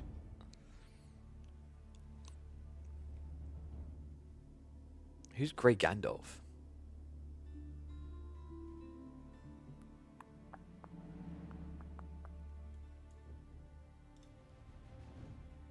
Hatsamel? I've seen this name somewhere. Who's Hatsumil? Has anyone heard of that name before? They're ranked 51st in the world right now. I've definitely heard that name somewhere. I just can't figure out where. Well, Anno's still not found a game at all. Bodes well. I kind of want some live games, you know? But I'm wondering if, like, I don't know. I'm trying to think if we can start setting up some impromptu show matches for very small budgets. Throw $20 at some players to play like a BO5 or a BO7 would be kind of cool. I know that next week we'll have a bunch of games we can cast because the 2v2 Pro circuit is this weekend, from my understanding, and there is an insane amount of group stage games. Only about half of them are going to get cast, so we should have probably about 12 to 16 games maybe that we can cast Monday, Tuesday, which is cool.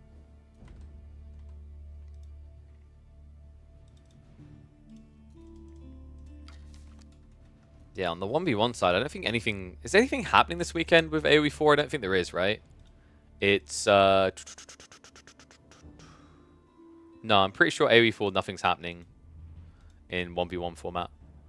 I know that Stormgate has the Tank Cup finals, but I won't be able to cast that. Yeah, Dragavan, I already said 2v2 Pro Circuit, but I'm talking 1v1s. I don't think there's anything 1v1 related happening this weekend. And the Pro Circuit, is the Pro Circuit, is it just group stage this weekend, or is it the whole tournament? I can't remember this whole tournament.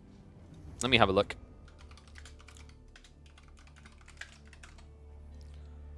You versus Anatan. Thank you. All right, guys, we'll check out Anatan versus Dragavan. There you go. That's an easy choice.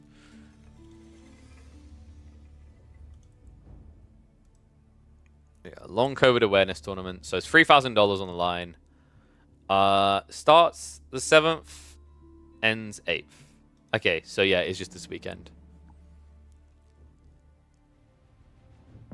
So probably won't be able to catch all 14 of them then, because if some of the players like make it through and they're playing on the finals, basically there'll be too many games. You guys know how match history is. But with some of these players, at least, they'll give us insights and allow us to see a bunch of the games, I think. You think you book Khan Hunters here? You must like losing. I don't know. I don't know if you book Mass Archers here. Because if you do Mass Arch, I guess maybe with Deerstone you can just kind of justify spears. I don't know. I feel like you just need to stop the Japanese from fast castling. Full stop. Could be really good if you get like a good outpost rush. I guess it's going to be a problem for Dragavan.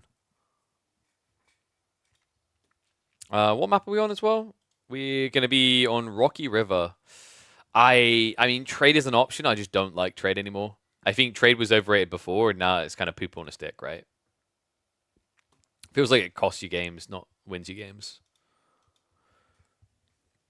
Like, to me, Silvertree is thinking about what happens 20 minutes from now, and that's like, you're leaving so much time on the table when you could have won the game, and Deerstone gives you that time. I don't think it makes you weak for it either.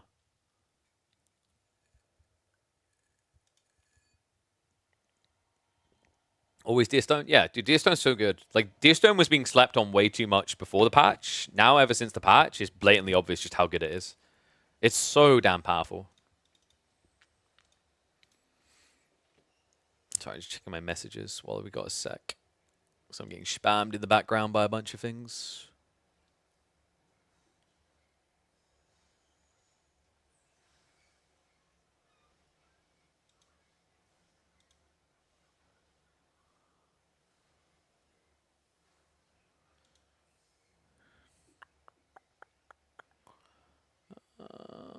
Crap, I better double check that.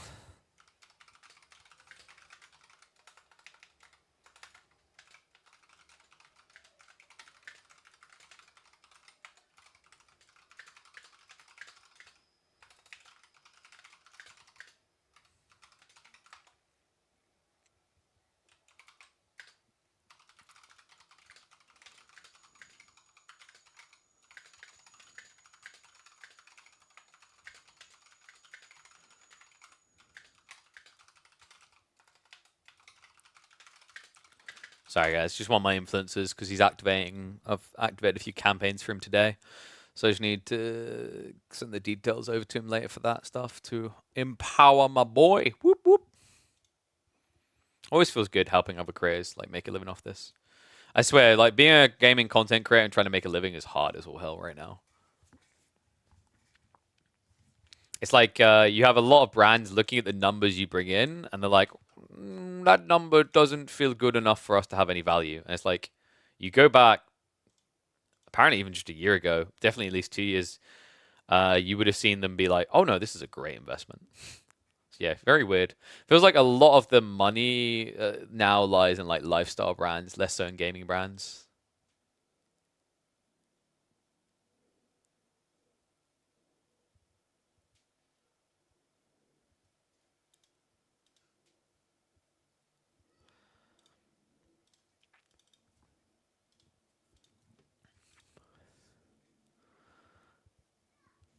Deerstone's 90% of the time better? Yeah. Deerstone's just good, dude. Like, ever since they added that unique unit as well, like, it gave Deerstone more pump in the late game, because when you get to the late game, now you have a range increase, right? So, like, now you're getting cheaper trade to scale to a late game, where, like, you know, you could alternatively hit much harder in the early game, and if the game goes late, you could have a range advantage. That's nuts. Right? The range, like, to process it for people, the ranged advantage that you get on the Khan Hunter in Imperial is almost as high as Pyrotechnics for the Chinese. Right? Pyrotechnics gives 1.5 tower range to hand cannoneers. You get 1 tower range to hand cannoneers. That's bonkers. And the difference is that you have Deerstone. So with the Yan movement speed, you're also able to mirror what the Yuan Dynasty gives to the Chinese. What do you mean team games 2v2 up to 44? What do you mean, Berliner? Mongol Ibids? And see... Oh, dude. Yeah.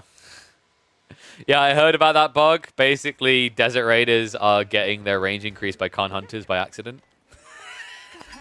It's really dumb. Oh, my throat's a bit weird. Give me a sec, guys. I'm quickly going to run in and grab some water because my throat is ultra dry. I'll leave it scouting with the Khan. Морж байна юм. Эдүүгээ морж байна юм. Би зорчном. Хийнэм. Би зорчсоо.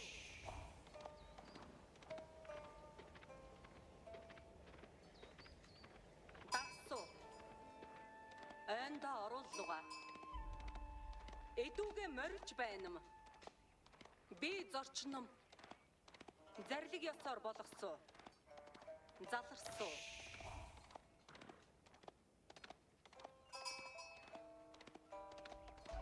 Би зорчсоо. Морж байна юм. Би зорчсоо. Зарлиг ёсоор болгоцоо. Би зорчном. Морж байна юм. Эдүүгээ And we're back. Oh, wait. We can do predictions live. You little gambling addicts.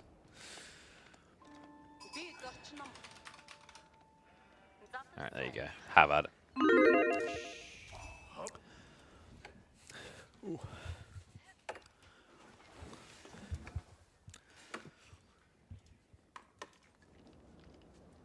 Mongol players want one thing and one thing only, and it disgusts me.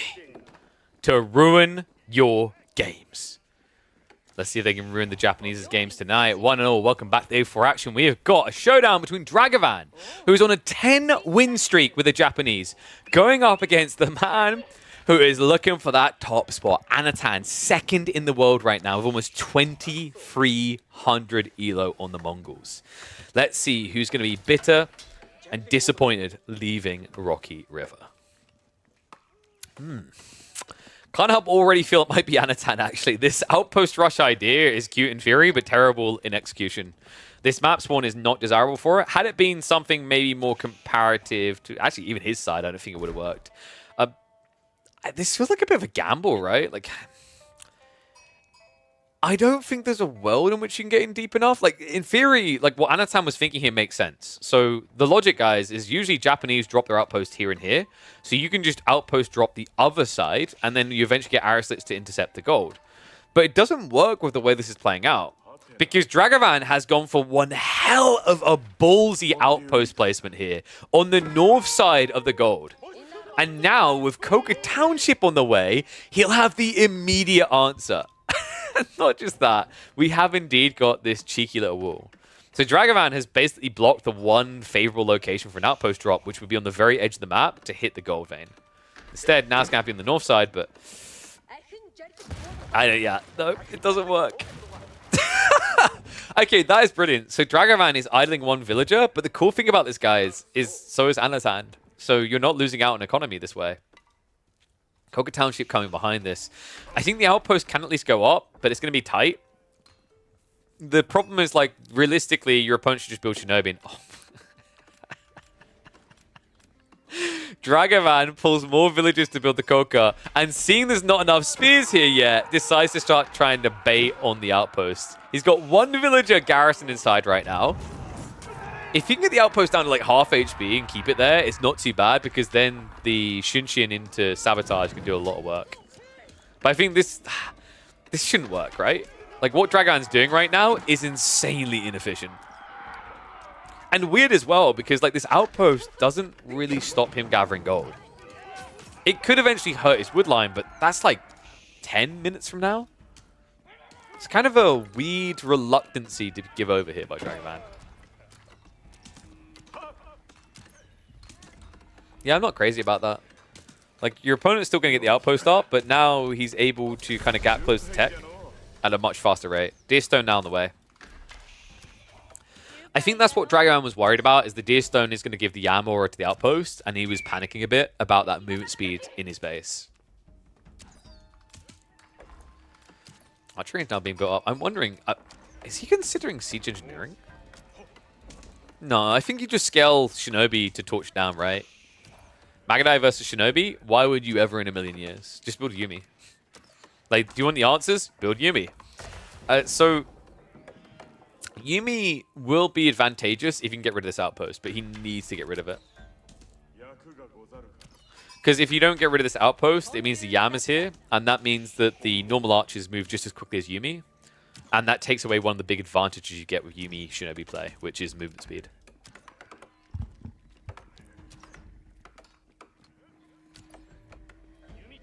Shinobi instead seem to be on a creep across the other side of the map. How did Anatan do on sheep in the end?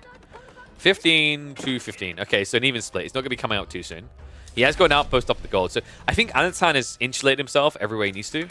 Coca has been on the rise in popularity, by the way, but it just inherently makes a lot of sense against Mongols, because if you place a Kura staff even slightly aggressive, right, the farms become a punishing tool because Mongols get paid to kill them. So this Scout Falcon coming up quite early. There's going to be an outpost burn attempt. Oh, and he's going arrow slits first. And wait, the villagers. Wait, Dragavan. He can't reach the outpost right now. Arrow slits is about to come in. Villagers are going to just about seek shelter. The rest are going to have to run home. But the Yam. It is there. Okay, the aura was gone. I was so confused for a second there. So he does have the movement speed. Just didn't feel like it. Yumi being a little bit annoying, which is why the Spinman can't dive. And you start to see why why Dragavan rather is a little bit worried about this outpost. It's the Yam aura for the dives. That's the nuisance right now. What have I signed into here? We actually have Magadai spam coming. I'm legit curious to see how well this works against Yumi. My instincts tell me it should not. Right? Like, you're paying quite a lot here. It's 150 resources. Your opponent's paying 65.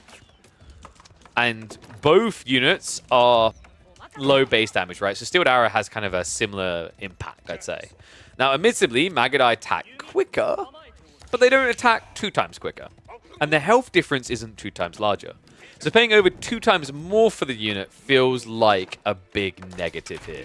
Especially when you remember that the Magadai have less range. Yeah, I don't feel like this should work. We'll see. He has got Keshiks coming in, which will be much more impactful. But you need to be very careful with the Shinobi detail, because if you send the Keshiks alone, Shinobi can buff that away. What's garrisoned here? He still doesn't have an answer to directly dealing with the outpost yet. He needs to go up to about probably 7 Shinobi. Even then, if the outpost is garrisoned, you're going to lose way too much. This outpost is so infuriating.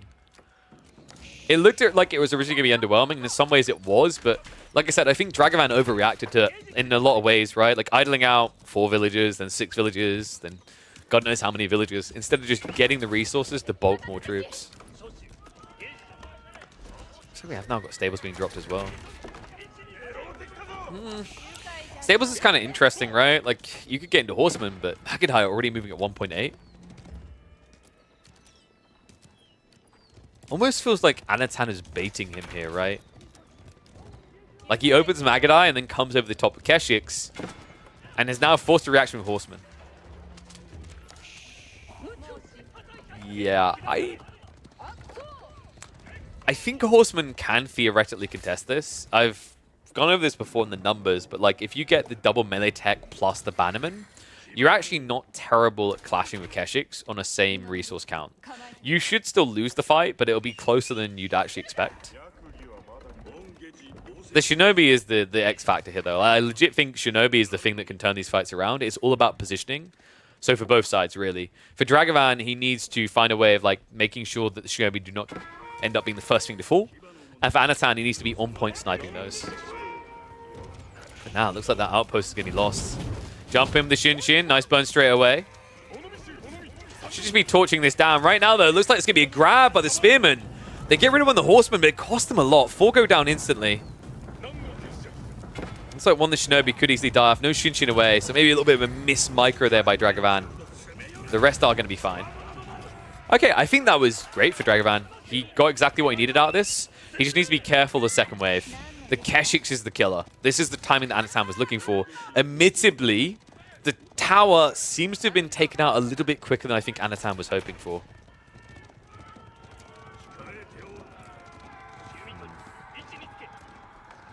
Question now for Dragovan. Do we just see more Shinobi? Gold has been kind of idled for a while, right? He's moved more people over. He hasn't got Steeled Arrow, which is really surprising here. But it was the lack of gold access, right? And Anatan is indeed trading. What? Alright, that's kind of wild. I did not see that coming, and I do not think Dragovan will either. So Anatan's goal now is to turn this into a long feudal. And in a long feudal, trade just wins. That's wild. Deerstone trading. Horsemen, in the meantime, are going to get a fantastic trade over here. Magadai just not really being attended to by Anatan. Looks like he was busy kind of microing the Keshiks to try and enter the base. Now, keep in mind, while the trade is a really cool detail, one risk of what Anno is doing is that Dragovan is scaling Horsemen. Naturally, he's going to look to check the flanks. Because you can't just sit at home with Horsemen, right? Like, I have this mantra, if you're building Horsemen and camping, you're losing the game. Like, it's, you know, I live and abide by that. It's almost impossible to play Horsemen statically. The big advantage you're meant to get is that they can be where your enemy cannot. Speaking of Horsemen, a different kind though. Keshiks get in before the wall goes up. Nice strike damage here by Anno. And this is important. He's just keeping his opponent in his base, right? Like, that is the key objective here. Delay his hunker down, force bigger reactions, and behind this, that trade will remain safe. How did you guys vote in the end, by the way? I've got a funny feeling it's majority Anno. 90% banked Anno. Hate Mongols and their horses. Whoa, whoa, whoa. Why are we hating on the horse?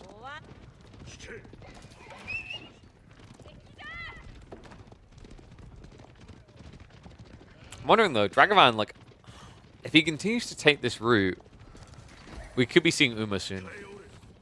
And remember what we said about Uma, it gives a surprising increase in damage.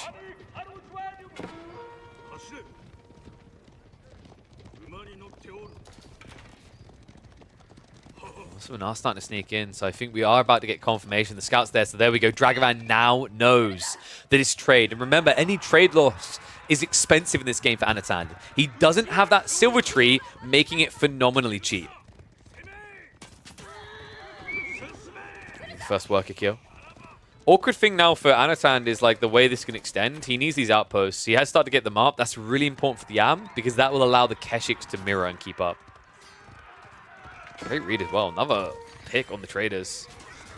We'll be able to break away before the Keshiks do any damage.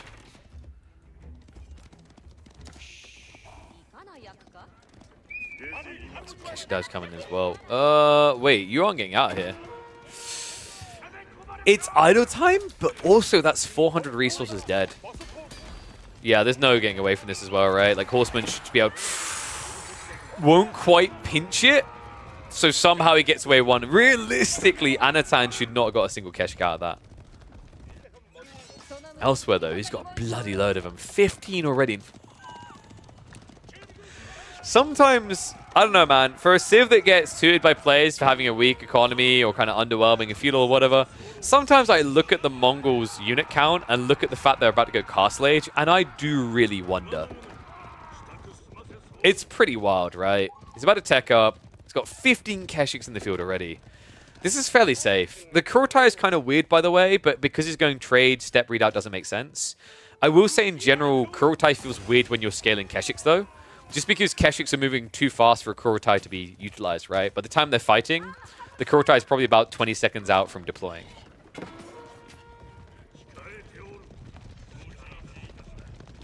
So I'm wondering if has Dragon misread this game?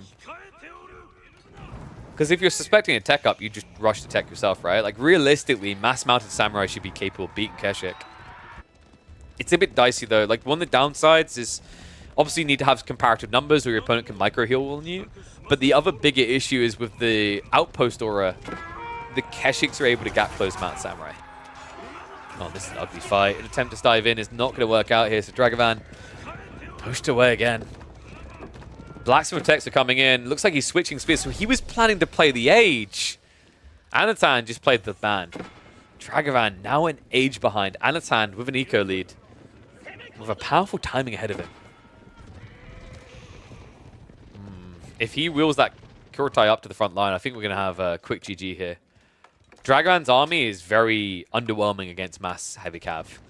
He's mainly sitting on mass Yumi. He's trying to switch into Spearman now, but even into Spearman, like if you're talking about age up advantage, Kurotai buff as well, Kurotai can easily take that fight.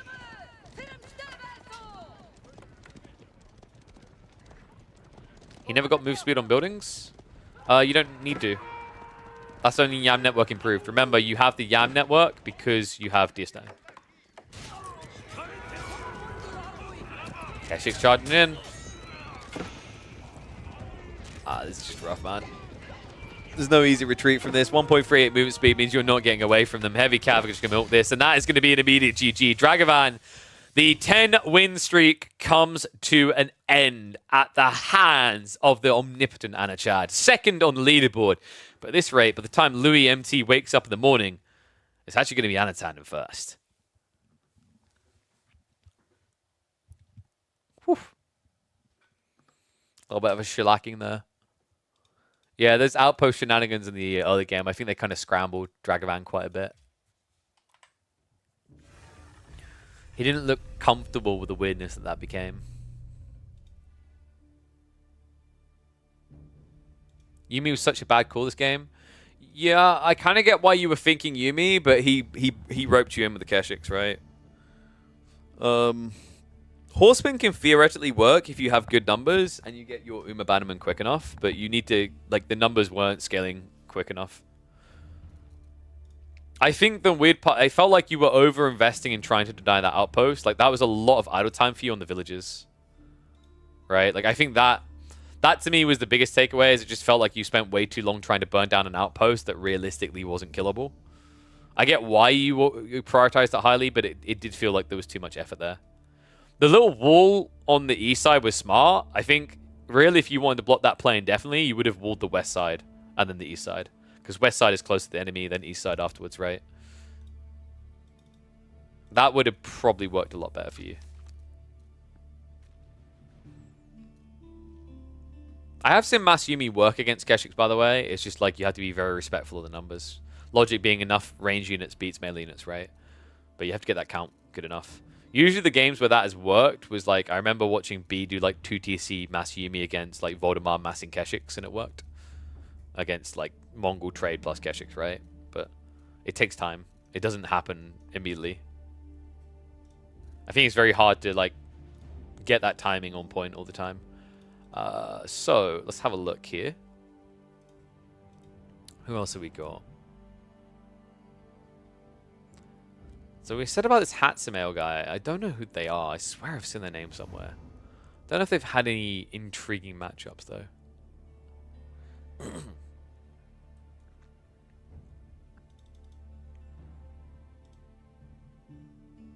Next win streak can start now. Yep. It's Order the Dragon time, baby. I don't know. Trying to see who there is that we can cast. I really do prefer live games.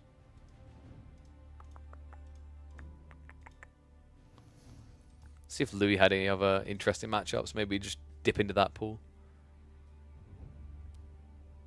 Dude, is anyone else experiencing AoE4 World being really slow to load recently? I feel like it's gone full Resident Sleeper. Its load times are not impressive. I don't know if that's because they're doing some of Age of Myth as well. I don't know. I haven't seen anything from them. But it does feel a little bit off.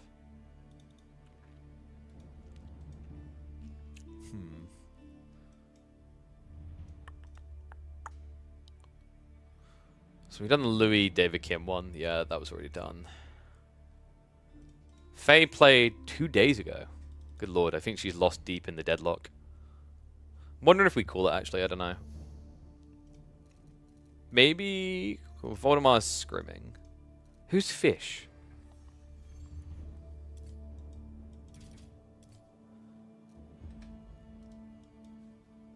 Don't think this is a pro player, right? Nah.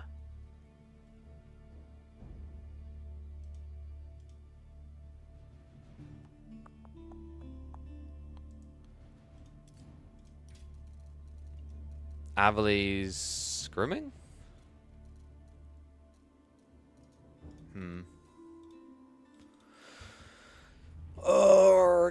Do we? We'll do a quick search of the live. If there's nothing there, maybe it's a call it situation. There's just not much. Like I said, there's not many people playing AoE4 right now at the highest level.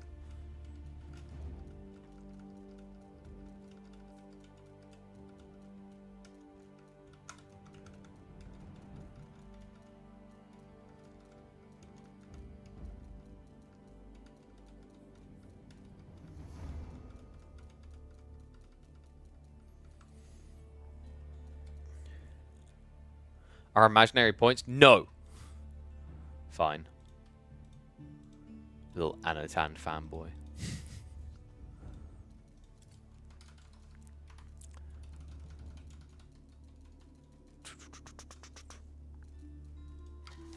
Yeah. I think maybe we'll look to call it, guys. Bit of a quiet day, but there wasn't much to catch, unfortunately. So YouTube, gonna love you but leave you, and the Twitch side I'm gonna find someone to raid. Next stream is gonna be probably Monday. I think Monday is the most likely. Possibly an impromptu stream on Saturday, but don't expect it.